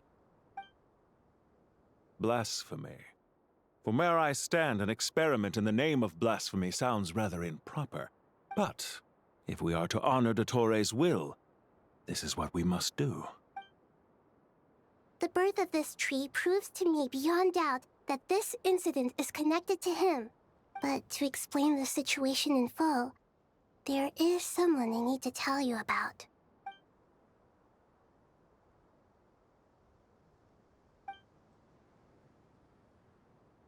Zandik. So it was him. I saw him in the desert once. A man of supreme arrogance. So this is where it has taken him. But didn't Dottore die and not cry? How is he still able to do all this? He must still have loyal followers amongst the Fatui. Even so, I'm still unclear as to how he has been able to wield such a profound influence over Irminsul. I can confirm that Fatui forces have arrived in Sumeru City. Furthermore, Irminsul seems to be undergoing some kind of mutation. Evil branches are beginning to grow. Things that do not belong to this world are slowly but surely materializing. Sorry, I couldn't think of any other word to describe it. They don't seem to be fully formed physical entities yet, after all, but they are gradually becoming real. A baleful tree climbing up into the heavens. Speaking of Dottore, I have some information on that front as well. I didn't think it was wise to state this out in the open. But my theory is, the mole wasn't cut off after he was caught. They wrote him off from the beginning. You mean, the Fatui never intended to follow through with him? Then why plant a mole at all? It's hardly a conventional strategy, and the rationale behind it is pretty twisted. But as it happens, I know someone who works exactly this way. And when it comes down to it, his goals are very simple. He just wants to confuse people, so they can't figure out what he's up to. He's been a collaborator of Dottore's from the outset. That fact alone confirms that Dottore is involved with this somehow.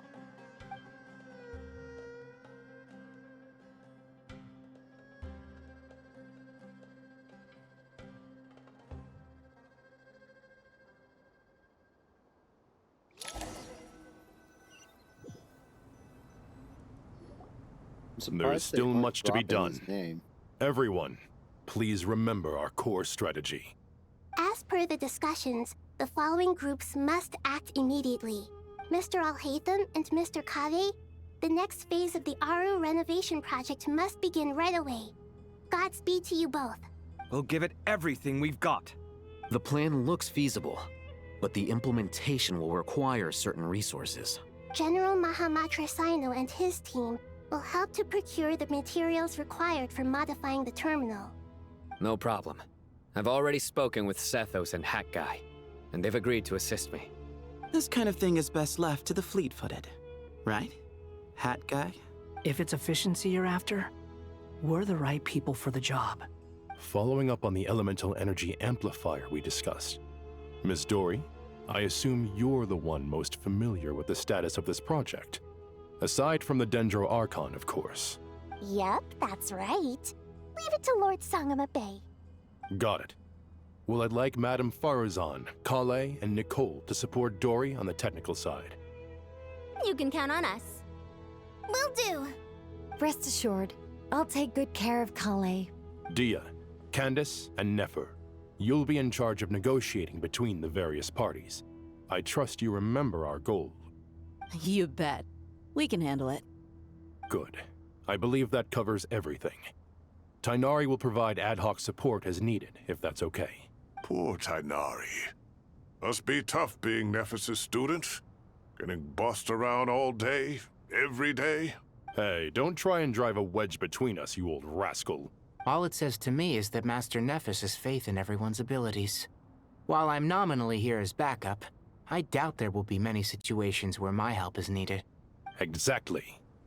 Finally, Traveler, you and I will head to the border between Sumeru and Natlan. Once that task is complete, I'll be asking some of you to accompany me to the Eternal Oasis. The Eternal Oasis? I thought that was just a legend. So it does exist after all. Regarding your trip to Natlan, under normal circumstances, a meeting between our two nations would be a far more formal affair. Unfortunately, Sumeru is all but completely cut off from the outside world at present. So regretfully, we won't be able to give the Pyro Archon Mawika the grand reception that she deserves. My apologies. No point putting too much pressure on yourselves. That goes for everyone. He just continued talking. I just cut him off. Right. Especially you, Dendro Archon. I'm sure you're still feeling quite weak. Don't worry about me. The Dendro Dragon's life force will sustain me. Plus, we'll be there every step of the way. Nahida will be just fine. Yes. I believe in myself. And I believe in every one of you. Well, time to get going. Does Nicole have a voice line for Kale? I don't think so, but I may as well look. No, I kind of wish she did. That'd be nice.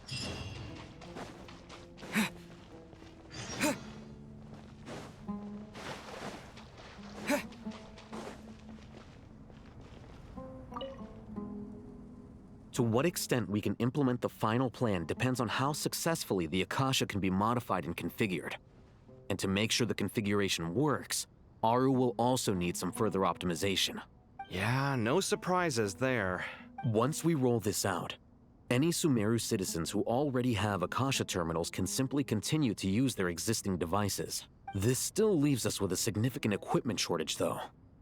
Many groups of people were never issued Akasha terminals, including mercenaries, the desert folk, and many others. We'll need a supply of rare materials for the renovation of Aru and the production of new terminals. Right now, the best place to source these locally is from the primal constructs within King Deshret's mausoleum. Time is not on our side here. It's gonna be a race against the clock. The Aru merge and renovation project will have to be carried out by you two. Everything's riding on this, so failure is not an option. Best of luck to you both. As discussed, General Mahamatra Sino and Mr. Hatguy will source the required materials. Mr. Sethos is quite familiar with the layout of King Deshret's mausoleum. With him accompanying them, things should go quite smoothly. I have every confidence. In the meantime, we may as well take a breather. Makes sense. There's not much we can do until the materials arrive. Get in formation and stay close. What is this, boot camp? Knock it off. It's just Sino being Sino. You know what he's like. Everyone clear on our mission objective. Look at the excess primal constructs, dismantle them, and extract the required materials.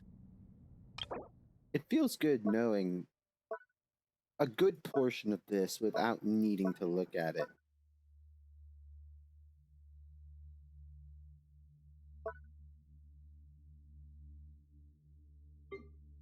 Because even though you have this, right, the importance of this isn't stated here. It was stated earlier, but this is where the goddess of flowers rest. You know, it's just... It doesn't list every detail about it.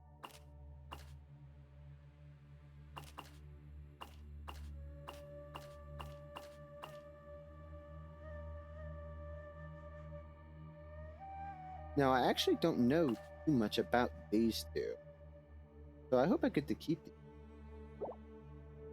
And King Deshret's 7 pillars agreed to this? If they're just sitting there doing nothing, we might as well put them to use. Thoth's words, not mine.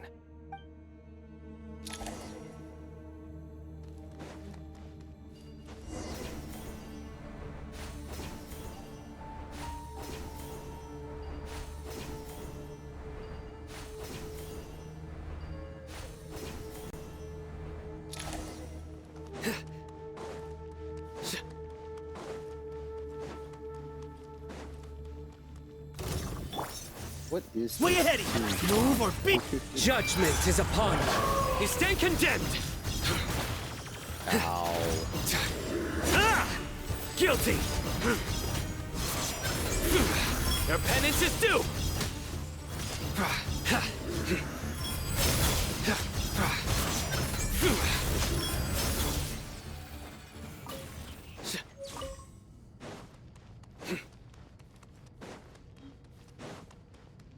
Oh. Lovely. Cry louder. Behold. What am I doing? The wind rises. Excuse me. Nowhere to run. Squall and fury.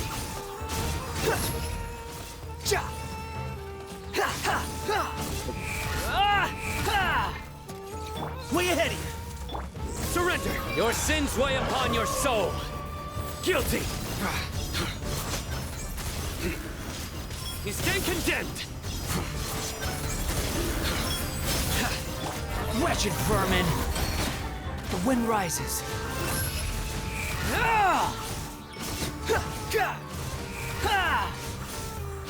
These devices should still be usable even though they're broken down. Let's take them back for the others to review.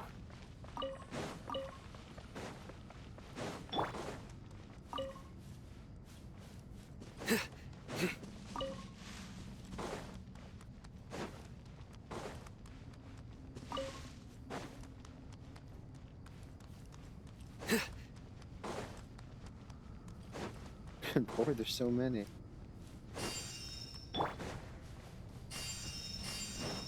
Squall and fury.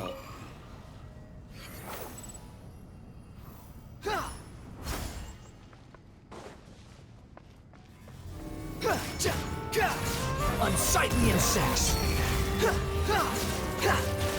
Behold. Ow,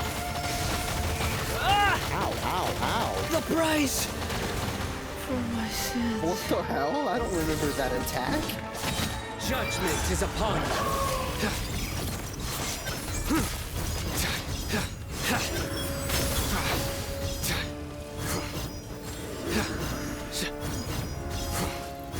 Your penance is due. Guilty. Why are you stepping on a rock? Excuse me. Glory to Al Akbar. Nowhere to run. Through me, justice is served. You stand condemned. How many do we need again? Enough to make an Akasha terminal for everyone who doesn't own one. I remember you telling me how revolutionary these Akasha terminals were. You've used one before, right? The Academia declared the Akasha to be the most powerful and comprehensive wisdom dissemination system in history. That should give you an idea of how powerful it is. Certainly sounds impressive. Neither Hat Guy nor I have ever had an Akasha terminal. Well, if it all goes to plan, that's about to change.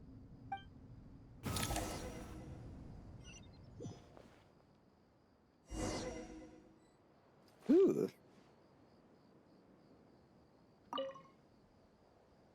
Oh, goody! Thank you so much for handling the delivery. What a long way it was. You've really outdone yourselves. I'm well aware what a bumpy, dangerous journey it must have been. Now, I would have loved to oversee the process myself, but of course, those of us who know the plan can't leave the mausoleum. Oh, trust me, I'm patting myself on the back for my assembly work here. Simply flawless work. But will you really be needing all of this? According to our plan, yes, this is the quantity required. I have no complaints about the quality either. Only the price. So expensive. I heard you covered a lot of the funding out of your own pocket. Oh, that's an exaggeration. The Academia provided most of the funds. I just offered a small token of my goodwill. Of course, the real tragedy is how little profit I'm making on this. You know, it's a serious crisis when you can't even make money out of it. It's really quite a beautiful design. And I'm intrigued by how such a diminutive device is able to output the power of the Light Realm. Did you attend the lecture on Light Realm energy, Madame Farzan? I don't believe I saw you there. Of course I attended. I was just a little late, so I had to listen to the whole thing from outside the back door. Ahem. Anyway, I have a perfectly good understanding of Light Realm, Elemental, and Abyssal energy, as well as the relationship between the three. Good to know. Master told me in private that the conversion process between Light Realm energy and Elemental energy involves highly classified knowledge that shouldn't be disseminated too widely. But even so, the scholars still shared said information. Well, you can't enforce a rule that everyone breaks. Is that the idea? At first, the Dendro Archon was reluctant to explain it in great depth for safety reasons. Later, she came to terms with it, and simply informed my master that we would all have to face the question of survival together. To protect someone from such dangers means keeping them in the dark. But for someone to know and embody the wisdom within, they must understand its very essence. It's an information hazard. We're exposed to danger just by knowing the facts. And just like bait, it lures us in by offering us the solution to our problems. But if you're not careful, you'll end up pursuing it down a dark path.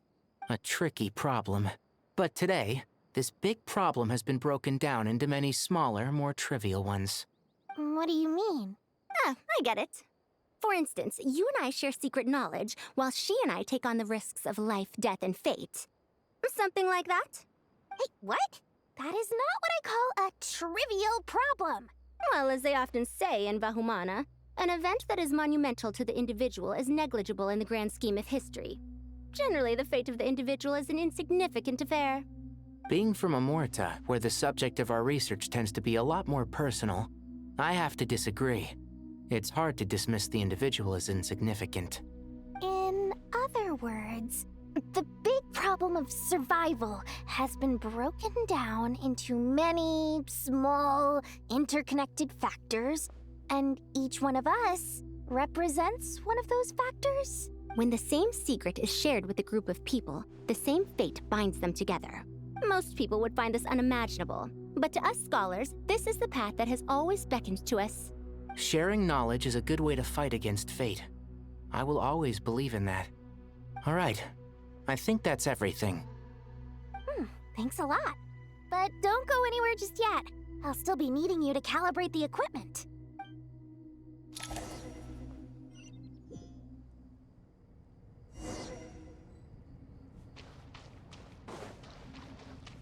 Not talk to. Oh.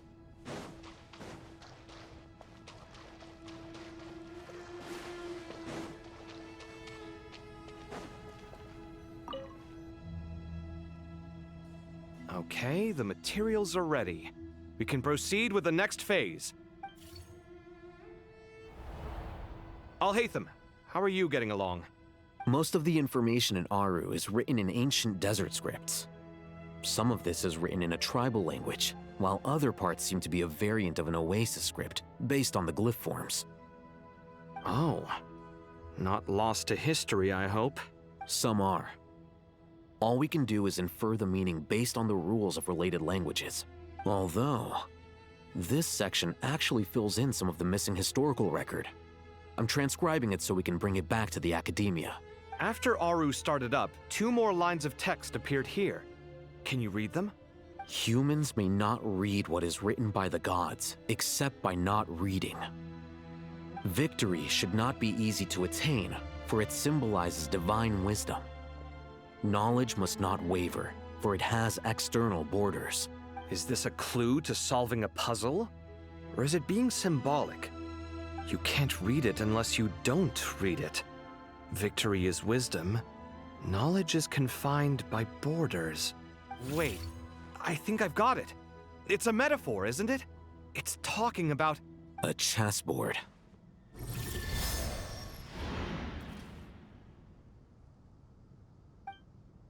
You were right. The youth of today are skilled at solving riddles. Have the secrets buried in the desert not been unearthed over the years all the same? Since Aru is a place reachable through wisdom, this day was bound to come sooner or later. Oh, I've always been against overly cryptic sentences. Don't you get tired of reading and writing all that? Ah, it's you three. Just in time. We've been delving deep into Aru, and now this board has appeared. I've heard this was how you'd while away your free hours. You must be quite the experts by now in that case. It is true. King Deshret's chess games are some of the most well-loved of all his wonderful creations. If you have ever been to Safhe Shatranj, you may well be familiar with the chess pieces you see here. Is this chessboard supposed to be another visualization of the interior of Aru, then? Naturally. Visitors, everything is ready.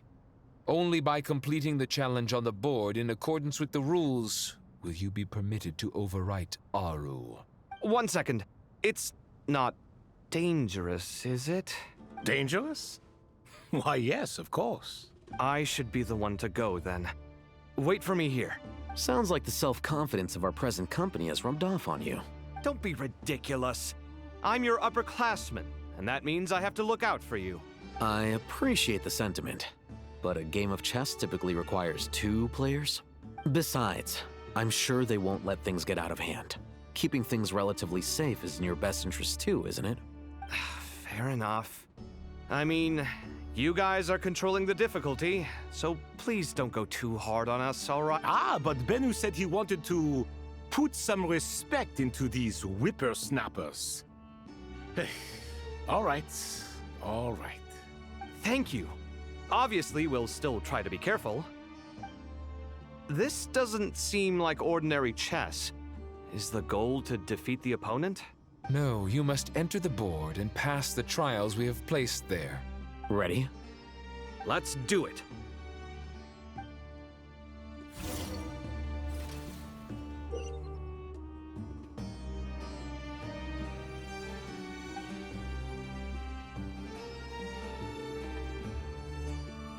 Okay.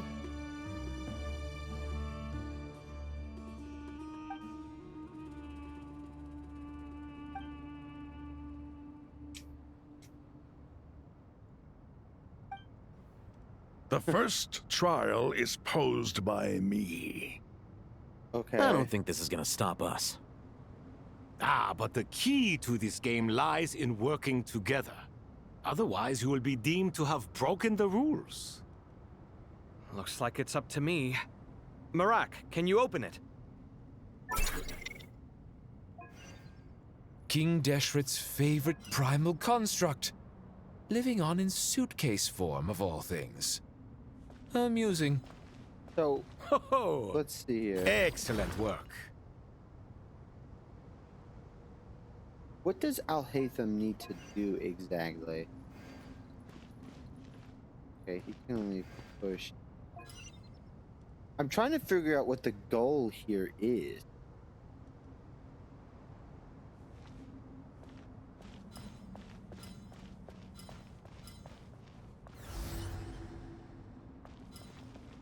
What?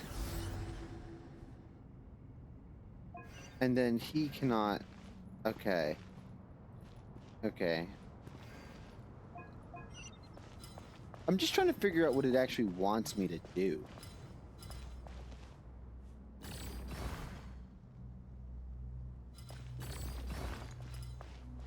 Let's see if we can't figure that out.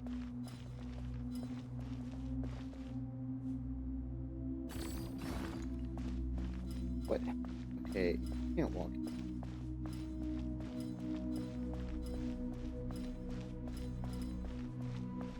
Headphones are...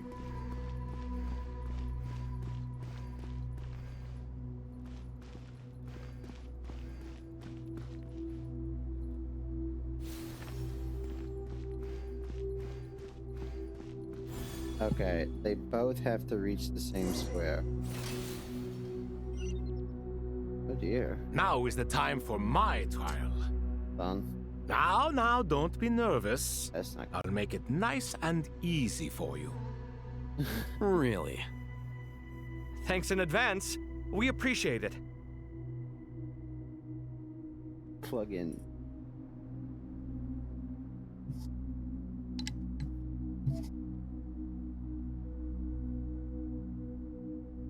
Lower the difficulty. Who wants that?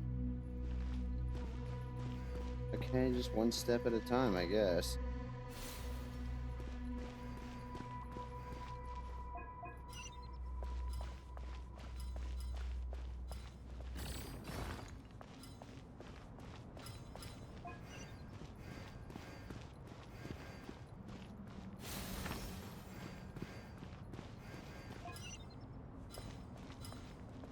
Um,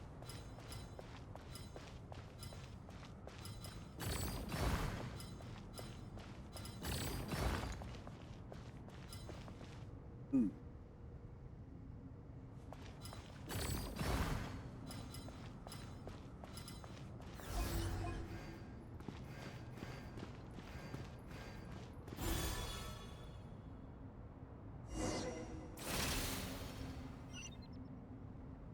Ibis King, don't you think this all rather inappropriate? You may as well be handing them victory on a silver platter. Seriously. Do not expect me to follow your lead. Ha! Suit yourself.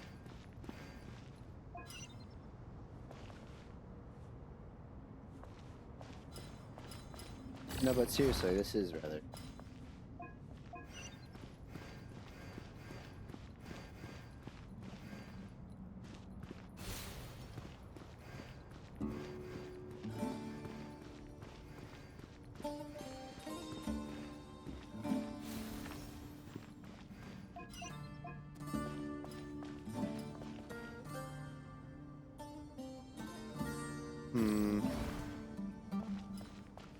If I could get there, that'd be nice.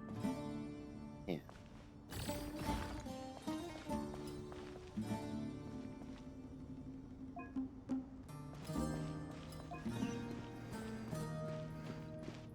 Well, I have an idea.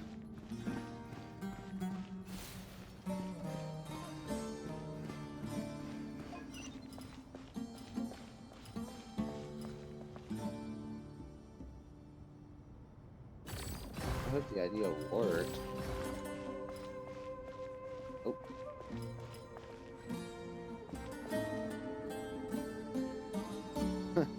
I can't push that back, can I?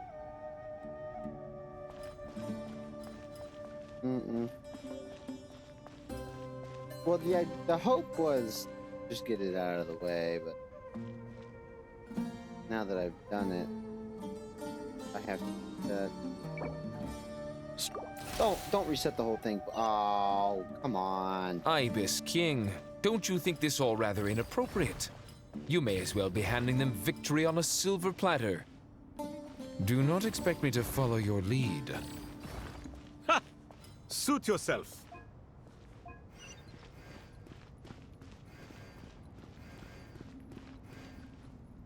Oh, hitting buttons to press.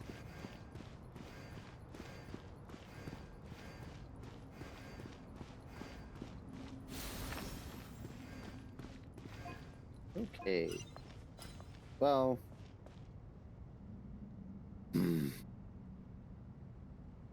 I need that book. I need to pass. Where to push this?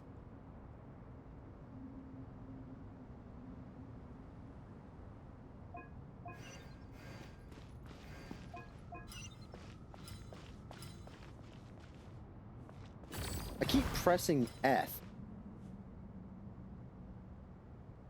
I want to push it to here. Because if I push it here, it's gonna force out. Yeah, I can't push it there. And and once again, I press F.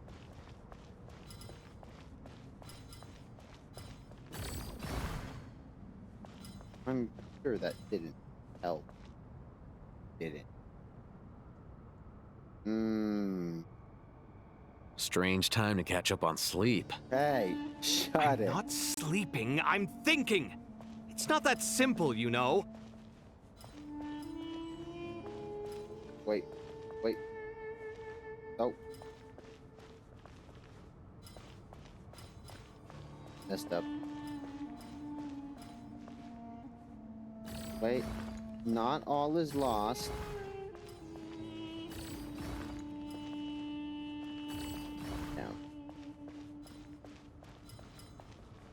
Strange time to catch up on sleep. It can't I'm go not back. sleeping, I'm thinking. Really? It's not that simple, you know. I don't think I can make it.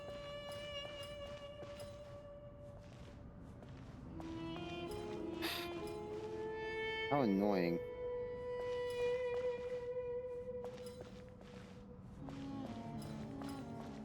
Damn it, dude. You're kidding me. Strange time to catch up on sleep. What is wrong with me? Ibis King, don't you think this all rather inappropriate?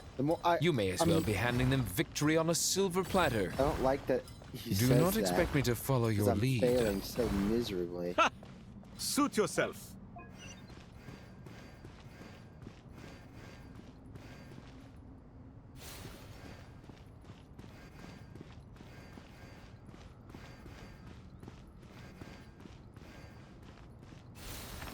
Wait, can't I? I don't think there's enough from him to just go for it. Definitely not.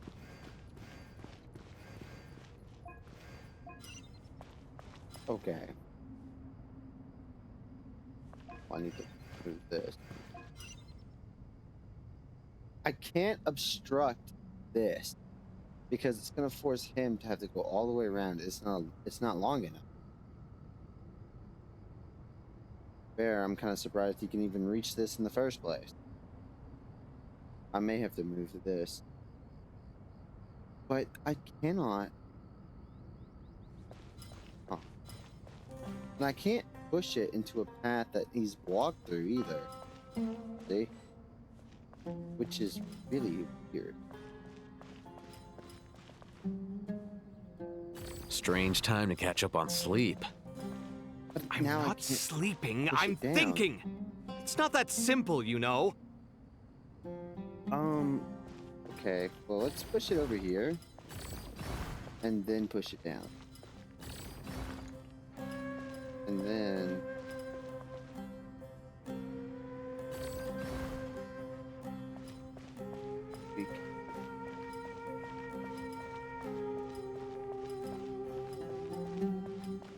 Strange time to catch up on I'm sleep. literally moving.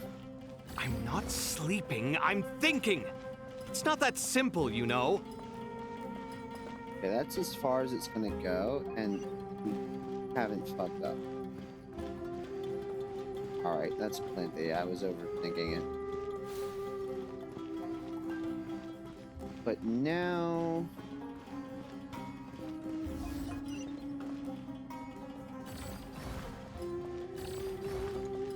Yeah, I really was overthinking it.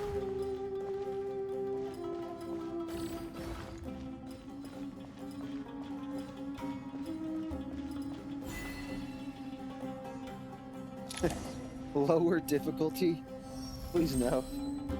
I like a challenge. Done. And you should challenge your players from time to time. Finally. It's over. And if they can't get through it, they can just look up the answer. But seriously, that was incredible. Standing on the chessboard felt completely different from standing on solid ground. And also... Oh, sorry. I'll save my thoughts for later. Thanks to the three of you for helping us out with this. Is it just me, or were you giving us quite a lot of guidance along the way? We made but a humble contribution. You lived up to our expectations. Bravo! Our aid was not given for naught. In addition to the existing functions, I'd like to ask you for another favor. Since Aru's interference shield can cover the entirety of the mausoleum, it should be possible to extend its range even further. Perhaps you can find a way. So, building upon the existing functions to... I'm with you! Imagine for a moment. What would the ideal outcome look like if this function were compatible with the devices? I agree. This is the best solution possible. Please, everyone, we beg you to help us. Me, oh my! Well, since you ask so very nicely, I suppose... Goti? Croco? What do you say? Naturally. Time to go!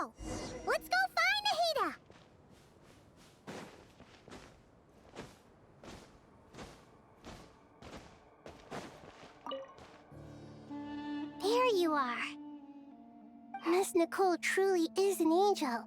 She shows great wisdom in guiding others, and she has already sent word to Natlan on our behalf. She said that while the other members of the Hexen Circle are busy with important work, she is quite free, and she is more than willing to accompany the people of Sumeru for the entire journey. Oh, yes, Nicole, all right. Always super patient and loves to help everyone out. She's the best. She is. So kind and enthusiastic. Paimon's taking lines from Glee now. Well, time for us to get going.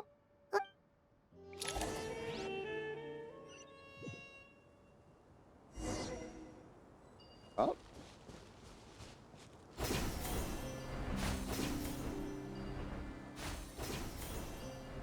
Where exactly are... Okay.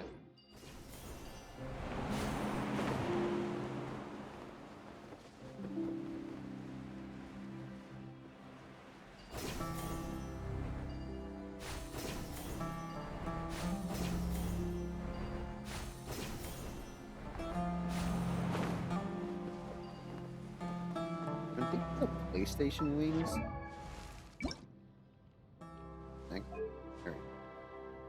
No, they're not. Die.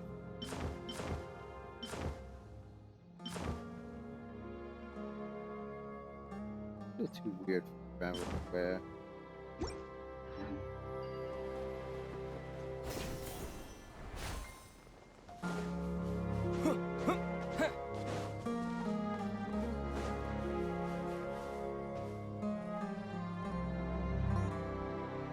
This should be one of the closest places to Natlan in all of Sumeru.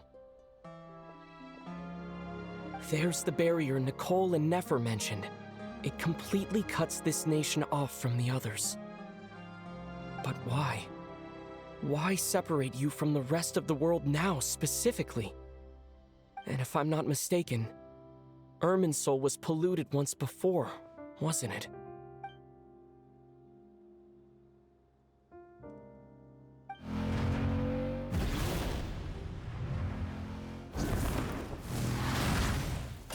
Good question. I'm wondering the same thing myself. That voice. Mawika!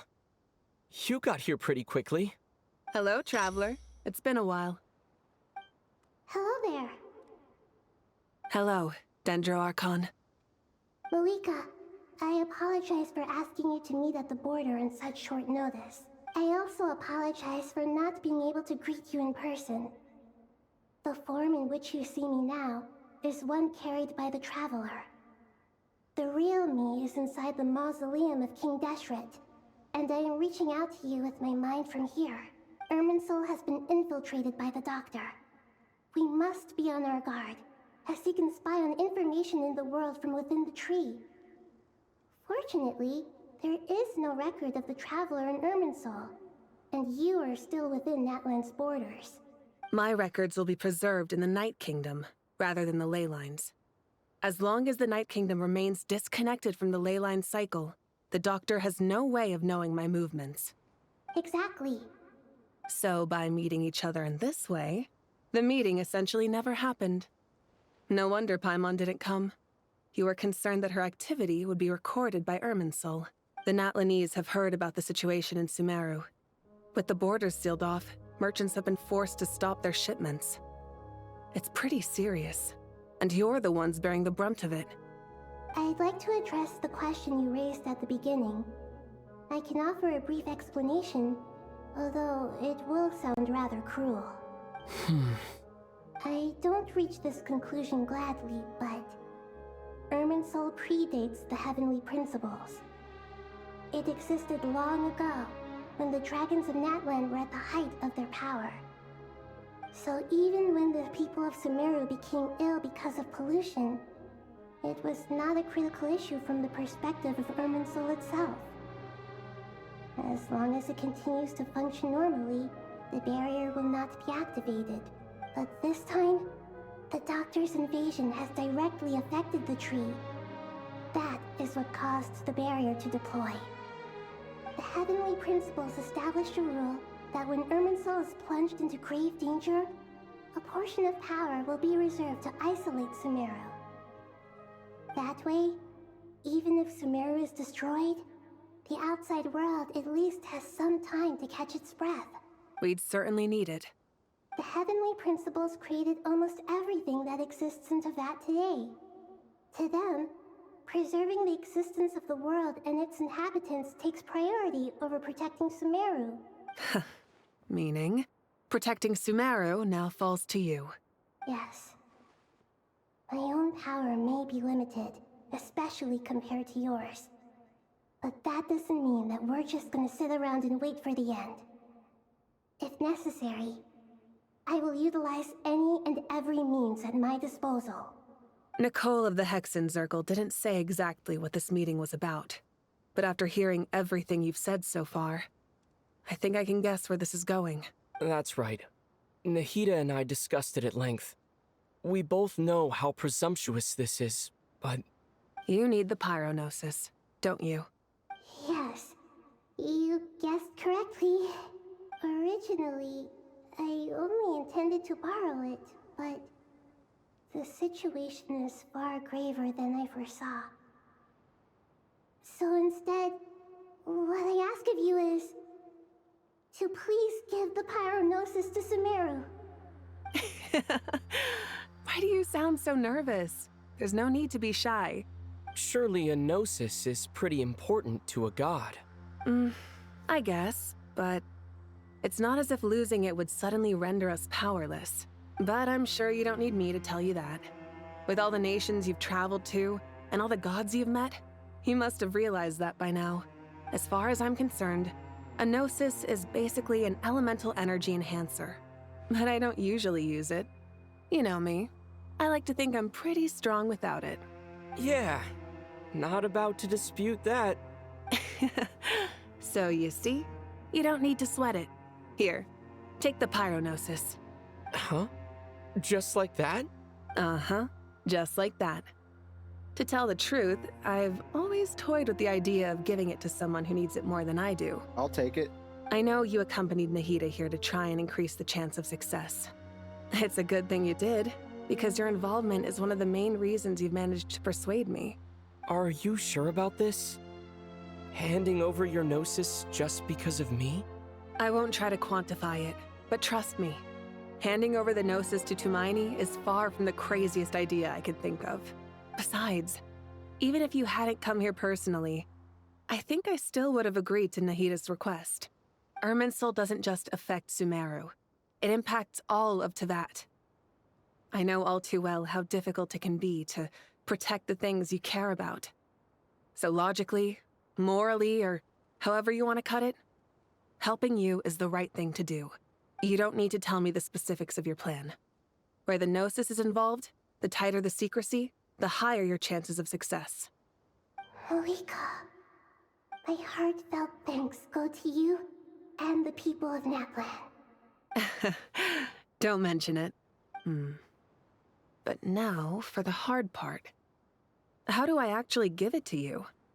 The Irminsul barrier is right in the way. I have an idea.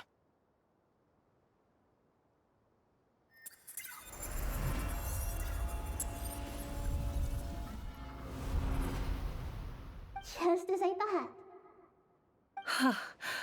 Incredible. What did you do?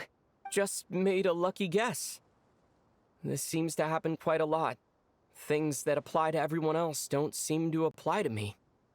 I figured the same might be true here. Irminsul usually produces effects based on the records it holds. Since the Traveler is a Descender, Irminsul contains no records of him, and thus has no way to impede him. Is that right? You really are full of surprises. Catch.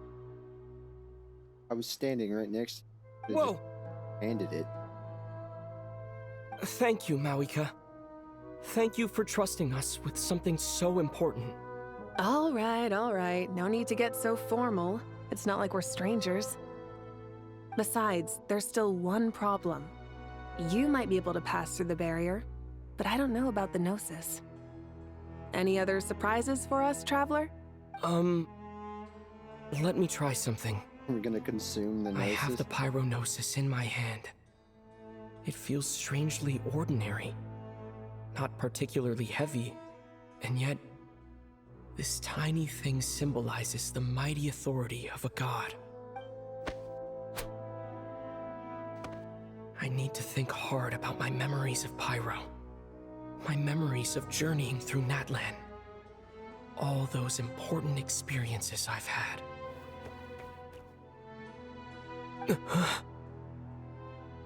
Yep. The Gnosis disappeared. Traveler, are you alright? I'm fine. The Pyronosis disappeared into my body, just like phlogiston. Maybe it resonates with you because you've mastered the power of phlogiston. You might not be recorded in the ley lines, but you're still our Tumini. Whew.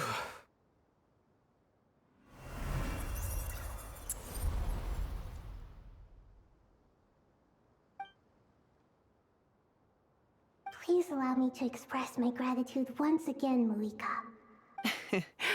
Pleasure. Well, I've given you all the help I can. The rest is up to you. Good luck. We won't let you down.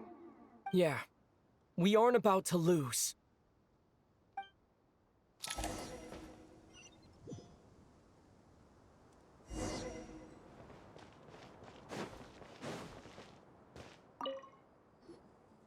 Traveler, Paimon, how are you feeling?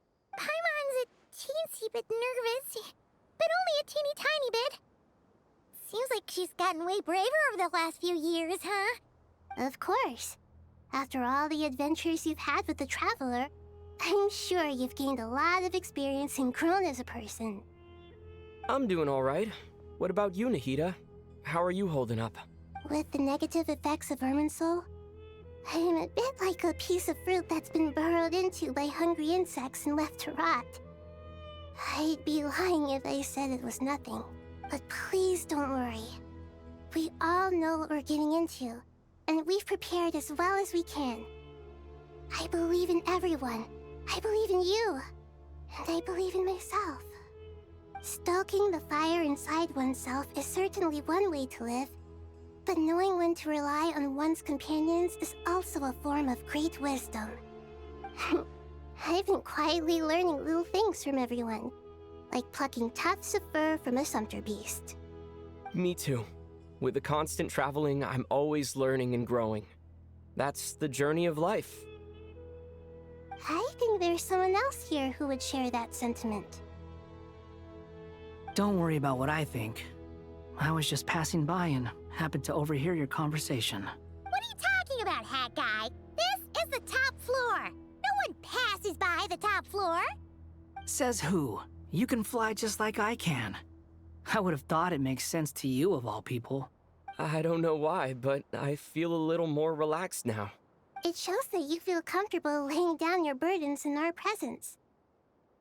It means that Sumeru is a place you can trust, where you know we have your back. And we feel exactly the same way around you. That's what it means to be friends.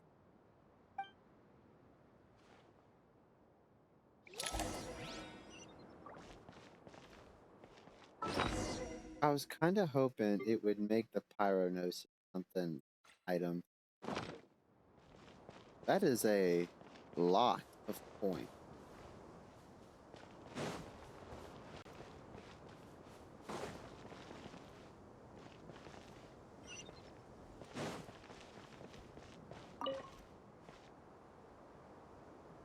Ah, it's finally done. Ugh, but I have a nagging feeling that there's something I've forgotten. Boyfriend? Oh, there you are. Everything wrapped up on your end? Okay, fair enough. That was a pointless question. We were working in tandem, after all. You must really be exhausted. Well, it's been a busy day for both of us. When work ends, you clock out. No looking back. Yeah, we're definitely due a break. Probably a little late to start drinking now, though. I'll stick with water. Here, this one's for you. Thanks. You want a bite to eat? I can grab us something. Or wait, I think there's a stove nearby. Let me take a look. Are you nervous? A little, yeah. Unlike you, it seems. How are you not feeling at all nervous? Because everything that happens next is beyond my individual control. I don't worry about things I cannot influence. What do you mean, cannot influence? You're the one who came up with half of the strategies we ended up using. There's only so much I can do. I was only doing my duty. Was it like this last time, too? You mean with Azar and his accomplices? Yes and no. The situation back then was easier to control, but we weren't as prepared as we are this time. So the enemy is stronger, but so are we. I still vividly remember the way you interrogated me in the library after the fact. Where were you when Sumeru needed you most? If your memory is so vivid, you might also recall that it was you who came looking for an argument. You're often the one who initiates these things, you know.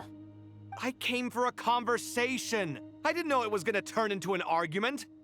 Anyway, at least I showed up this time. So, what do you think? What do I think? I think we're certainly better off for it. It's good having me around to help out, huh? Absolutely. As a citizen of Sumeru, you displayed a remarkable sense of responsibility in the face of disaster. Certainly feels that way. I just shudder to think how the world would have ended up if we hadn't gotten control of the situation. So, do you think this is what impending disaster looks like? The sky is so clear, and there isn't a whiff of decay or destruction in the air. It's hard to imagine that the fall of humanity could happen on an ordinary day like this. Awful things happen all the time. Sometimes people can stop them, and sometimes they can't. What you and I have done is increase our chances of stopping this one. Lofty ideals may provide no defense at all against nihilism, but perhaps little decisions can. Oh, nothing. It's nothing.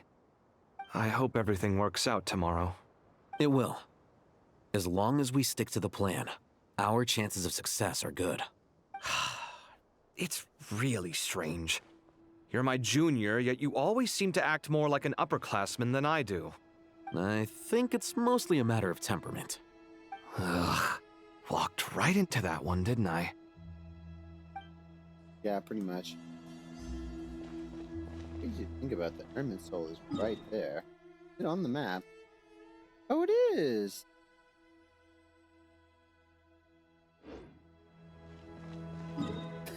His palace may have gotten damaged.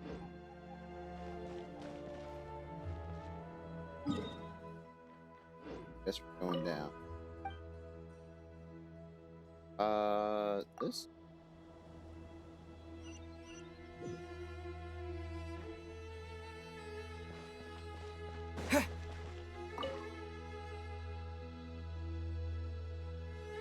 We'll make our move after sunrise tomorrow. Good. Is everything ready? As much as possible. That'll be enough. Don't let the pressure get to you. We'll take things one step at a time. That's how we've always done it. Master Tainari! Mr. Sino! So this is where you were. I brought some juice and some water. Would you like some? I know how easily you get dehydrated in the desert, so you should definitely have some water. In which case, I'll have the juice. I gotta ask, though. Who's on juice-making duty at a time like this? Madame Farazan said she was feeling a little nervous, so I told her about the automatic juicer my friend invented. She took it right off me and started making carton after carton of juice. A juicer? Did Sucrose send that to you? Yeah. I hadn't had the chance to try it out before this incident occurred, but I couldn't bear to leave it behind in Gandharvaville. The juice is very sweet. I think so too. Kale, how are you feeling? Physically, I'm okay, but it just still feels strange to me. Why would a great power like this come to someone like me? I know the feeling well. That same question ran through my mind every day as a kid. At least now, you have someone who can relate to you. All the more reason that you should apply for Spontamod. Tainari fiercely opposes the idea, though. Those two things are completely unrelated. What are we all chatting about, Would anyone like any juice? Oh, you have some already. I had some earlier, ma'am. Maybe give the extra to someone else? Very well, very well. I shall be off then. There's this enormous power, and then there's little old you. You feel like there's no connection between the two. And that sense of dissonance is difficult to get used to. Yeah. But after all this time, I can't believe this stuff still gets to me sometimes. Makes me feel a little childish. Kale, just because we normally keep the conversation light doesn't mean we can't discuss deeper issues. I don't think it's childish at all. You were the victim of a terrible crime. It's normal to struggle with the fallout from it. You have absolutely nothing to be ashamed of. My professor once told me that no incident can be considered truly resolved until the victim says it's over. Your rage and your pain are completely justified.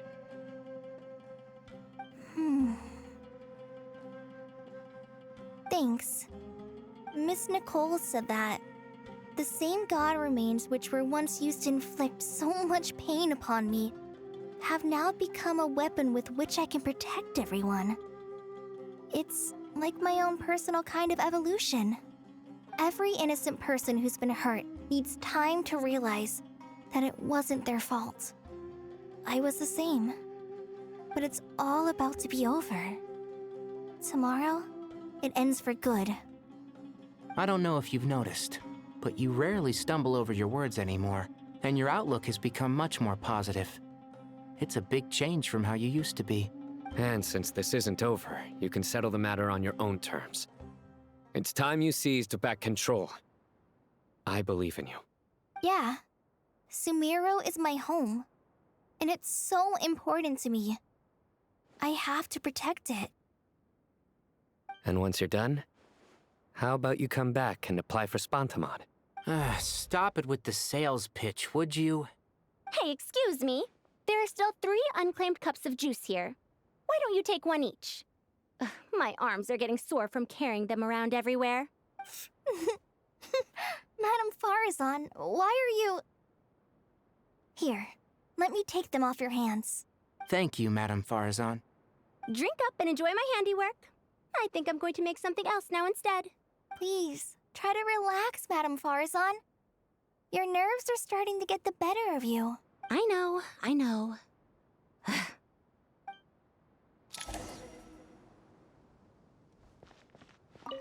Drink up and enjoy my handiwork. Please, try to... I know.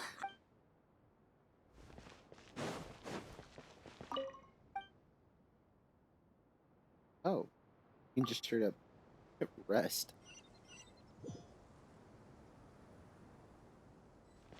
Oh, not.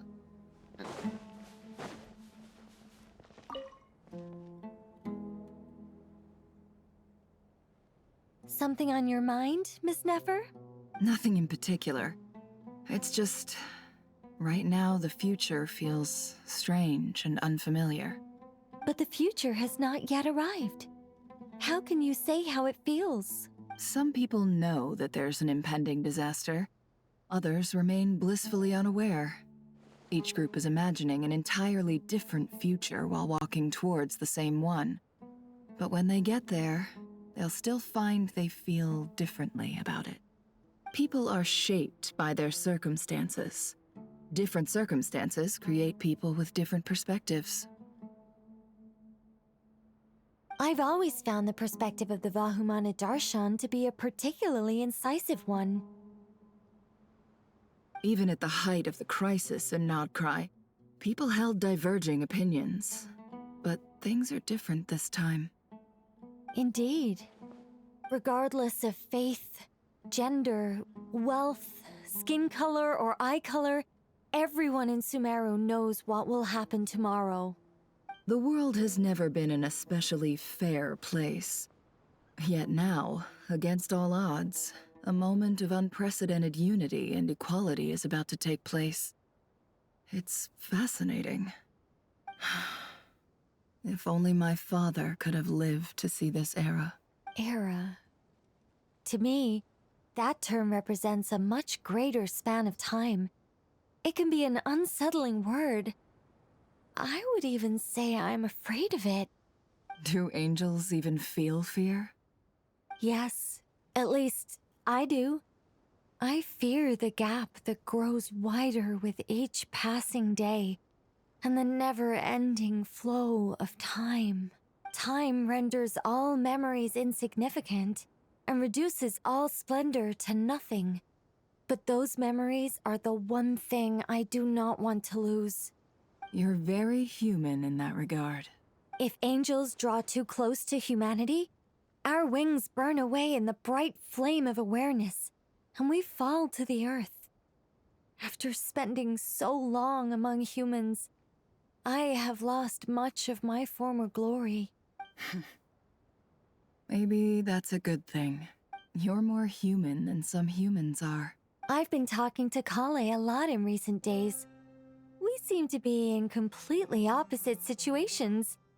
I suppose that makes us good case studies for comparison. Case studies for who? Myself, I suppose. After comparing the two of us, I suddenly discovered that I desired more than before. It was a gentle, pleasant sensation. Just as most people pursue glory and miracles, I too am pursuing miracles of my own, guiding humans to make the miracles in their hearts a reality. That is my miracle. It doesn't sound so bad, does it?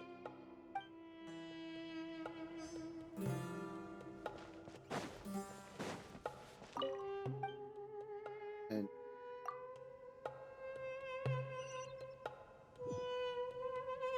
for us, well, here's someone who's been. No, you're not who I'm thinking of, but we do know you. Junior Zard has been Look at the absent. time. I should head back. I'm so sorry. I was in a hurry and didn't look where I was going. Are you all right? I'm fine. Wait, you're... Have we met? Not exactly. I think we may have crossed paths by the house of Dana before. Oh. You're Hat Guy! From Vahumana, right? You recognize me?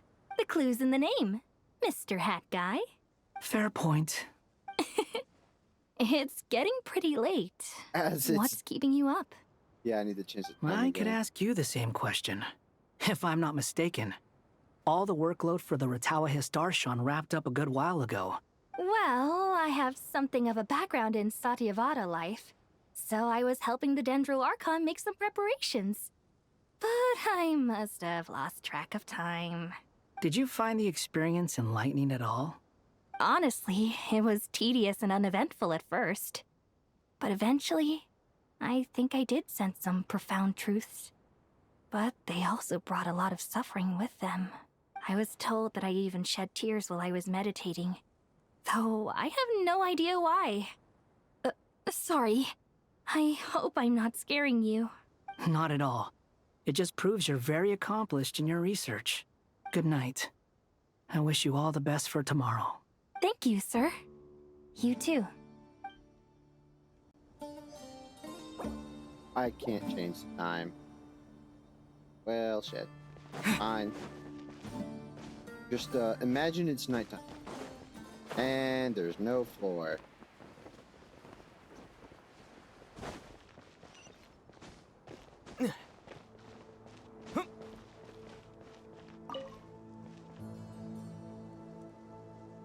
Too bad we've got a fight tomorrow. I could really do with a stiff drink. Let us pray instead. Prayer. How nostalgic. Lord Sangama Bay. Came to get some fresh air too, did ya? That's right. Actually, I was hoping I might run into you, Dia. I wanted to let you know that I've stocked up on that perfume you said you were so fond of. No, really? I'll take 2. Any chance of a friends and family discount? I knew you'd ask that. And I'm afraid to say that. Surprise! It's free of charge. That's very generous of you, Lord Sangama Bay. Does this mean you've made a fortune in Nodcry? Nope. Turns out it's not that easy to turn a profit there. I even ran some assorted losses. But anyway, that has nothing to do with why I wanted to give you and Dia a small gift. Remember that merchant caravan you two rescued in the desert last month? That was transporting my goods! No way! I had no idea that was your shipment. Explains the, eclectic mix of goods, though. Lord Sangama Bay's investment in the desert and generous stockpiling of goods has helped many people over the years. The shelters you funded especially have made life a little easier for the children and the elderly. Wait, how did you know about that? Oh, I see. Nefer told you, didn't she? Ugh, that pesky lady. Aren't intel brokers at least supposed to charge for divulging people's secrets? She and Candace go way back. It's normal for close friends to share things you wouldn't tell to everyone else. Sure, but why did they have to be things about me? That's how Nefer shows that she cares. She wishes for all of us to know what a generous person you truly are. It must be hard trying to make a living far away from home. Just because we can tell what kind of person you are doesn't mean everyone else can. Well, maybe her intentions were partly good, but I don't think that's the full story. I'm sure she enjoyed knowing how much it would annoy me. I'm telling you, Nefer's got a mean streak. Definitely with you on that. Does praying help you stay calm? Defending one's home is a just cause. My heart is filled with a mix of anger and hope.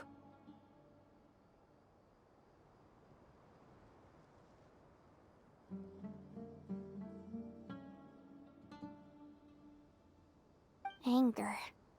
You know, being able to get angry is a good thing. It shows that you're in touch with the real world, and that you have the passion to pursue something you believe in.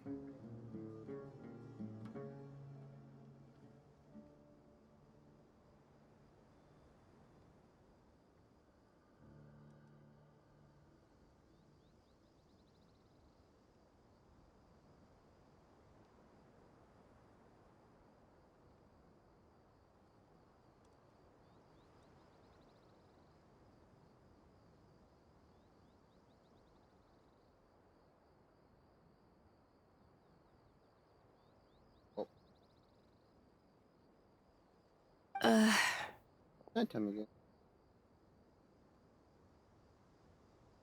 Oh. My lady?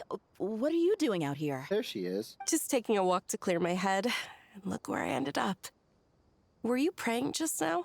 Yes, Miss Dunyarzad. Would you like to join us? Come on, it's fine. She won't mind who you pray to. Oh, then sure. I remember you, Miss Dunyarzad.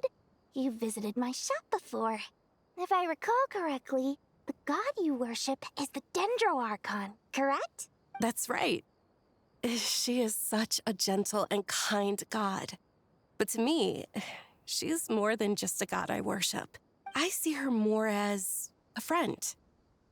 And so do many others. She's not some almighty god who reigns on high, but a genuine friend. Agreed. She's a wise teacher and a good friend. I spoke with several people during the evacuation.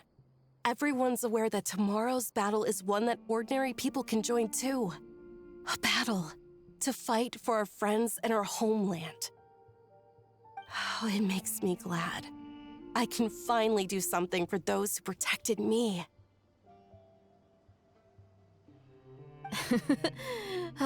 You've grown so much since we first met.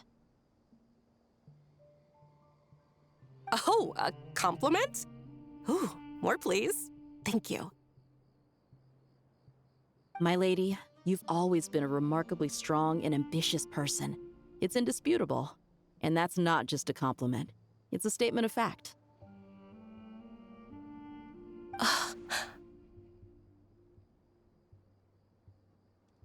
What are you praying for? Our beliefs may not be entirely the same, but we both wish for the same thing. I pray that everyone will rise to the challenges ahead and return safe and sound. I pray for the safe return of all my companions.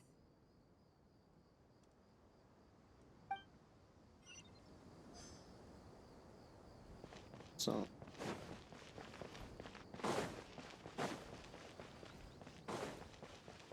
That's pretty much everyone.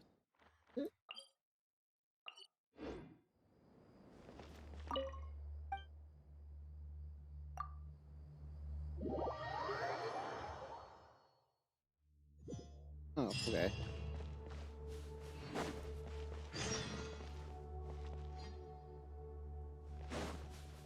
Time to go! Let's meet the others at the mausoleum of King Deshret.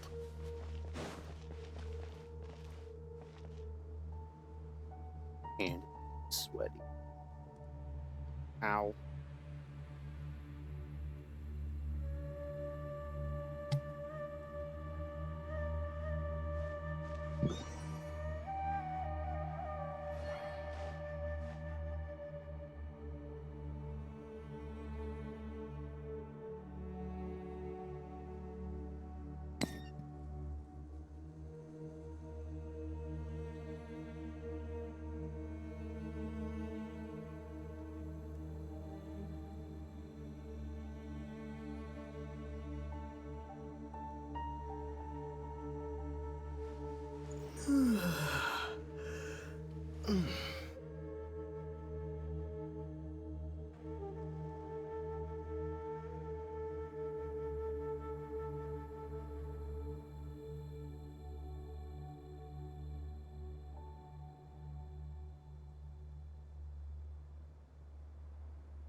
What a noisy floor.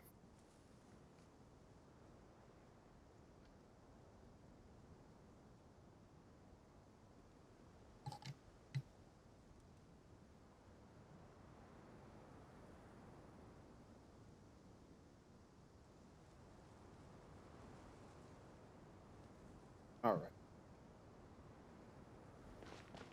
Hopefully that's the time I have to stand up.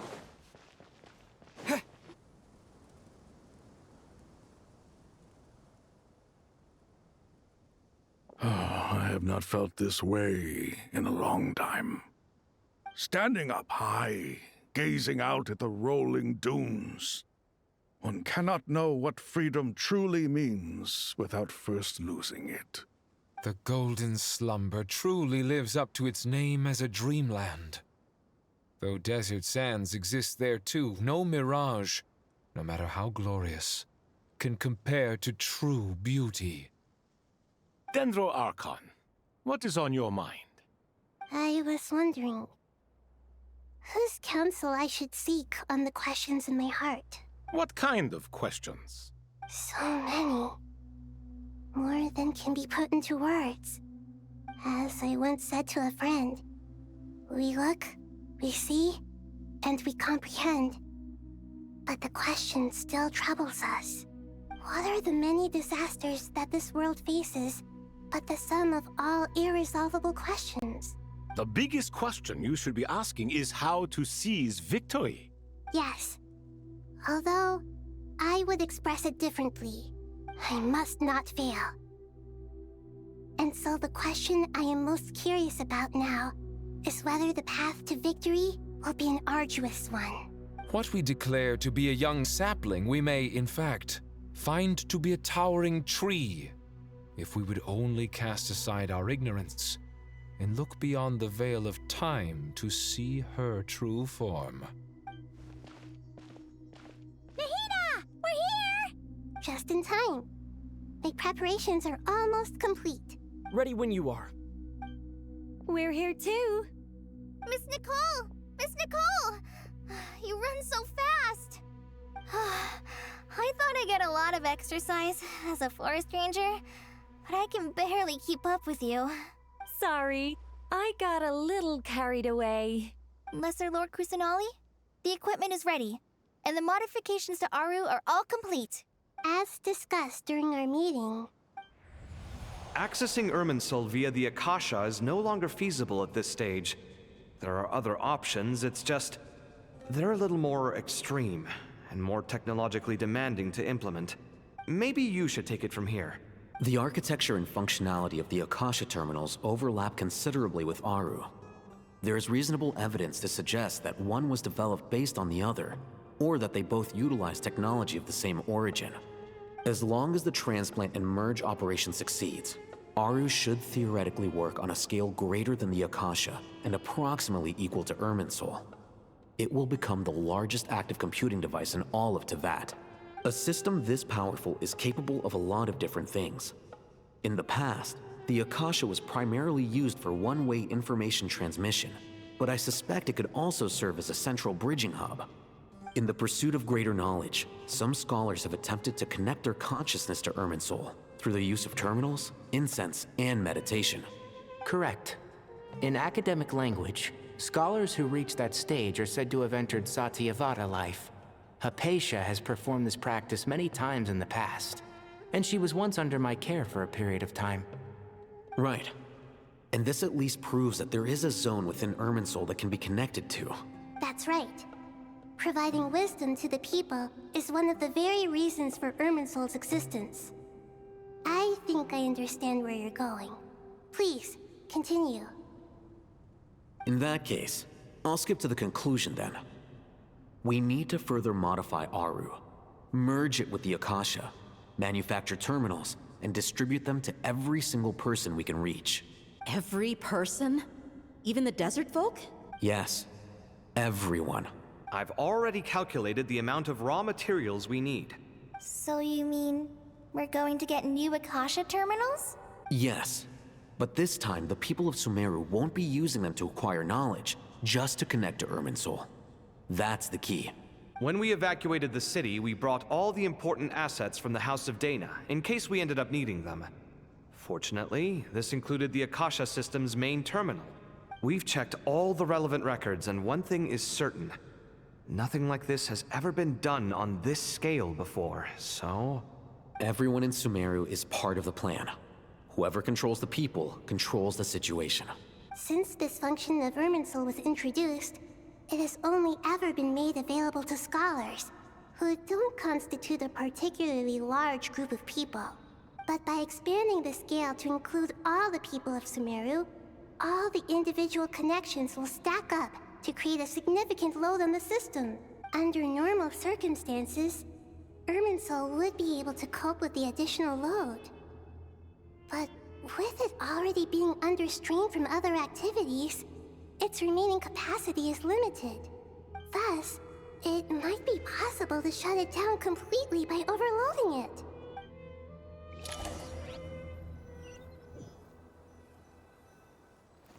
So are we the one breaking the tree?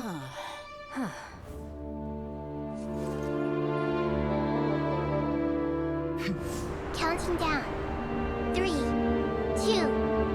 1. Are you ready? Ready!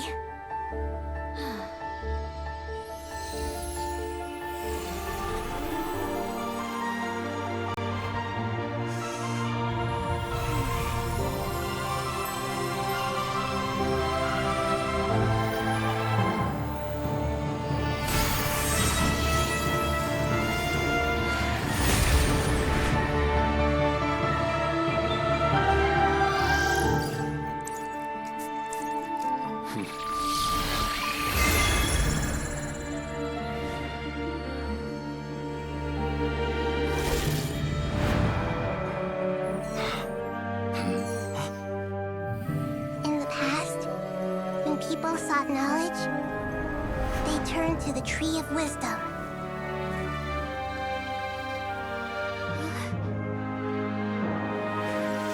Today, we use it to save Sumeru and the whole world. These boughs that nurtured learning must not become tools for destroying the world.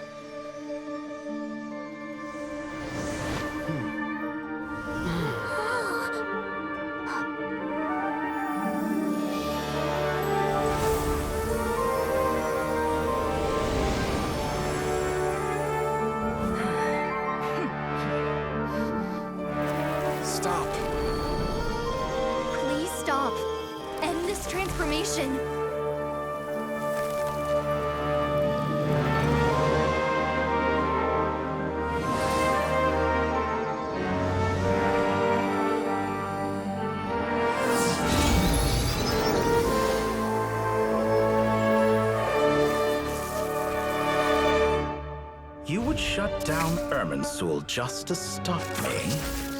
You fools. I have all the time in the world.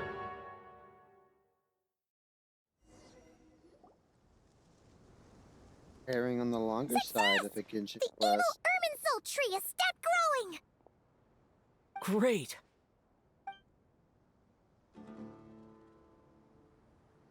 What a display of true courage! The courage to think and the courage to act! I never thought I would witness the shutdown of Irminsul with my own eyes. Perhaps this is human wisdom in action?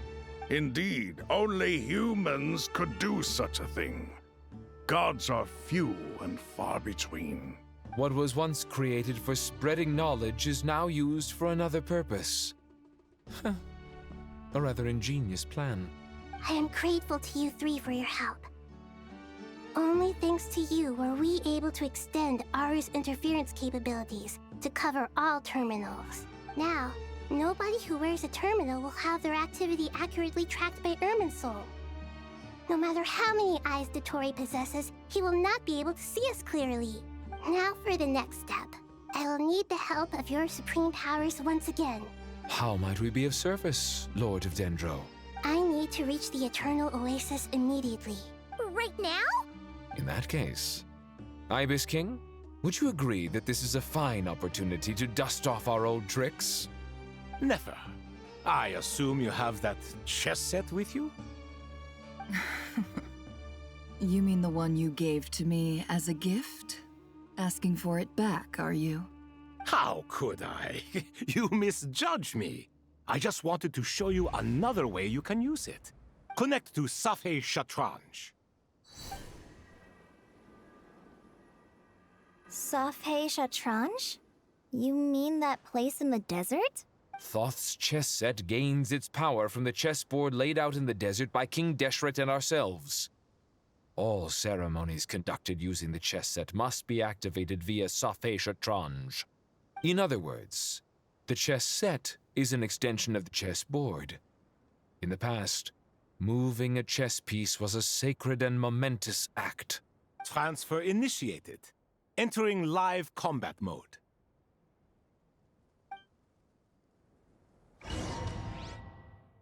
Oh, my eyes.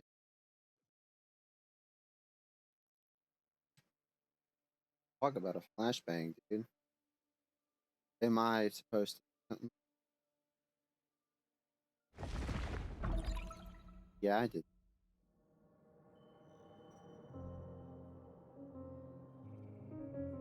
Okay. We haven't heard a single word from our spy in the desert. I'm afraid he might have been captured. Never mind. But we spent years turning him. And a lot of Mora. Nothing comes for free in this world, but the loss is not without its purpose. For a small price, we have wasted a precious amount of the limited time they have. Quite a bargain, if you ask me.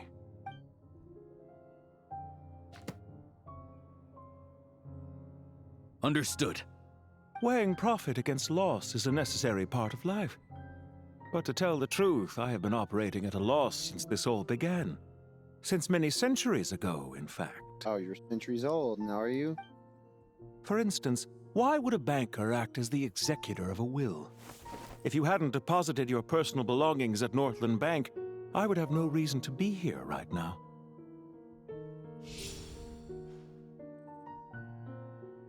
Number 9, huh? Dottore, I've placed your final data backup into the ley lines as per our contract. I trust we are now square for the safe deposit fees you paid. Is it not a little petty to split hairs like this, given our amicable relationship? I consider sound bookkeeping a matter of principle. Do not forget that you only live to see this day thanks to me. In fact, every day of your life since you met me, you've been living on borrowed time. Why, that's hardly a fair assessment. I will concede that my survival was perhaps at your whim, but I became a harbinger on my own merits. Managing money is not like other professions. Mine is not a role I could have acquired based on your recommendation alone. and certainly not one I could have lasted so long in without genuine ability. The information stored in the ley lines is quite comprehensive. Rest assured, I have not forgotten how strong your pride is. Well, I presume you have no sense of fragmentation while talking with me? How could anything possibly go wrong with such strict measures in place? The remainder of your soul was split in two, with one half sent to Nodcry and the other stored in the most secure vault of the Northland Bank. Though I must say, your disdain for the other segments is quite amusing. Zandik is you, and you are Zandik. Zandik created the segments, yet you, a segment yourself, reject him.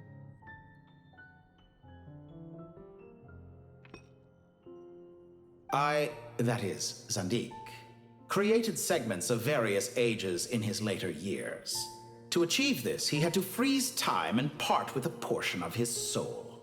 But as constructive as it sounds, it erases my uniqueness. If each segment is equally me, then by the same token, none of them are truly me.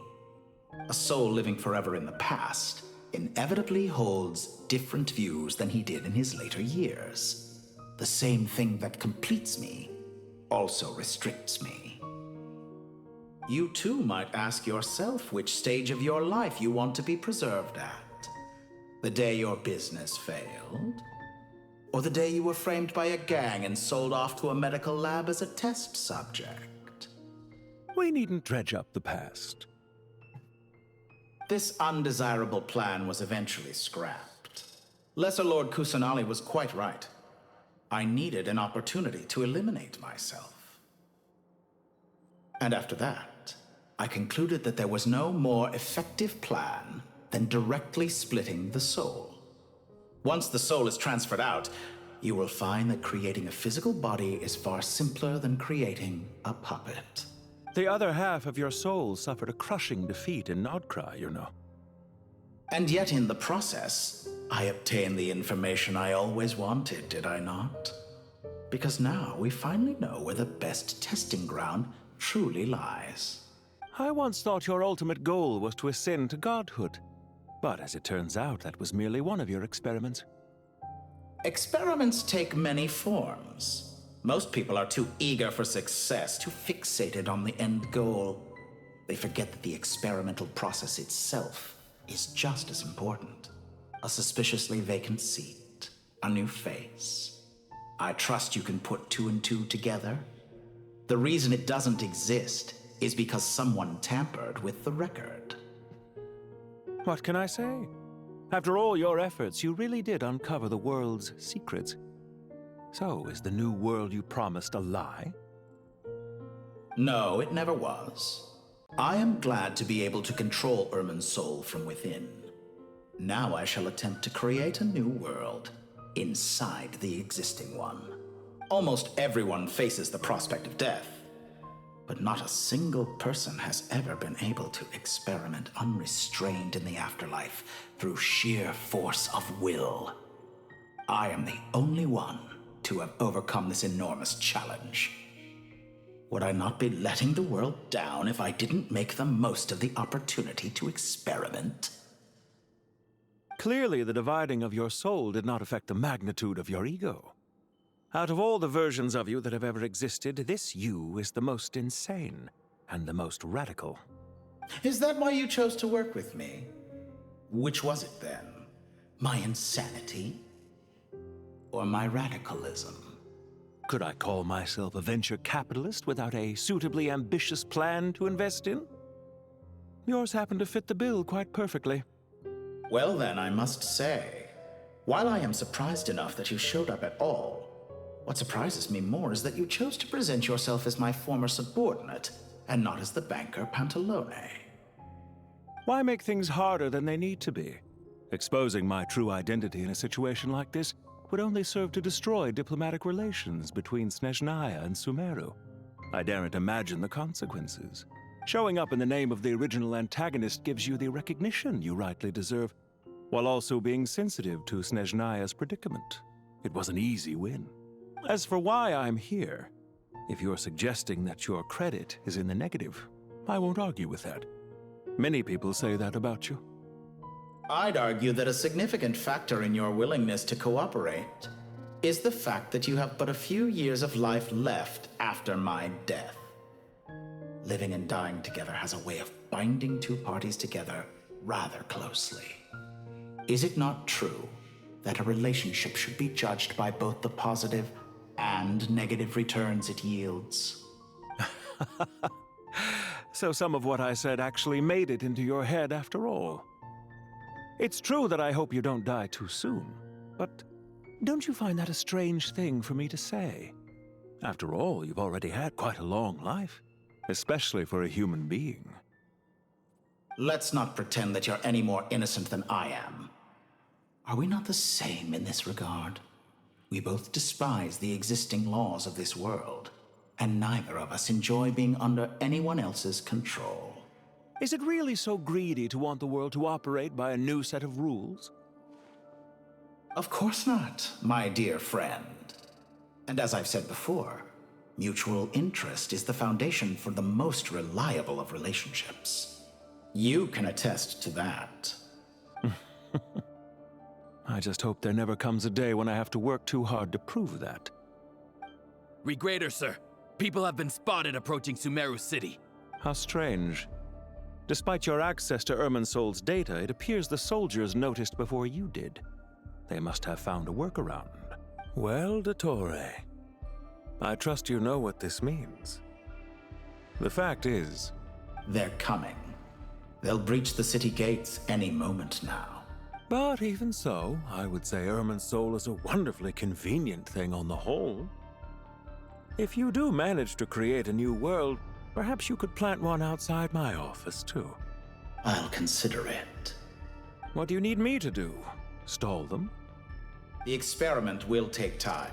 Stall them for as long as possible. Very well. But you're really asking for the moon here. Have you heard this story? There was once a guilty man, kneeling in the center of a church while an angry mob outside waited to bring him to justice. He pleaded with the gods, begging them to grant him one final request, the chance to finish confessing his sins before he was sentenced. Many suns and moons passed, seasons changed, and still his confession continued, as if he intended to speak until the end of time. Are you suggesting I worship you as a god? Or were you hoping that I might confess my sins to you? Certainly not the latter. That would make my life miserable indeed. Whoa. For someone who despises them so, you never seem to have any objections to me creating or becoming one. At first, I thought you'd be furious. Concerned I would terminate our partnership, were you?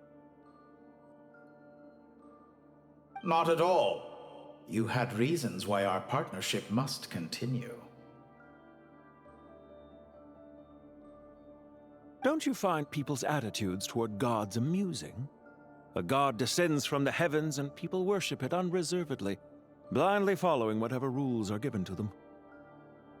And yet, when they see an ordinary person gain godlike levels of power by virtue of their own hard work, they treat him with nothing but suspicion, even if he is a compatriot.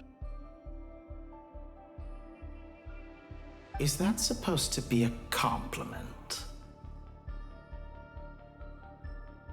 No. I was just thinking. I pity the man who would call you a compatriot. There's no need to be so self-critical. I know it's a little late in the day to be asking this, but how have you been keeping? I'm flattered that you would take the time out of your busy schedule to consider my well-being, Doctor. The part of your soul that went to Nodcry caused quite a stir, sending our organization back to the drawing board on numerous fronts. It was quite a headache for everyone involved. Dear me, I must have caused you no end of trouble. You certainly did. I had the rare honor of being summoned before the Tsaritsa with Pulcinella to answer for myself. A terrifying ordeal. Don't worry, I pulled through. At most, it's a public relations nightmare. I made sure of that. Now I'm curious. How did you explain yourself? Oh, it was quite simple. I just pinned the blame on someone who wasn't there to defend himself. I could hardly be expected to defy the demands of someone as insistent as the Second Harbinger, now could I? How you slander me. You know full well that I am perfectly amenable to reason. There's no question that you are partly to blame for the ruin of my reputation over the years. Do you have anything lined up for when this is all over? Hard to say. Field work always takes quite a toll on me, as you know. Once I'm back at Snezhnaya, I'll start with a well-earned cigarette. Why are you so eager to ruin your lungs after I went to the trouble of replacing them for you? If you have an issue with it, feel free to try to stop me. What's on your mind? The limits of humanity. It's a pity. Despite running countless calculations, I find there is simply no way to reduce any further the amount of one's soul required to sustain an individual. It's rare to hear you admit to being unable to achieve something. I beg to differ. For instance, as I've told you before, the original me was prone to motion sickness and couldn't make long train rides. Ah, yes, of course. One of the reasons you often sent yourself out on errands. What are you thinking about now? A new experiment. In the event that my soul was depleted, say we extracted my data from someone else's memories, yours for instance, and then combined it with your intact soul as the base material, what would we create? Such a scenario would be impossible. Oh? As long as your current soul survives, there will be no need to create a new individual. Don't forget, you were the one who approved of the present situation wherein only one Dottore remains. And if you ceased to exist, who would be capable of performing this experiment? Since the day I met you, you've always excelled at talking your way out of a quandary. Isn't it a little too early to be saying goodbye? Not that I wish to keep you from your business, of course. Very well. Let's leave the conversation there for now.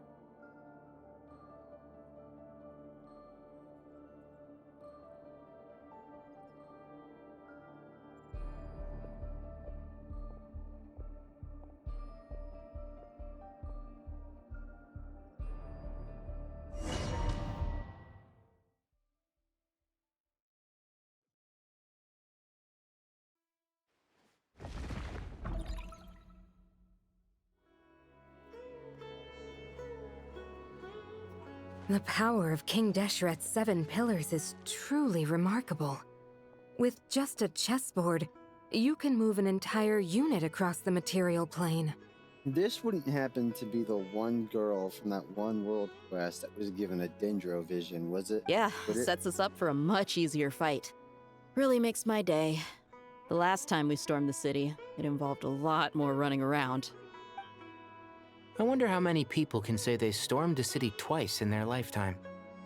I was just thinking that. I've definitely had more than my fair share of unusual experiences in my life. This is my first time here, actually. We never usually leave Gandharvaville. Wait, no, you're someone else, aren't you? I don't actually know. Oh, it is her!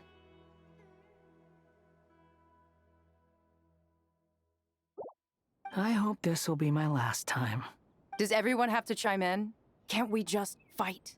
What an amusing comment, my dear lady. Yet humans often alleviate tension via small talk, do they not? Is Candace's shield Bennu? Whoa! Why is Candace's shield talking? Because the image on her shield is one of me. And I, of course, can appear wherever I wish to. Well, la-dee-da. Isn't that fancy? Could I get in on this? You wish for your gauntlet to speak? Why, certainly. Ahem. I think you'll find that it is I whose image is carved hereupon. Thanks. Definitely feel stronger now. You're welcome, my lady. I am glad to lend you my power. Sino, what's the situation? There are troops stationed at every entrance. As we expected. A frontal assault will suffice.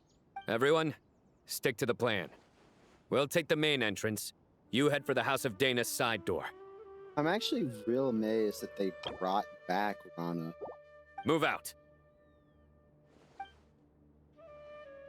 There her vision is.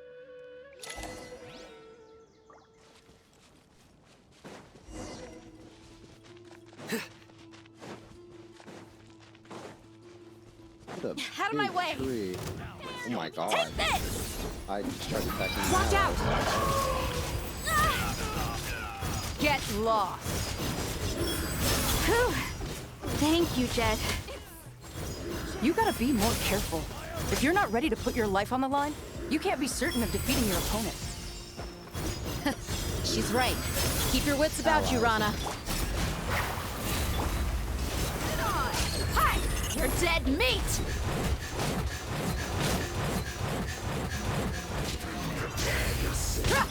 Yield! Futile! Fuck him up, Rana. Go get him. Go get him. Can't run from death. Hey, how about you use your vision? Nowhere to run! Take them out and secure the harbor. Reinforcements will arrive by water. Consider it done. Show no mercy. Stay condemned! Guilty! I was actually gonna let her finish this off. You stand condemned!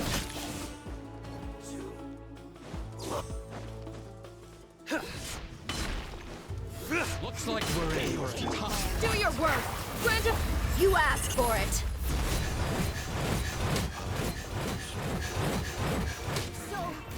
Damn. Rana, you got this. No escape. You got this.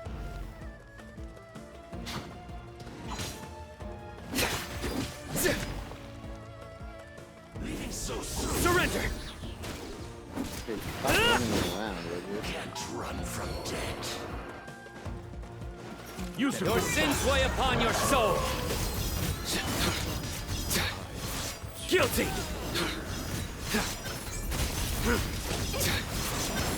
Their penance is due!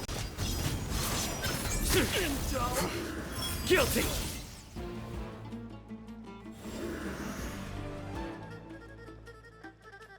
Waterway secured. Brothers! Sisters! Perfect. Just in time. Welcome. Once we've linked up, we'll continue the advance. The team has arrived at the north entrance, as planned. Good. Press on.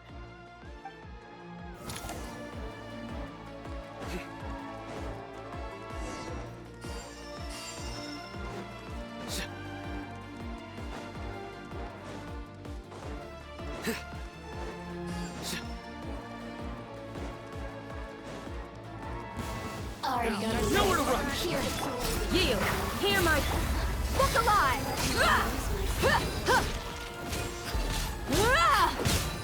Futile! You're dead meat! Boom, boom, boom, boom, boom, boom. Buckle up! Hi! Grant us your blessing! Through me, justice is served. Their penance is due.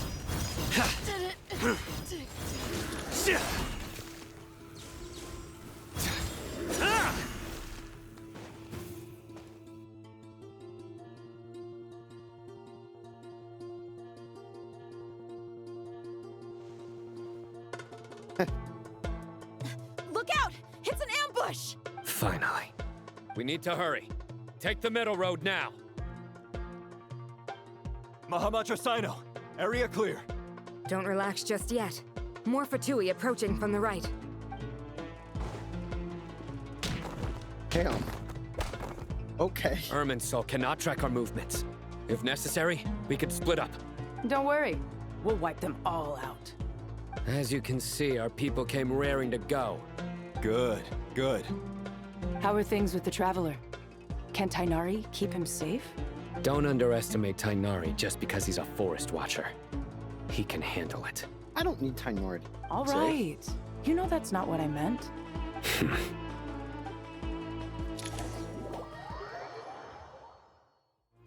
If anything, it's me keeping him safe. Sino and the reinforcements have drawn the Fatui's fire away. It's our turn. By using a cluster leaf of cultivation, we can pass through certain terrain silently. Good luck with that.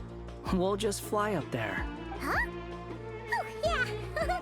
Paimon forgot she could fly. Ready? Paimon and Haggai becoming Ready. friends, not on the bucket list. It really wasn't.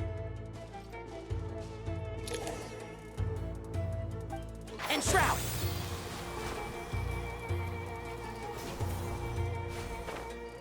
I was about to say, yeah, we really passed through that silently. What a view, dude. Where are we going?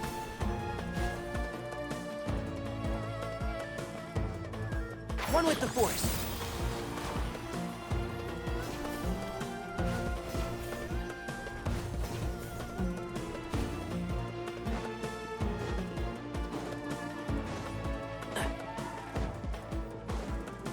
Keep up. I hear everything. Can't see? I lost! Squall Fury! Bow your head!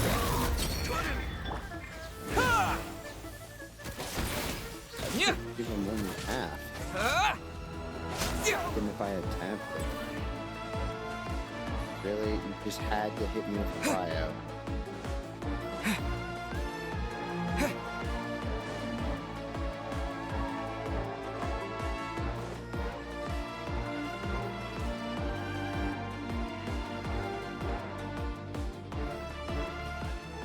Fatui soldiers up ahead.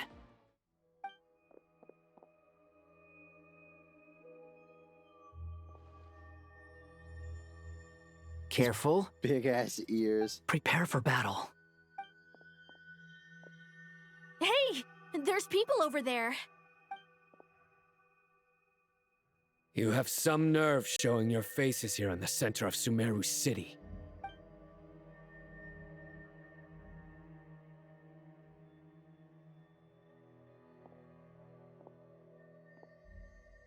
You're right on schedule. Well, this guy sure as heck isn't your average Fatui sergeant. They've stationed quite a few people nearby. It definitely looks like they were waiting for us. But something feels off. Everything about this guy feels too deliberate.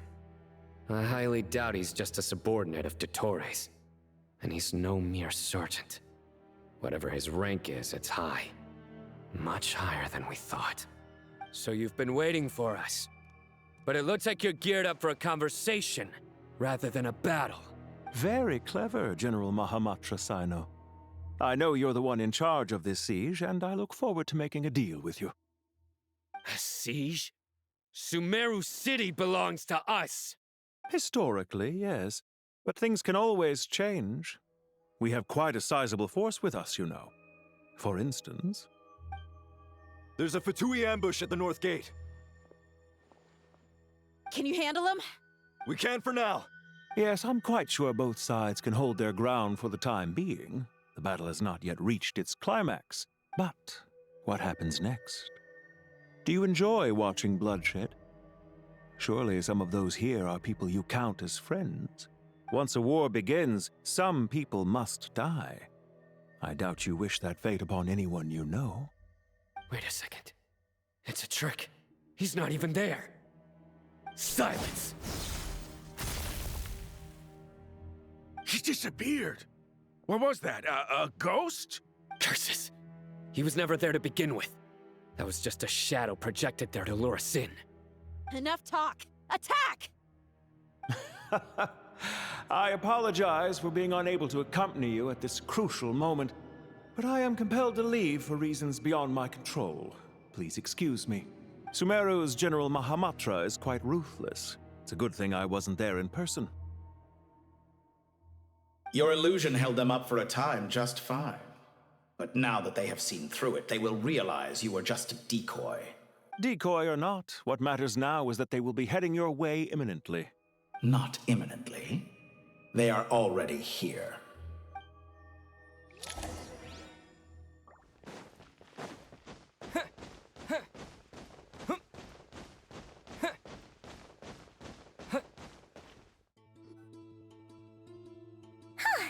We made it! This is far enough. Tainari, you go help Sino. Don't worry about us. We'll manage from here. Are you sure you don't need me to stand guard? No need. Once the connection is established, we'll disappear from the sanctuary of Surasthana. Go help the others. All right. Goodbye for now, then. Please tread carefully.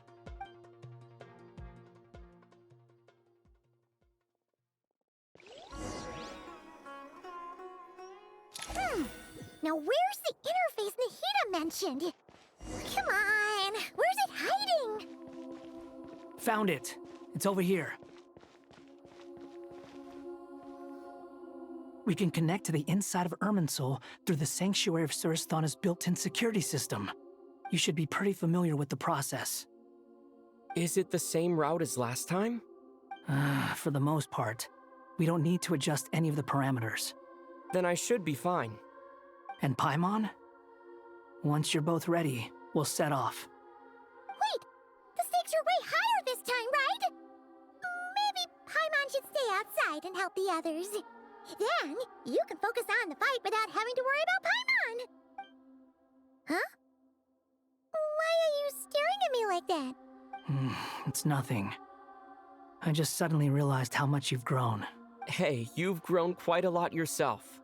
Don't you two start getting into it again. Well, anyway, Paimon thinks she's pretty knowledgeable. Who's the best guide in Tavatigan? And don't forget, Paimon's a college student now. If we say Alhatham's not a weirdo, it's hard to explain how he came up with the idea of you applying to the academia.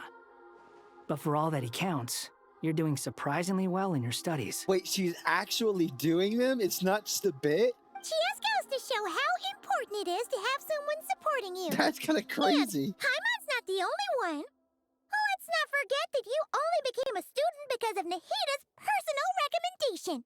That's fair. I have learned a lot in Sumeru. Oh yeah. Did you ever come up with that ugly nickname you promised me? What? No way! We're friends now! Paimon gave up on giving you one ages ago. Anyway, isn't Hat Guy enough of a nickname for you? Fine. Suit yourself. We need to go. Paimon, if you're staying, look after yourself. Will do. Paimon's gonna link up with Tainari and Sino. You guys are the ones who need to be careful. We could give Paimon a slingshot. We will be. Bye for now.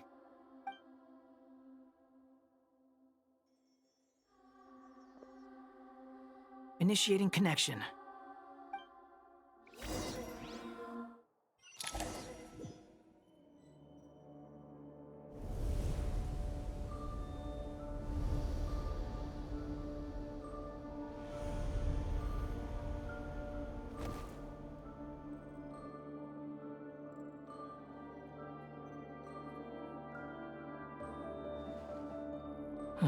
Well, here we are again. Come to think of it, I still don't even know where we're going. Thanks to our terminals, it should be impossible for Irminsul to read. I can... Don't tell me. Only you need to know. That way, whatever happens to me next, it won't affect your progress. Listen to me.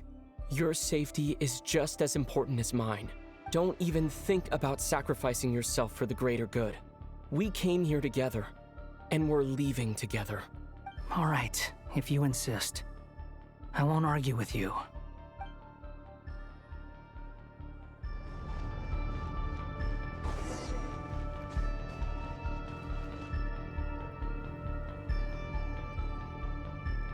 This place looks so different from how I remember.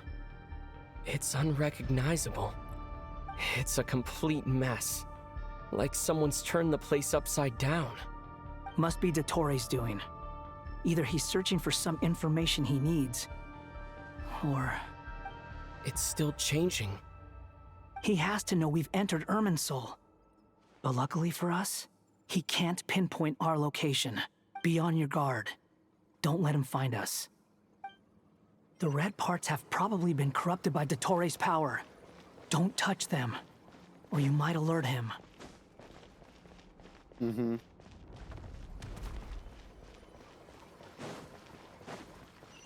He's looking for us.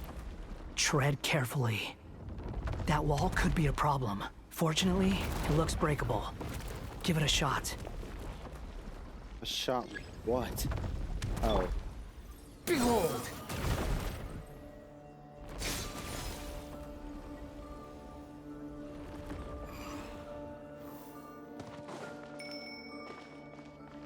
Yeah, I don't trust that. The wind rises.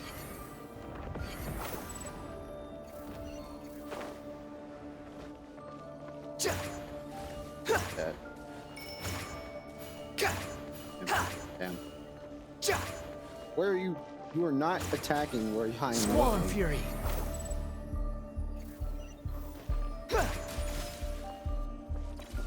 Stay broken? No. The wind rises.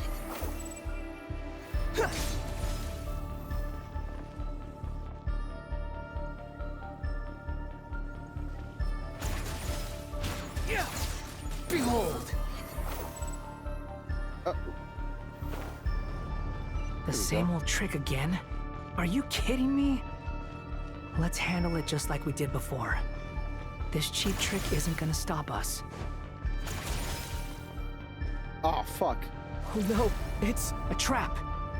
Is that why he was using the same trick over and over again? To get us to lower our guard? Well, it worked.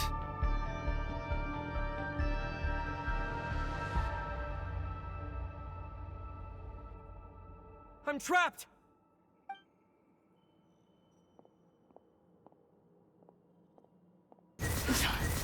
Why won't this thing budge?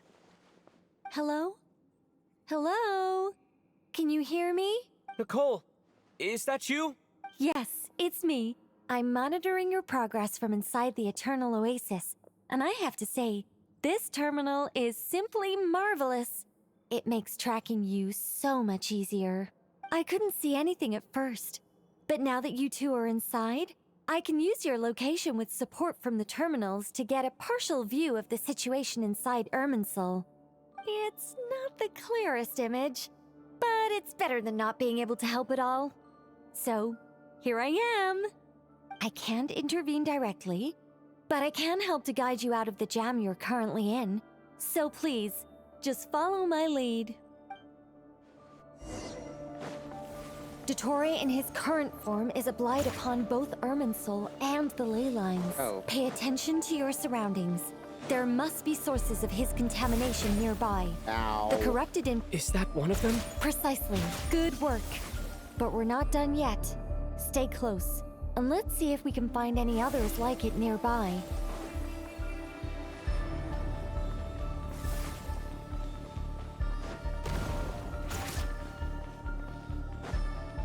Quit following me.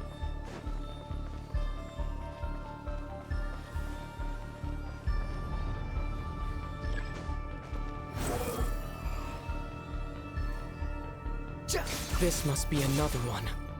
Agreed. Now, the seal is broken. Quick, get out of there!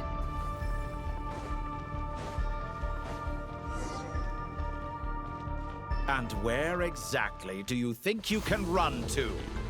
Wait, what is that? Pursuers! That's gotta be it! Run! Don't let that thing touch you. Dodge that attack! Working on it.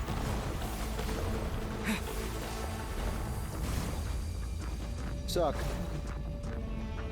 Try aiming There's for the more than center. one path. Which way do we go? To the left! Trust me! fleeing like vermin. What a pathetic sight. Hey! Watch yourselves! Stay focused! There's a cliff ahead. Jump! Quick time events. More of those corruption sources. Destroy them as you did before, and open the exit as quickly as possible. They're relentless. Is he trying to wear us down? You'll just have to destroy these too.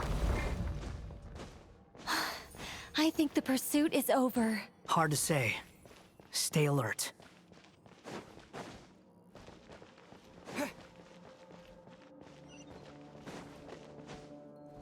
Oh, I have to get myself killed. I better be able to. It's fine. We lived.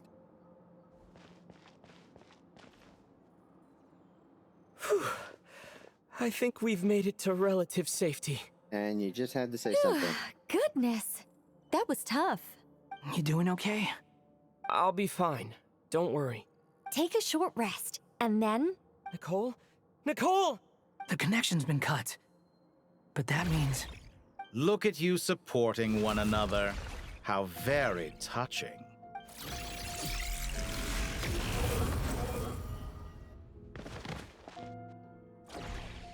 Dottore! Took you long enough to find us. You're more useless than I thought. Oh, really? I think I deserve a little more credit for my methods than that.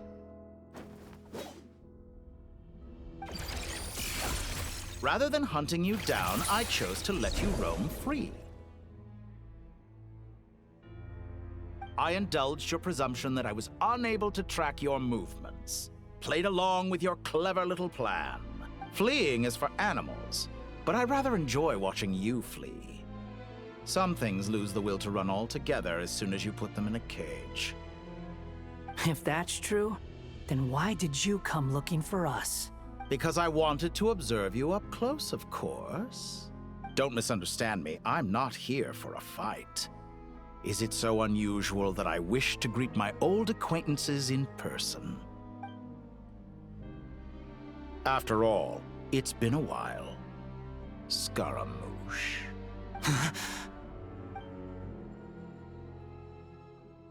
Why are you so afraid? I have done nothing unprecedented in discovering the truth. Nor did I go to any great lengths to uncover your story. You made a bold series of moves in deciding to erase yourself. And with the power of this great chronicling device called Irmin's Soul, you were able to achieve something quite remarkable. Once most people form an opinion about someone, it tends to imprison their mind. Yet you managed to erase every trace of your existence. A novel take on death indeed. However, this meant that you stood out to me all the more when I saw you in Nodcry. I didn't even have to go looking for you. Just the sight of you was enough for me to intuit the truth. For someone in my position, connecting the dots was a trivial affair. It would have been more surprising if I hadn't managed to piece it together. You seem very pleased with yourself for figuring it out. I'm sure you'd even be more delighted to learn the full extent of your crimes. That would hardly be necessary. Besides, isn't there something that concerns you more right now? Something that fills you with dread? Let me put your mind at ease.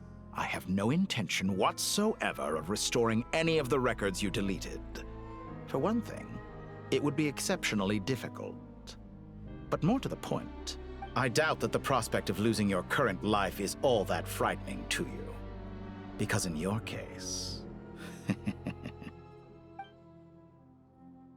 the cruelest twist of fate is that you'll never again have the chance to make up for any of your mistakes.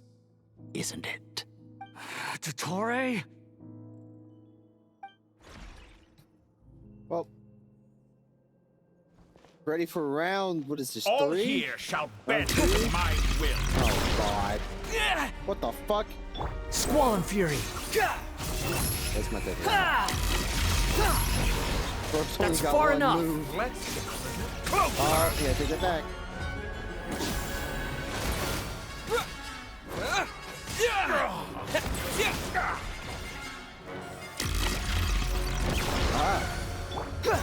wind rises.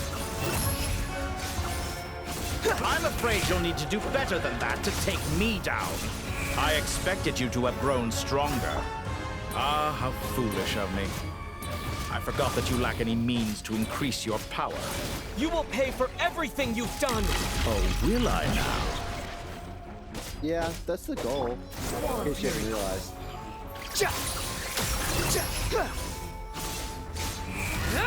How is this not cheating?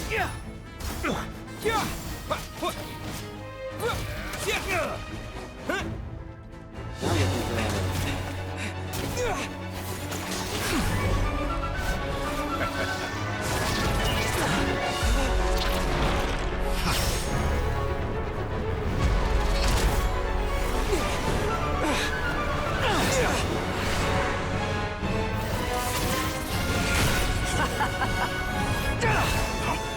Does the prospect of death amuse you? I could ask you the same question! I'll distract Ettore. You focus on the mission. Got it!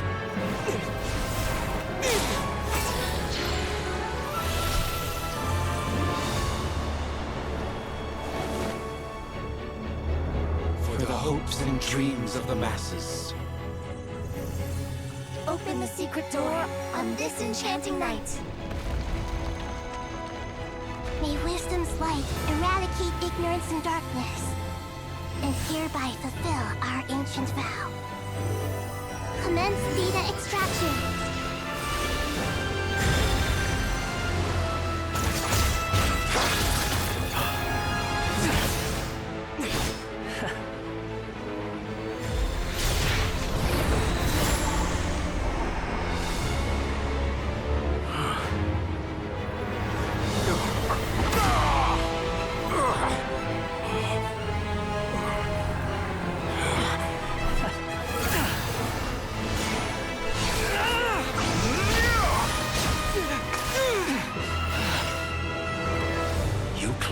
Outdated ideals and stand in the way of progress. You will pay for interfering with the grandest experiment of all time.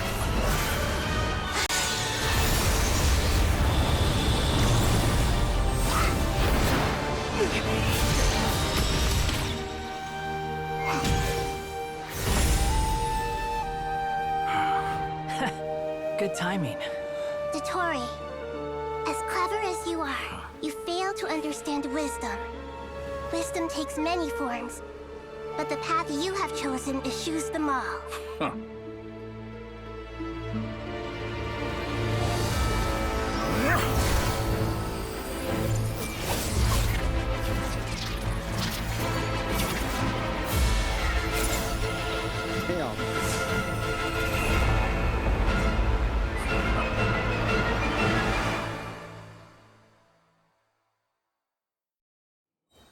Up. My strength is fading. Since you are within Irminsul, it stands to reason that any power you wield comes from it. You're extracting the information from Irminsul just to strip me of my power. What am I doing? I will find his weakness.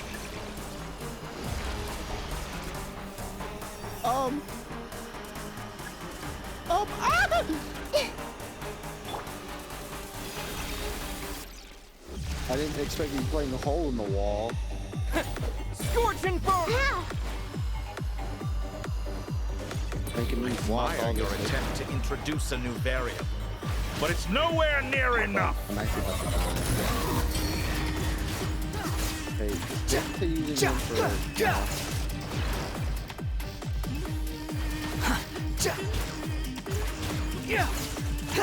Bro, this OST is fire. Like a little petty trick. This may hurt a little. I didn't imagine. Oh, I do. And what hurt me? Everyone hold it? Squall and Fury. What is hurting him?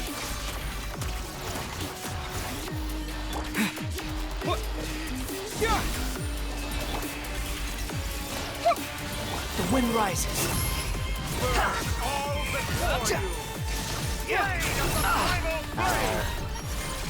Search for it. Yeah, it's kind of hard to switch in the air. They're so close. Just hold on a little longer. So I'll hold him close. up. Traveler, Hat Guy, the rest is up to you. We certainly have a knack for surprising each other, don't we? I'm just getting started.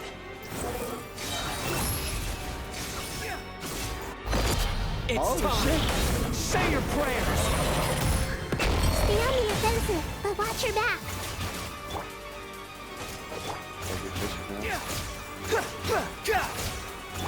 Scorching burn. It's time. Say your prayers. Nice. What is? Hey, yo! He actually says it too, which is even funnier.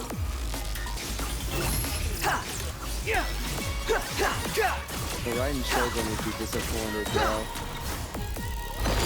It's time. Say your prayers. So good damage right there with that.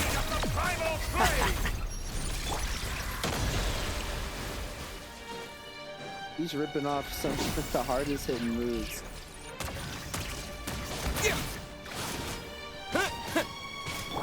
All I'm Behold. is tickling.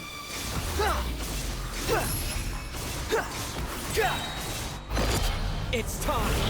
Say your prayers.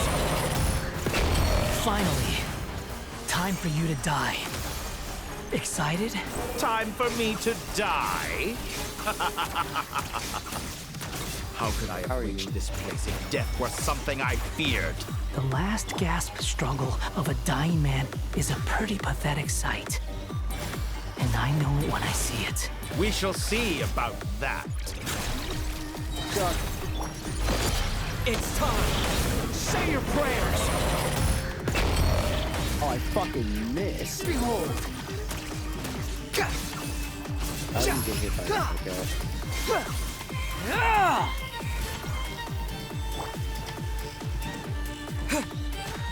Time to ignite! Let's try this. Muso no Hitotachi!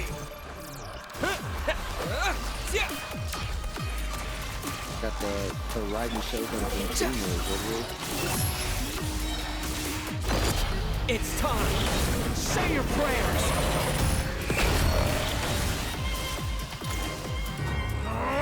That's enough!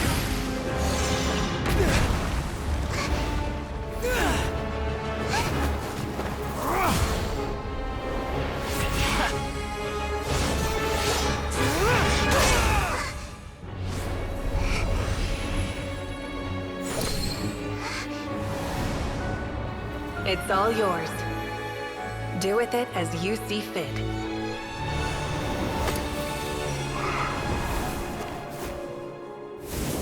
Just as you say, this world is home to some archaic things. And as you suppose, you are a formidable opponent. You have long coveted the secrets of wisdom. So now, I will demonstrate true wisdom in action. I invoke my supreme authority as the keeper of Irminsul. Commend me or condemn me. But give your verdict now! Okay. Blessed One of Wisdom, Mahakusaladhama, are you certain that you wish to exercise your authority to destroy Irminsul? It represents both your roots and your finest accomplishments. You truly intend to abandon the very thing you have always fought for? This is my decision. Irminsul has been corrupted beyond redemption. Irminsul is the original tree of Tevat. It is the means by which the heavenly principles maintains fate itself. The 7 Archons should honor and revere it, for their authority was bestowed upon them by the heavenly principles. It is precisely because I honor and revere it that I fight for the humanity it exists to protect. Wisdom is knowing how to weigh the options and make the right decision. If you truly care about the fortunes of this world, then it is me you should seek to preserve. Planting a seed begins the chain of cause and effect. Since you have become a great tree yourself, why should the loss of another tree be anything to fear? Till we meet again, Lord of Dendro.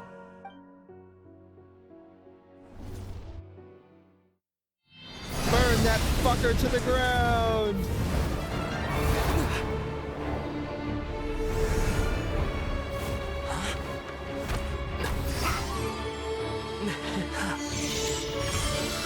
The first flame. The pure, cleansing fire.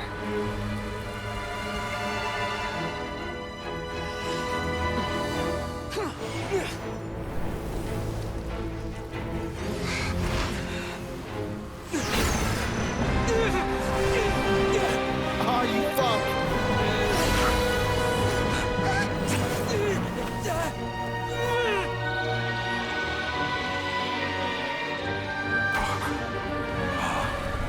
Hey, yo!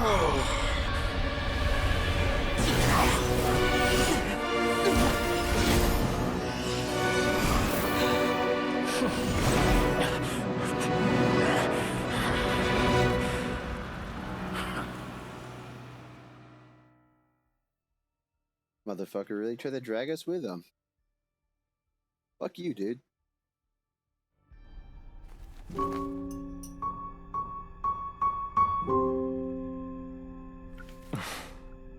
Shall we? Where were we? I was suggesting that you needn't perform when signing a contract. You're only sitting here because your bank demanded an evaluation of the trustee. So you told a story about a young scholar from a merchant family in Sumeru? I told a compelling tale, didn't I? The post-expulsion story is far more captivating. The human experiments or the elixir of immortality? The part where you die. Ah, yes. My favorite part. The 35-year-old Segment thought of himself as Dottore, reserving the name Zandik for the original specimen. Of all the Segments, he was the most selfish. After his expulsion, Dottore searched for a new direction. He joined the Fatui, studied Elazar in great depth, secured resources. He was rather fortunate in his career. Zandik turned to Conrian technology and successfully created his segments. But this was not immortality. Even with backup segments, his body would still age. Still, thanks to Snezhnaya, Zandik found the ideal base for his experiments. Then a perfect partnership materialized at a crucial moment.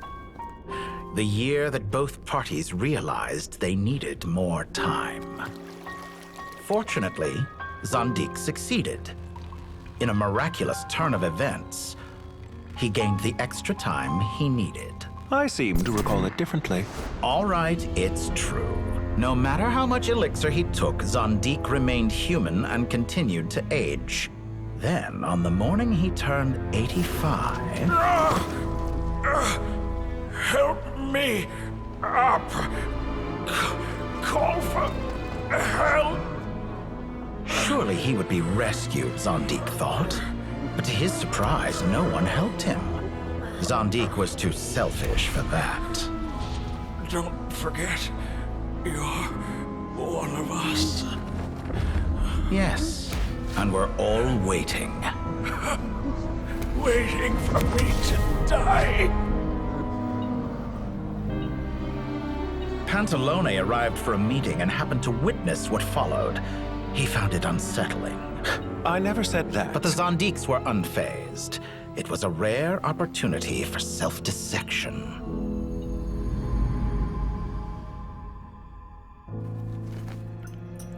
What does all that have to do with you depositing your data at Northland Bank? It has made me cherish my time in this world all the more. Fair enough. So you do have a sense of self-preservation.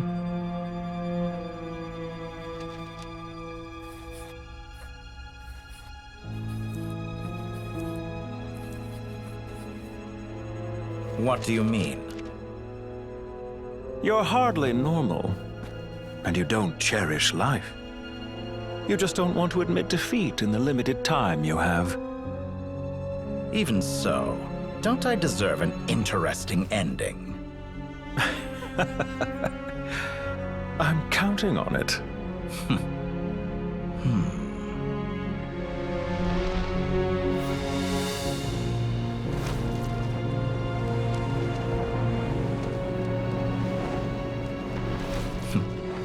If nothing else, I expect my funeral will be a grand affair indeed.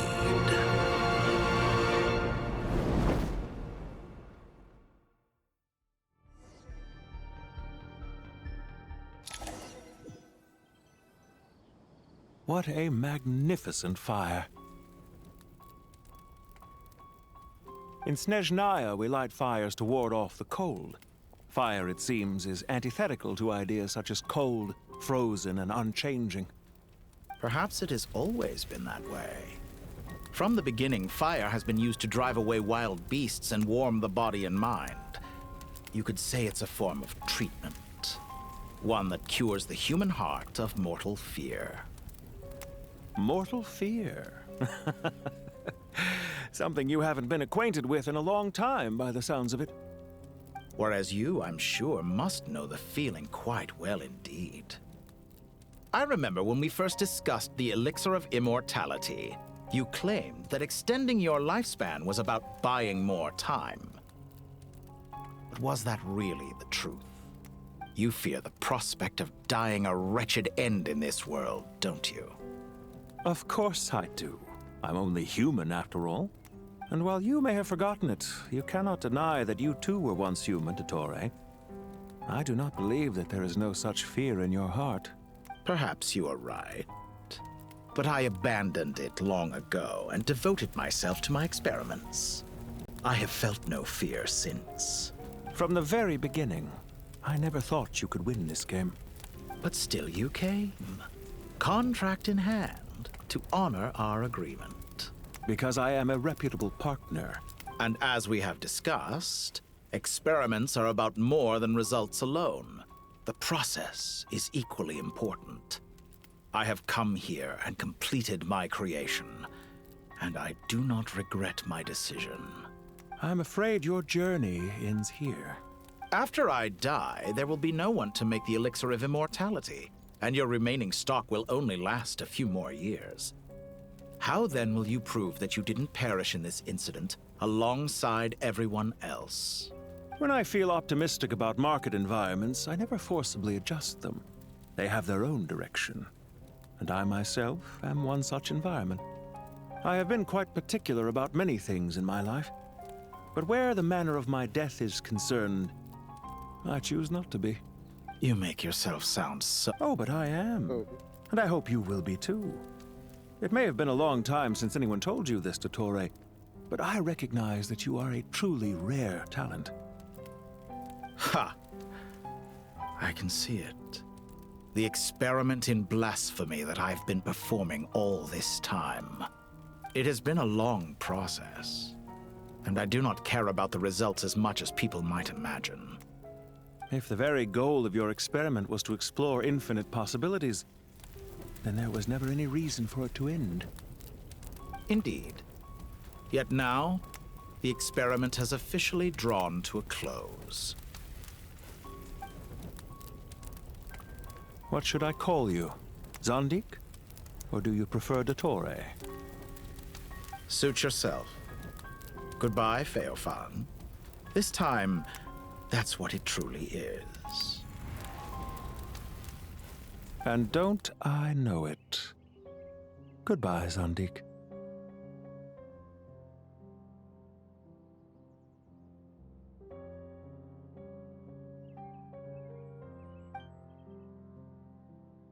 I could have carried out many more experiments, but to me, Lord of Dendro, this outcome is certainly not the worst. I believe you. But unfortunately, this is where it all ends for you. This experiment does not belong to you, nor do any of the results. Experiment. It sounds like you're trying to outdo me in my own field. Wisdom is conveying information in terms that people can clearly understand. You know exactly what I mean. Indeed. I can see no further outcomes. Ha. You have a formidable mind, and you are braver than I thought. Setting fire to the very thing your survival depends on. Your previous threat was empty, but this time, it is real. When necessary, wisdom can be as fierce as an inferno. Some of the flames that incinerate you come from within yourself. Perhaps you are right. You see what lies at the bottom of the human heart, and that is your wisdom. Here is where your journey comes to an end. All that is yet unknown belongs to those of us who will carry on living. It seems I have unwittingly been your arch-enemy all along. But now, it's all over. I do not deny your intelligence. But what you refer to as experiments, I would never describe in those terms. They are events that take place in the real world, and they are so much more than mere data. Goodbye. We will never meet again.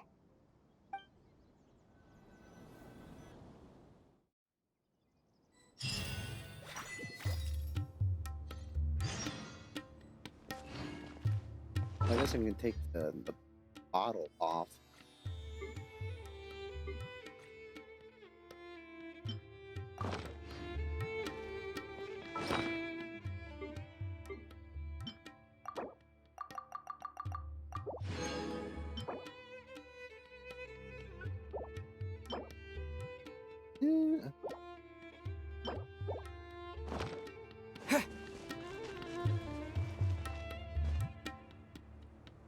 Well, that's the last of them. Everyone on the list is already back where they should be. It was a long, hard road, but we finally finished escorting everyone back. I just pray that we'll never need to leave again. I hope we can stay here forever in this peaceful paradise of our own choosing. Paradise. In the annals of the Temple of Silence, that word carries great significance. It represents the hopes and desires of the gods. Their longing for a place to rest. I wouldn't think gods need such a place. People always think they're the only ones who can lose their homes. They forget that gods too need a place to reside. As the Goat King once said, "A god without his people shall cease to exist." Gods need their believers every bit as much as their believers need them. Only we can truly understand how much the desert faith has faded over the centuries. But we still talk about the gods as though they're part of our lives. Given the myriad ways in which gods and humans interact, I'd say they really are. How else could Dunyarzad consider the Dendro Archon a friend? Well, that sounds about right to me. Describing them as friends sure makes us feel a whole lot closer. If you told me a few years back that I'd have this many friends, I'd have called you a liar. Belief is a choice, just like friendship. We've made our choices through battle. The right ones, wouldn't you say? I'll be heading back to the Temple of Silence. I heard the Goat King and the Ibis King decided to pay us a visit. How about you? It's back to Aru Village for us. Still plenty of supplies to distribute and people to help. Until next time, old friend. As long as you can find the time, you're always welcome to visit us in Aru Village. Right back at you. Make sure to drop by the Temple of Silence the next time you're free. Where it is that two of the other 7 pillars, Chesapeake and Bennu, might also be dropping by. Since you're wearing the symbols of their power, it'd only be fitting if you came to see them for yourselves. Dropping by? That makes it sound like they're visiting a neighbor's home. Well, the temple was founded by Hermanubis, so I guess to them, that's exactly what it is. Guess that's true. All right. We'll make sure to find time to stop by. Stay safe on your journey home. I will.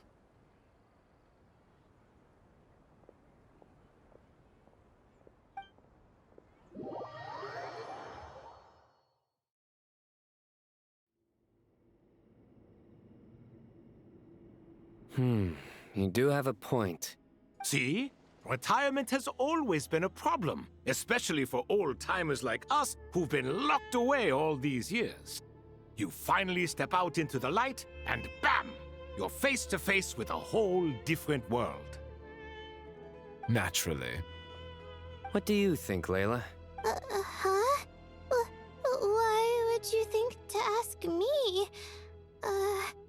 How could I possibly be qualified to decide where the servants of King Deshret should live? Sorry if my question was unclear. Do you think their statues will stand out too much if we place them here? Hey, I never agreed to this. How could we possibly allow our statues to be left in Hermanubis' home? That would be like breaking into someone's house, then pretending it belonged to you in the first place. Different beliefs can coexist. We still need to respect one another. By which you mean, you two plan to stay at the Temple of Silence, for a while at least, but you have no intention of relocating your statues here. So, you see this as sort of a family visit? Is that correct? Family. Huh. You could say that. In a sense, Hermanubis would view this as his home. Just look at this place. Magnificent, is it not? The sad truth is, in the past, all three of us invested so much into misguided ventures. We failed to build what we should have, and wasted so much time instead. And what do you mean by that?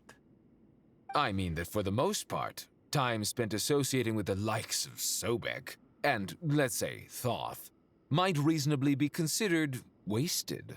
Why does that not surprise me? Go on. Anyway, given how much time we'll all be spending together, I'd say that the bonds we built will end up proving to have been a sound investment. Once Sethos, the current leader of the Temple of Silence, returns, you can discuss the matter of staying here with him. But judging by the expressions of everyone here, I imagine you'll receive a very warm welcome. This sacred ground houses untold knowledge, after all. What better place for the servants of King Deshret to appear in the mortal world? How about we share a meal together first? I imagine it's been many years since you last tasted fresh food. Oh, that sounds wonderful! After so many hundreds of years, I can only surmise that desert cuisine has become a lot more varied. Are we having a get-together? If you'd like, I can help prepare some food. After all, Lord Thoth, you helped me so much in the desert, and I still haven't properly thanked you. Oh, my, that would be wonderful. I'm touched that you still remember. How the times have changed! To the people of today, it seems the Ibis King has become a kind and passionate god. And you, Mr. Herreshoff? What kind of god do you wish to be? To be honest, I haven't given it much thought. How about you, Dendro Archon? Do you have any hopes for your future? Me? I'm very happy with my current life. Forgive my bluntness, but you do not seem to derive your authority from majesty and might, like Lord Al-Akhmar.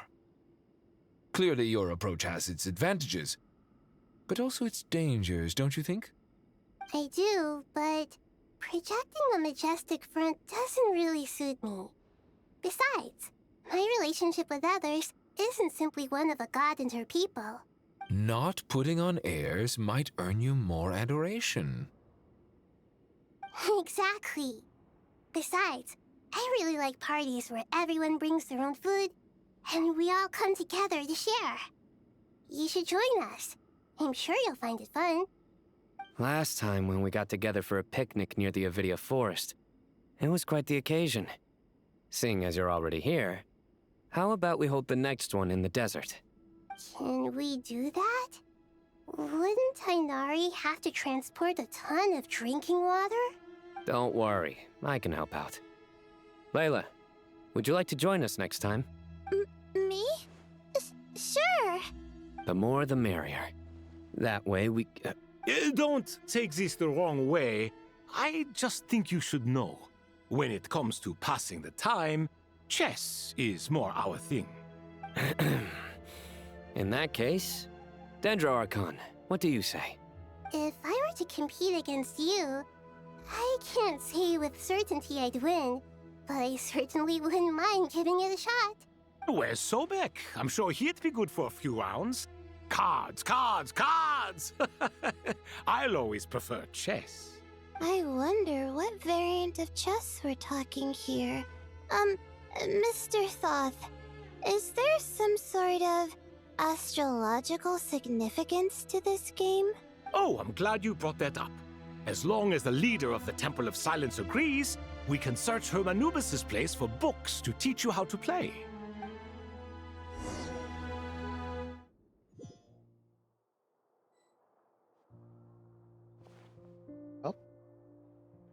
Such devastation visited on Sumeru City.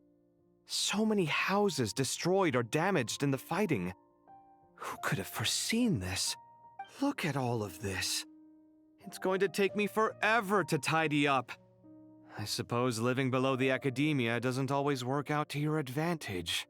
I would have thought a little appreciation of my sincerity and effort in helping to clean up this mess might be in order.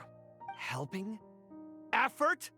This is your house! Of course you should be putting in the effort! If anything, I'm the one who's helping! So you see yourself as just a helper in this situation. I must admit, I'm rather shocked. If you're trying to say that since I live here too, I have an obligation to tidy up, fine, I suppose I do. Wait a second, stop changing the subject! Nevertheless, in the wake of a great storm, a missing roof is a predictable inconvenience.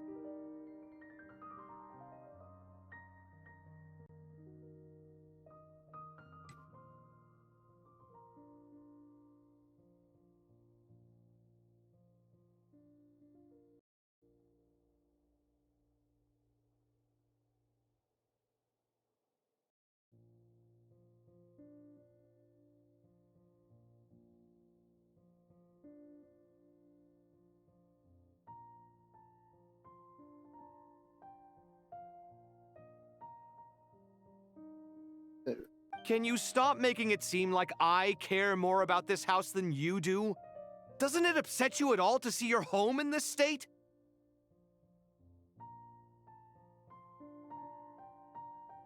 I won't pretend it's ideal, but that's no reason to be upset. This is the roof over your head, your shelter from the cold. The furniture is scattered, the paintings have fallen off the walls, the windows are shattered. Don't you feel even a little disheartened? The way I see it, these problems are easily solved. Ugh, this is precisely why I hate talking to you about sentimental things. It's like banging my head against a wall. You simply don't understand just how much work goes into making a proper home. It sounds like this is causing you a lot of anguish.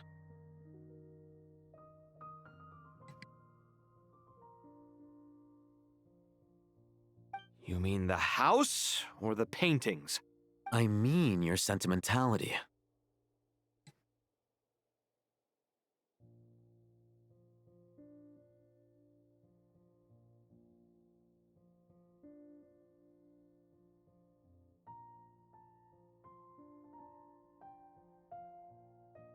Oh, well, yes. But I'd rather not dwell on such things right now. Generally speaking, when anguish becomes the norm, people usually make an attempt to improve their situation. But there are so many people and things in life that are difficult to change. It's not like you can force them. Besides, anguish can be a source of inspiration. And I'm not sure I could break my reliance on it. I'm glad you're able to make yourself think like that. What kind of a response is that? I was stating a profound truth about the very nature of art. Suffering is the cradle of all creation. Even you can't deny that. And I wasn't trying to. I'm just happy for you. Pure and simple. Can't you tell? Happy about what? Happy that you can always find an answer that backs up your views. You... More often than not, life is a process of running into problems and then searching for answers. Yours more than most. Not everyone's so good at justifying things to themselves. It's something that you've been steadily mastering. Huh. What about you, then? What skills have you been mastering lately? Pass me that box. Huh? Okay. You may consider this my progress on the path to mastery. What? Wait a second. Isn't that box mine? Hey, it is! It must have fallen off that shelf! I'll hate them! Those are my paints and inks! Would you like me to put it in your bedroom for you? Huh? I mean, sure, if you don't mind. What kind of progress is this?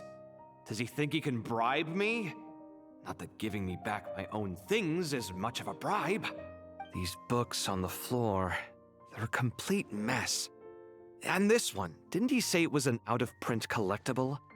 It's completely covered in dust, and some of its pages have even fallen out. Ugh, guess I should help him repair it. This one too. And this one.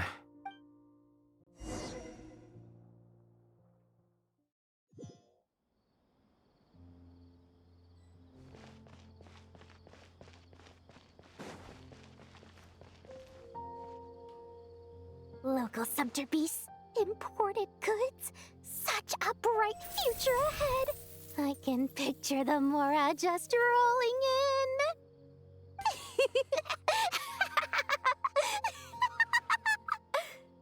You do realize you sound like a choking cow?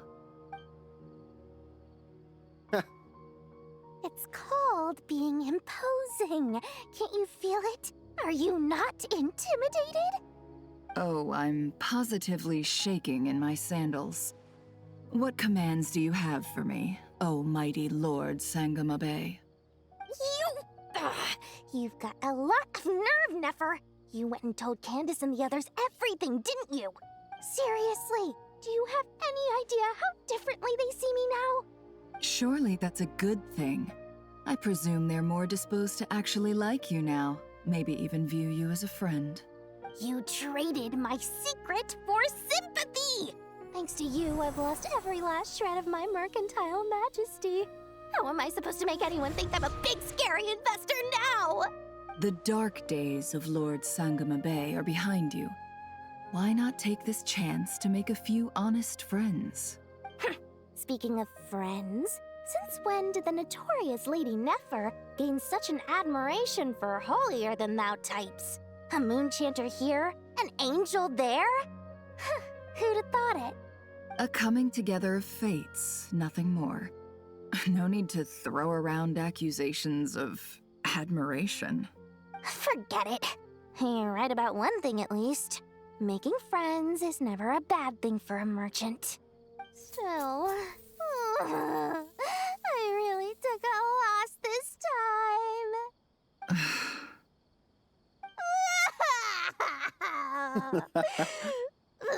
What are you looking at? I'm trying to see if you're really crying or if those are just crocodile tears. A little birdie told me that when Lord Sangamabe makes money, the tears flow from the center of her eyes. But when she loses it, they flow from the corners. Which is it this time? Ugh, you are so annoying. I'm not talking to you anymore. Nefer, thank goodness you're here. I've been looking everywhere for you. Huh? Oh, well. If it isn't the House of Dana's very own librarian. What can I offer you today, Miss Katayun? Oh, no. I'm not here to buy. I'm here to bring Lady Nefer a book, and a fascinating one at that. We agreed to meet at the entrance to the mausoleum of King Deshret. One more thing. I bought this copy with my own money. It's not borrowed. Reasoning knows not time of day, but suspense always follows a blizzard. That's quite the mouthful. Huh? Isn't that the one that... It was all the rage for a while. People throughout the city were clamoring to get their hands on a copy. The names inside were all circled. Everyone thought it was a riddle. Don't bring up that book in my presence. I don't even want to hear its name. That thing was nothing but a scam. Surprisingly enough, I've actually heard of this book, though it doesn't seem of much consequence. So, what truth lies behind it? You're from the Vahumana and you're asking me what the truth is? I'd say the actual truth was about the least important part of the whole episode. I brought you this book because it probably has the most interesting backstory of any in the House of Dana's collection, at least in recent years. As for its quality, well, you can judge that for yourself. Don't tell me it's actually any good. You may not know this, Lord Sangamabe, but Lady Nefer has a fondness for books with... how should I put this? Mixed reviews? No eye for good literature, huh? Perhaps she feels that bad books hide interesting secrets? But I shouldn't put words in her mouth. It's probably fair to say she prefers the conversations that books can spark over the substance of the books themselves. Suits my style as an intel broker, wouldn't you say? Very interesting, thank you. I'll return it to you once I'm done reading. And as it happens, I have something for you, too. Incense? I imagine you've already used up the incense I gave you last time. Here's some more. This batch is from Nodcry, so the scent won't be quite the same. Well, actually, I've been saving the incense you gave me. I couldn't bring myself to waste it without a special occasion. But I'll gladly accept this, too. And I promise I'll use it this time. Katayun, you haven't changed a bit. That was nice to see.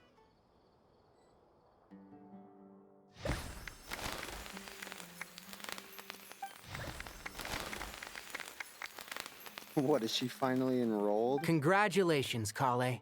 Well done, Kale. After studying for so long, you've finally become a full-fledged ranger. Sure hasn't been easy for you, huh? This really is fantastic news. All grown up. No longer a trainee, but an official forest ranger. Oh, the next step is to secure tenure in the academia. Thanks, everyone. It's true. I'm an official forest ranger now. Master Tainari, thank you for your guidance and support. I wish Mr. Sino were here so I could thank him too. Sino had a matter to attend to at the Temple of Silence. I don't imagine he'll be back for some time. But don't worry, we can celebrate together once he's finished. I'm afraid the party will have to wait. Kale still has some matters to attend to first. Kale? Is everything all right? No, it's not what you think. There's nothing wrong with my health. I just have a few things I need to deal with. I've made plans with the Traveler and Paimon to visit Mondstadt. Master Tainari and Mr. Sino will be accompanying us too. Really? Well, that's a relief. Let's get together when everyone's back. I'm sure you'll be doing even better by then. Of course. I have a feeling you're right.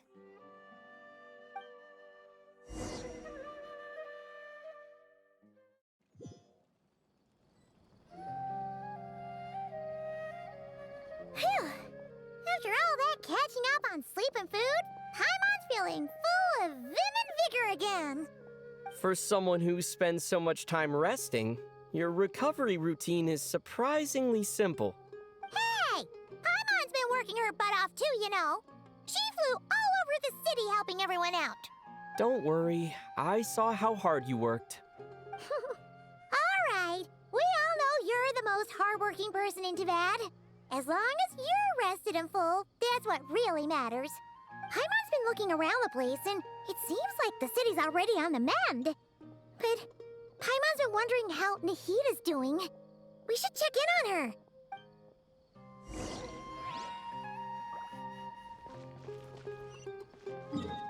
Yeah, I'm not walking.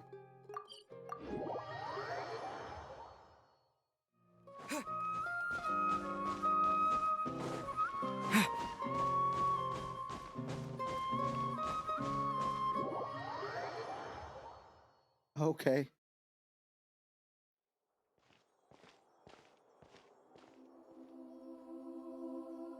Hey,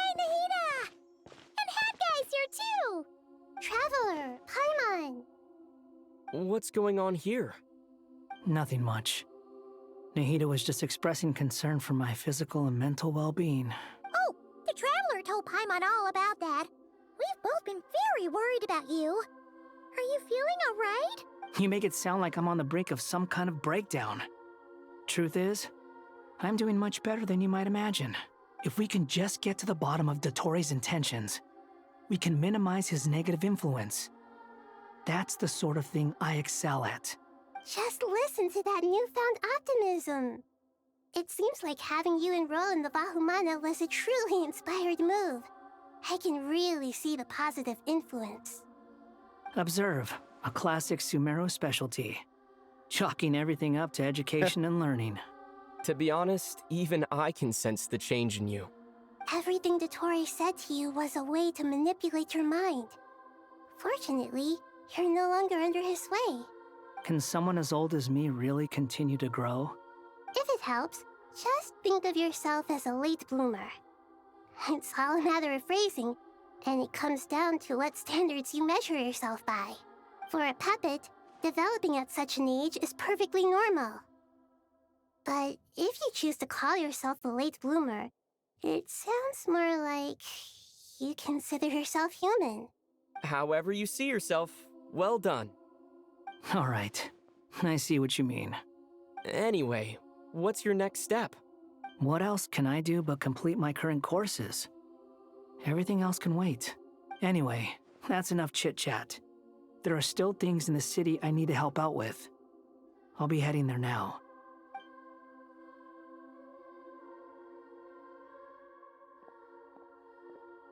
I'm so happy that Hat Guy is doing better than we thought. But what about you, Nahida? How are you holding up? The pyronosis burned down the corrupted Irminsul. The flames blazed for 7 days and 7 nights before they finally subsided. All that was left were the parts underground. Now, Aru shoulders the responsibilities that once belonged to Irminsul. The situation was contained before it got out of hand, so Tevat's most vital information has largely been preserved. Irminsul has a strong influence over you, doesn't it? How will you cope now that it's gone? There is no need to worry. Thanks to Nicole's extraordinary talents, my connection to Irminsul has been severed and transposed onto Aru. Angels can do things like that? They can. Such abilities are precisely what makes them so powerful. The goddess of flowers, Nabu Malikata, once claimed that she too could perform feats beyond the reach of mere mortals. In my eyes, much of what she went on to achieve reached such transcendent levels. Her and Nicole really are both fascinating and magnificent. So, does that mean your situation is stable now? Correct. Just imagine that Aru has become the new Irminsul, and the essence of my existence has been bound to it. The wisdom of Sumeru has ultimately converged into a single, unified entity. Should we ascribe this all to fate, or is it merely fortune? Whatever it is, the important thing is that you're okay, Nahida. Dendro Archon, Lesser Lord Kusanali. Oh, thank goodness you're here. Greetings, Traveler and Paimon. Sir Nevis, do you have something urgent to say? Yes, there's something I need to report. We've received a message from Snezhnaya.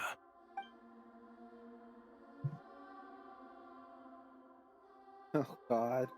The Fatui Harbinger, the Rooster, sends us his sympathies, along with all the usual pleasantries. His stance is that, following the unrest and Nod Cry, Dottore was subjected to internal censure. This madness was the act of a rogue element, one who cannot be seen to represent the Zapoliarni Palace. No less than can be expected. Snezhnaya paid a heavy price working to stop him. They even lost one of their own Harbingers. The letter goes on to say that even so, Snezhnaya cannot claim to be blameless.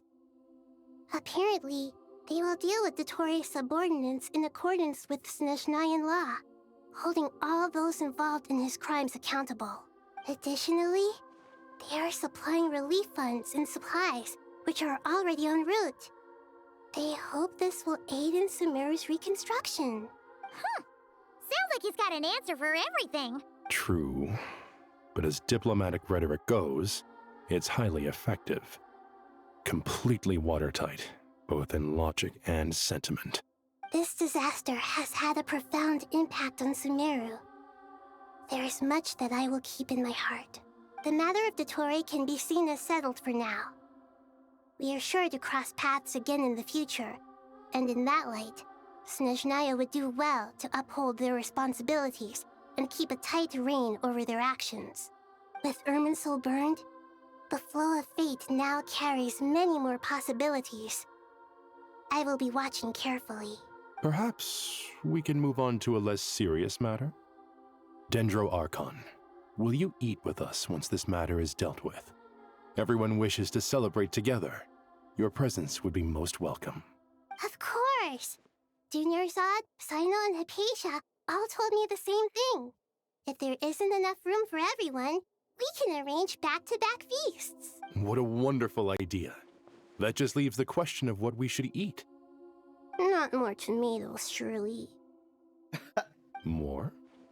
Dendro Archon, what do you mean by more tomatoes? Those good friends of yours are always talking about tomatoes. Sometimes when I'm walking through the city, I can even hear them arguing in the fields. Since you see them so often, you must hear about tomatoes even more than I do.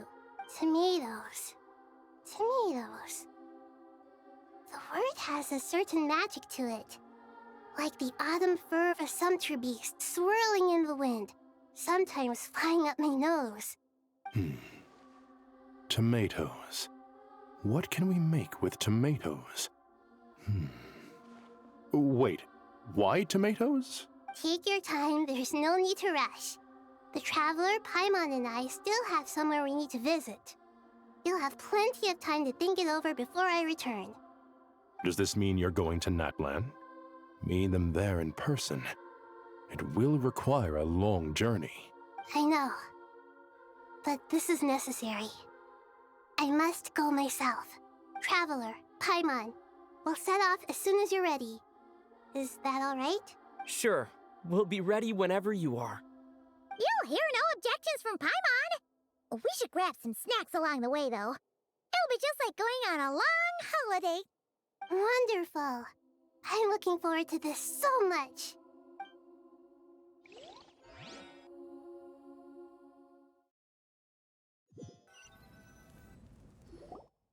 Natlan is such a lively place. It's super cheerful and positive, too. I can see that. There are people outside exercising at all hours. Such a healthy way of life. You came. Welcome, welcome. You must be hungry from your journey. Would you like something to eat? Oh, thanks, but no thanks. We've been eating the whole way here. We had a mushroom platter, Sab's meat stew, butter braised chicken, hot asara pudding. Paimon's positively stuffed. All right. No need for all that detail. I'm starting to get hungry myself. Maybe later then. We can wait till everyone's got an appetite, then I'll head out for a meal together. Sounds like a plan. Let's find somewhere to sit down.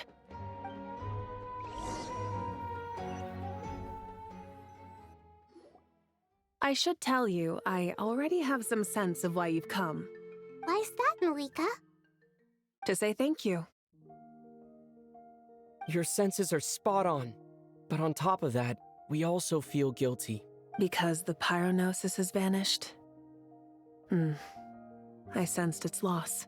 Despite scouring through the remnants of Irminsul, we couldn't find any sign of the pyronosis. Not even any trace of it burning to ash. Wait.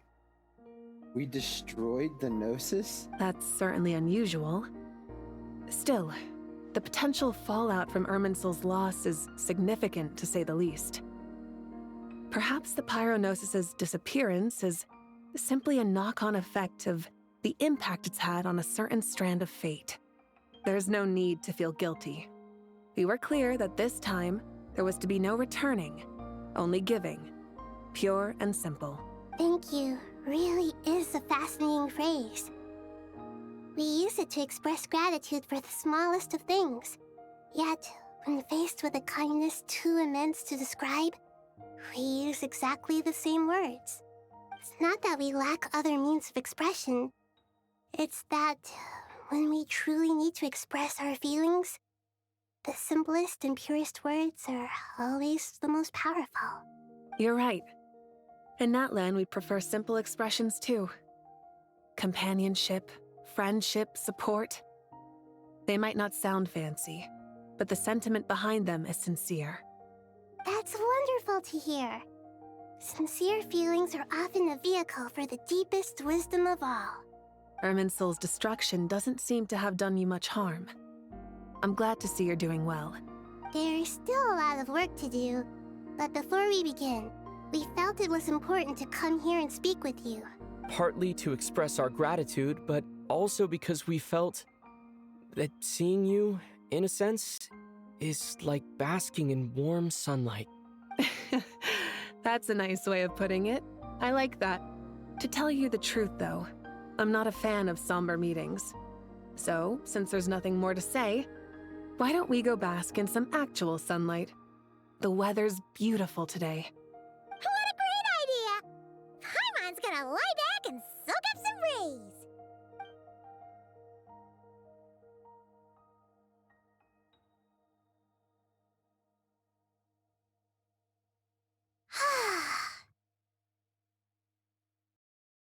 In that case, I think I'll lie down for a bit too before we head to our next stop. And where might that be? Mondstadt. Paimon and I are gonna head back there with Kale and the gang. Long ago, I sensed that the god remains inside Kale had come from the goddess of flowers, but I kept it a secret. Those remains weren't hurting Kale, not as she is now. They simply exist. Besides, I could sense a deep yearning within her. A yearning for an ordinary life. A yearning to hold on to the hard-won happiness she now enjoys. With someone like her, I have a responsibility to keep her secret. She should be ready to face the truth by now. Whenever people meet, there is always the potential to create warmth and kindness. Every child grows up, but even as adults, they are still children in the eyes of certain people. Oh, just like how Paimon sometimes sees Nahida as a little kid. Is that so? Well, anyone who's friends with a kid is probably a kid themselves. Got you there. Of course! And there's nothing wrong with that. When we get back, we'll actually be hanging out with another of our friends who happens to be a kid. Or more like looking after, in her case. Anyway, we'll always be there to watch out for our friends. Dear Sucrose, when you receive this letter, I'll probably be as busy as always. But busy with wonderful things. That's because I'm no longer a trainee. I'm now an official forest ranger. Impressive, right? Sino said that official rangers sound much tougher than trainees. Though he did say it was already pretty tough to start out with. You probably heard that something big happened in Sumeru recently. Don't worry, it's all been taken care of. We're heading to Mondstadt soon, so if you're free, maybe we could meet up? Plus, it's not just me. A few of us are going. Hey, do you still remember that time we all got together? You know, when we all went to the Windbloom Festival? It'll be just like that.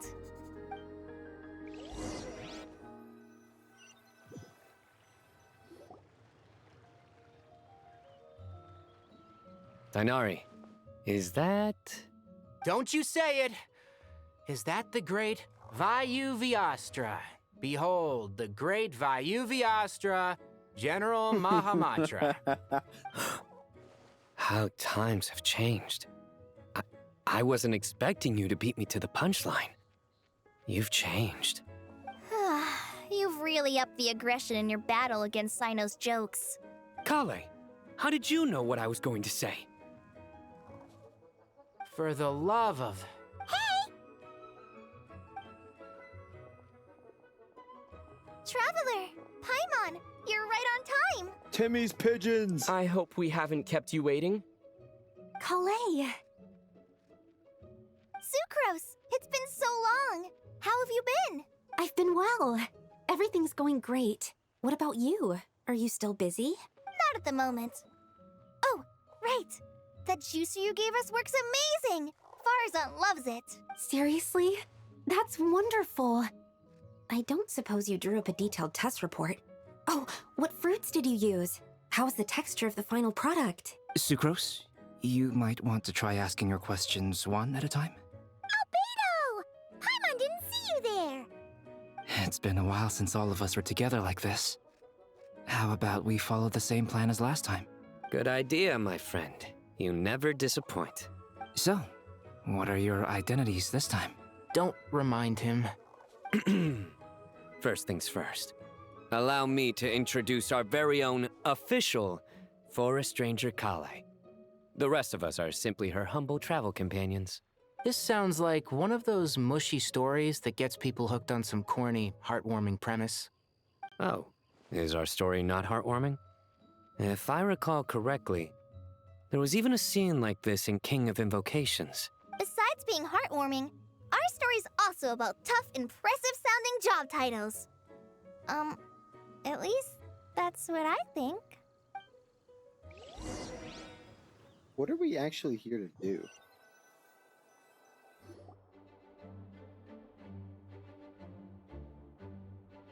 Oh, you're here already? I'm still giving Dodiko a little trim. I won't be a moment. A trim? Does Dodoko need haircuts too? Of course. It's important to know how to take loving care of the apples of your eye. All of these trivial matters get left to me. It's because I'm an angel, and angels are, in a way, the guardians of all Tavad. Oh, right! Well, that's definitely an impressive-sounding job title. What are you writing? I'm just brainstorming some cool-sounding lines. Oh, write them on these card backs. Of course. Clearly, my lines are pretty amazing, wouldn't you say? Miss Nicole. Calais? You seem a little nervous. I was just wondering, who was the person you mentioned who needed their wish fulfilled? Wish? What do you mean? Miss Nicole asked if we could meet up in Mondstadt once everything was over. She said a friend of hers had a wish that needed my help to come true. Well, you never mentioned that before. All we knew was that you'd arranged to meet in Mondstadt. But we thought it had something to do with the god remains. To be fair, everything I told you was true. Anyway, my friend is waiting. Come on, let's pay her a visit. Now even I'm a little lost. Is it an angel?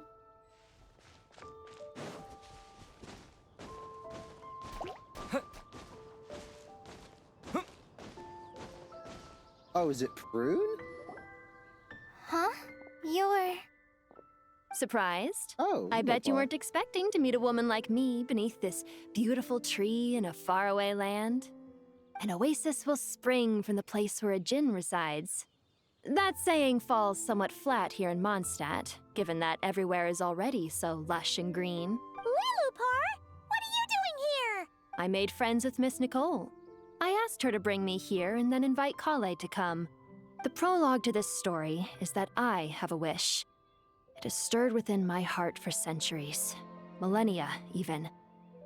Originally, it was merely Al-Akhmar's lie, but now it has become reality. Could this be... Related to the goddess of flowers? My dear young lady, my mistress left her final trace in this world upon you.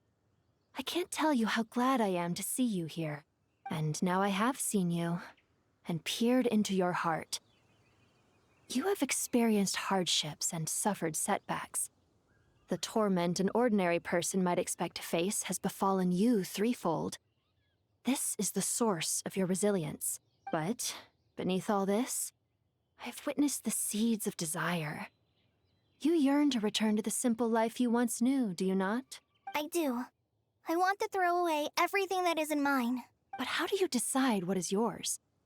The scars that others carve into your flesh, the kindness and love they inscribe, are these things not yours as well? They are. This is something I've talked about with Miss Nicole. Miss Nicole said I should learn how to adjust my standards. I just want to live as an ordinary human. Anything beyond that isn't mine. Don't you want anything from the remains of the goddess of flowers? She gave me a revelation once. I think that's already more than enough. In the past, you would not have possessed such a rich heart. Your brief life has taught you to hold on to everything good, to home in on kindness. How fascinating. You're nothing like Nabu Malikata, and you're certainly not her. Of course not. I'm not some great and powerful being, Miss Lilopar. Yet I am a Jinn. We exist because of the Lord of Flowers. We revere and love her. My wish is to see her one last time, to give everything for her. Kale, can you do this for me? But her remains won't be easy to remove. Are you sure this is what you want? That's beside the point. First, I need to know. Are you willing to do something for the soul of this lonely, wandering woman? I'm willing. But look, you know nothing about me. Even if you have heard the stories about me, all you would know is that I was rightly punished for the many evil deeds I committed. So you do know. Your lips are quivering, your eyes trembling, and still you're willing to do something for me. Life has been cruel to you, and yet you've learned to be kind. My dear young lady, to repay your kindness, I too must play my part. Are you sure about this, Lilopar? I yearn to see my mistress. For this moment, the world can burn to ashes, the universe be engulfed in flame. I care about nothing else. And you, Kale, I can give you a gift. You'll become just another ordinary human. But Miss Lilopar, what will happen to you? My wish will be fulfilled, and I can die happy. Why would you wish for that? A long, unending life might seem desirable for one who has never possessed it, yet it brings torment to one who has. My remains are scattered across the yellow sands, but my soul can find no peace. Since you've promised to grant my wish, give me that release. Allow the dying to die, and let the dead rest in peace. You have my thanks. Kale, there's no pressure on you. What she said, it's all true. A wish is a genuine desire, after all. It's as if you want to use the last of your life to give me a better future. Nothing's so selfless. We'll be using our futures to fulfill each other's wishes. This is a noble act, a beautiful and secret transaction between two women. I understand. Miss Lilopar, I'm ready. Close your eyes, Kale. Then open your soul. From there, I will embrace my mistress. The downpour of flowers is your touch. Like returning to the very beginning. Like surrendering to your grace, my mistress. People say that devotion is beautiful, yet filled with pain. How foolish of them. For me, devotion is beautiful, pure and painless. Devotion is my love. Thank you.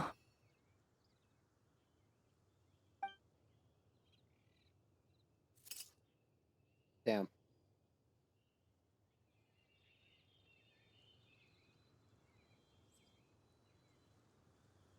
Lilopar! She disappeared? She left, carrying the blessing of flowers. Kale, are you alright? I'm fine. Now that the remains are gone, I don't actually feel any different at all. Those remains weren't hurting Kale. Not as she is now. They simply exist. Besides, I could sense a deep yearning within her. Kale must have already received what she was yearning for. I'm doing fine. I feel relaxed. There's really no need to worry. Then my wish has come true, too. To become ordinary? That's just one of my wishes. Actually, I have a few more. For instance, I want to protect the people I meet and help them find happiness. That sort of thing. So between Miss Lilopar and me, you fulfilled 2 wishes already, and protected 2 people. Wonderful, isn't it? I feel so fantastically happy. I guess that settles things here. So what's next? What do you want to do when we get back to town? Clay, look who I've brought to see you. Hey, Kale! I heard you guys were holding some kind of secret event. How come you started without me? Huh? Oh no, it's nothing like that. We were just saying goodbye to an old friend. Really? Who? Me. The old me. So that's what this is all about. Did you come all the way to Mondstadt for that? Because we knew the old you so we could witness the change? Exactly. The old me is gone. I puffed her into the air, and she became a fluffy pink cloud, floating into the sky, before disappearing forever. Do you think, maybe up in the sky, she has friends waiting for her with test tubes, flasks, and bows? Oh, when you put it like that, it doesn't sound so bad after all. What do you think, Miss Nicole? I think maybe that's right. At least, if it were up to me, I'd consider that a happy ending. Dear Sucrose, even though my childhood ended long ago, these past few days have really felt like growing up again. I've become stronger, and I feel like I can finally accomplish things by myself. Surely someone as mysterious as you will find a friend like this fascinating? Always growing, always thriving like a plant. I came to say goodbye to my old self. I know that after this, she'll be gone. Thinking about it makes me feel a little lonely. I know the weakness that kept me company will one day leave me too. But somewhere in my heart, I feel a great sense of joy. It feels like I've always wanted to take this step, to walk towards the new me.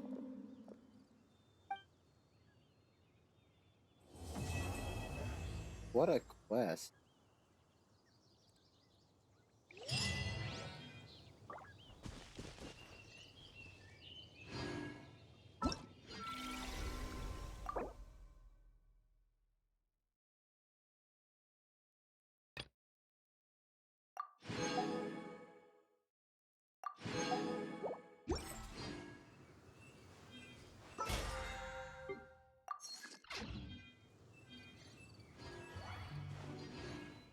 All right.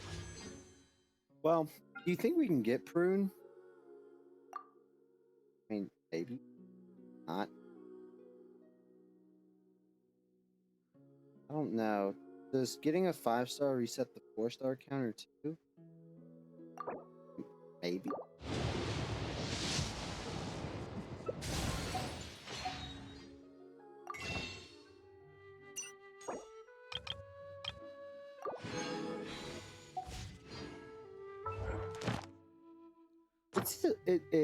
It says 4-star higher.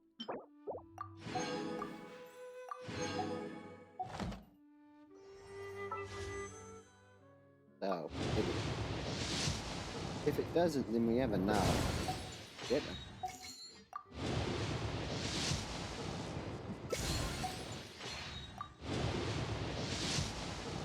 Oh, there it is. Down.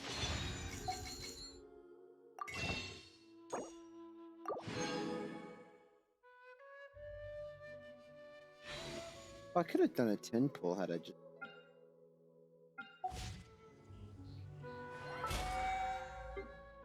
Not that. Did I do that? Oh, done that.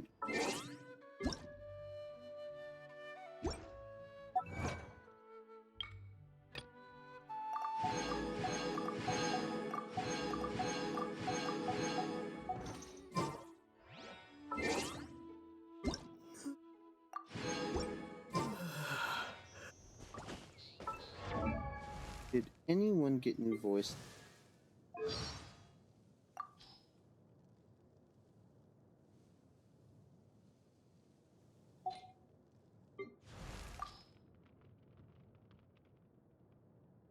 Forced. Fuck college. Officially a forest ranger.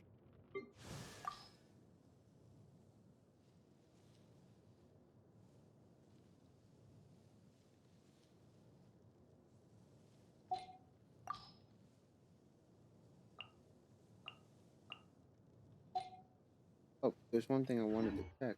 How the airman's burn.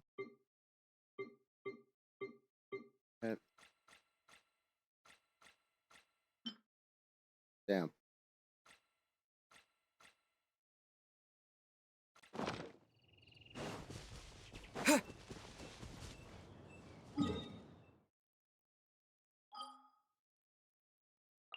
Up. What an Archon quest, though, dude.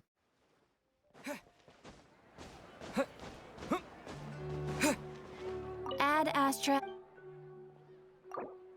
Thank you for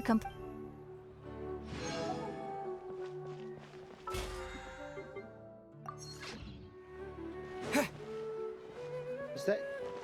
There's still a burnt tree? There is.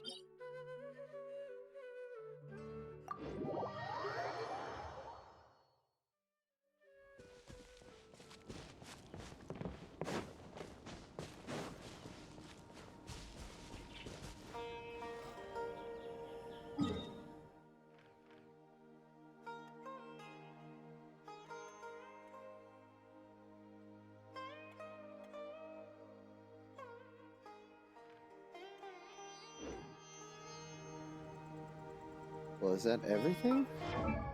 Could level up Nicole a little bit.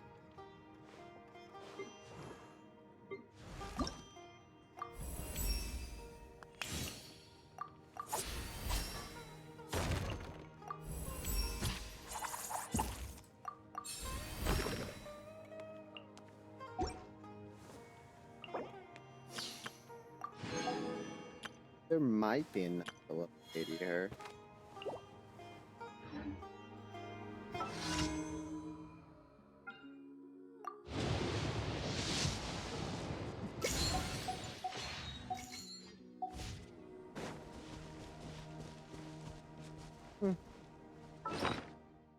I think that's everything. This pressing button.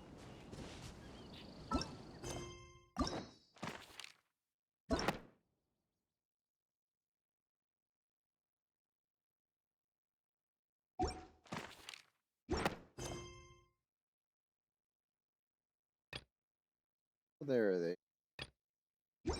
That's something I'll never finish. Probably.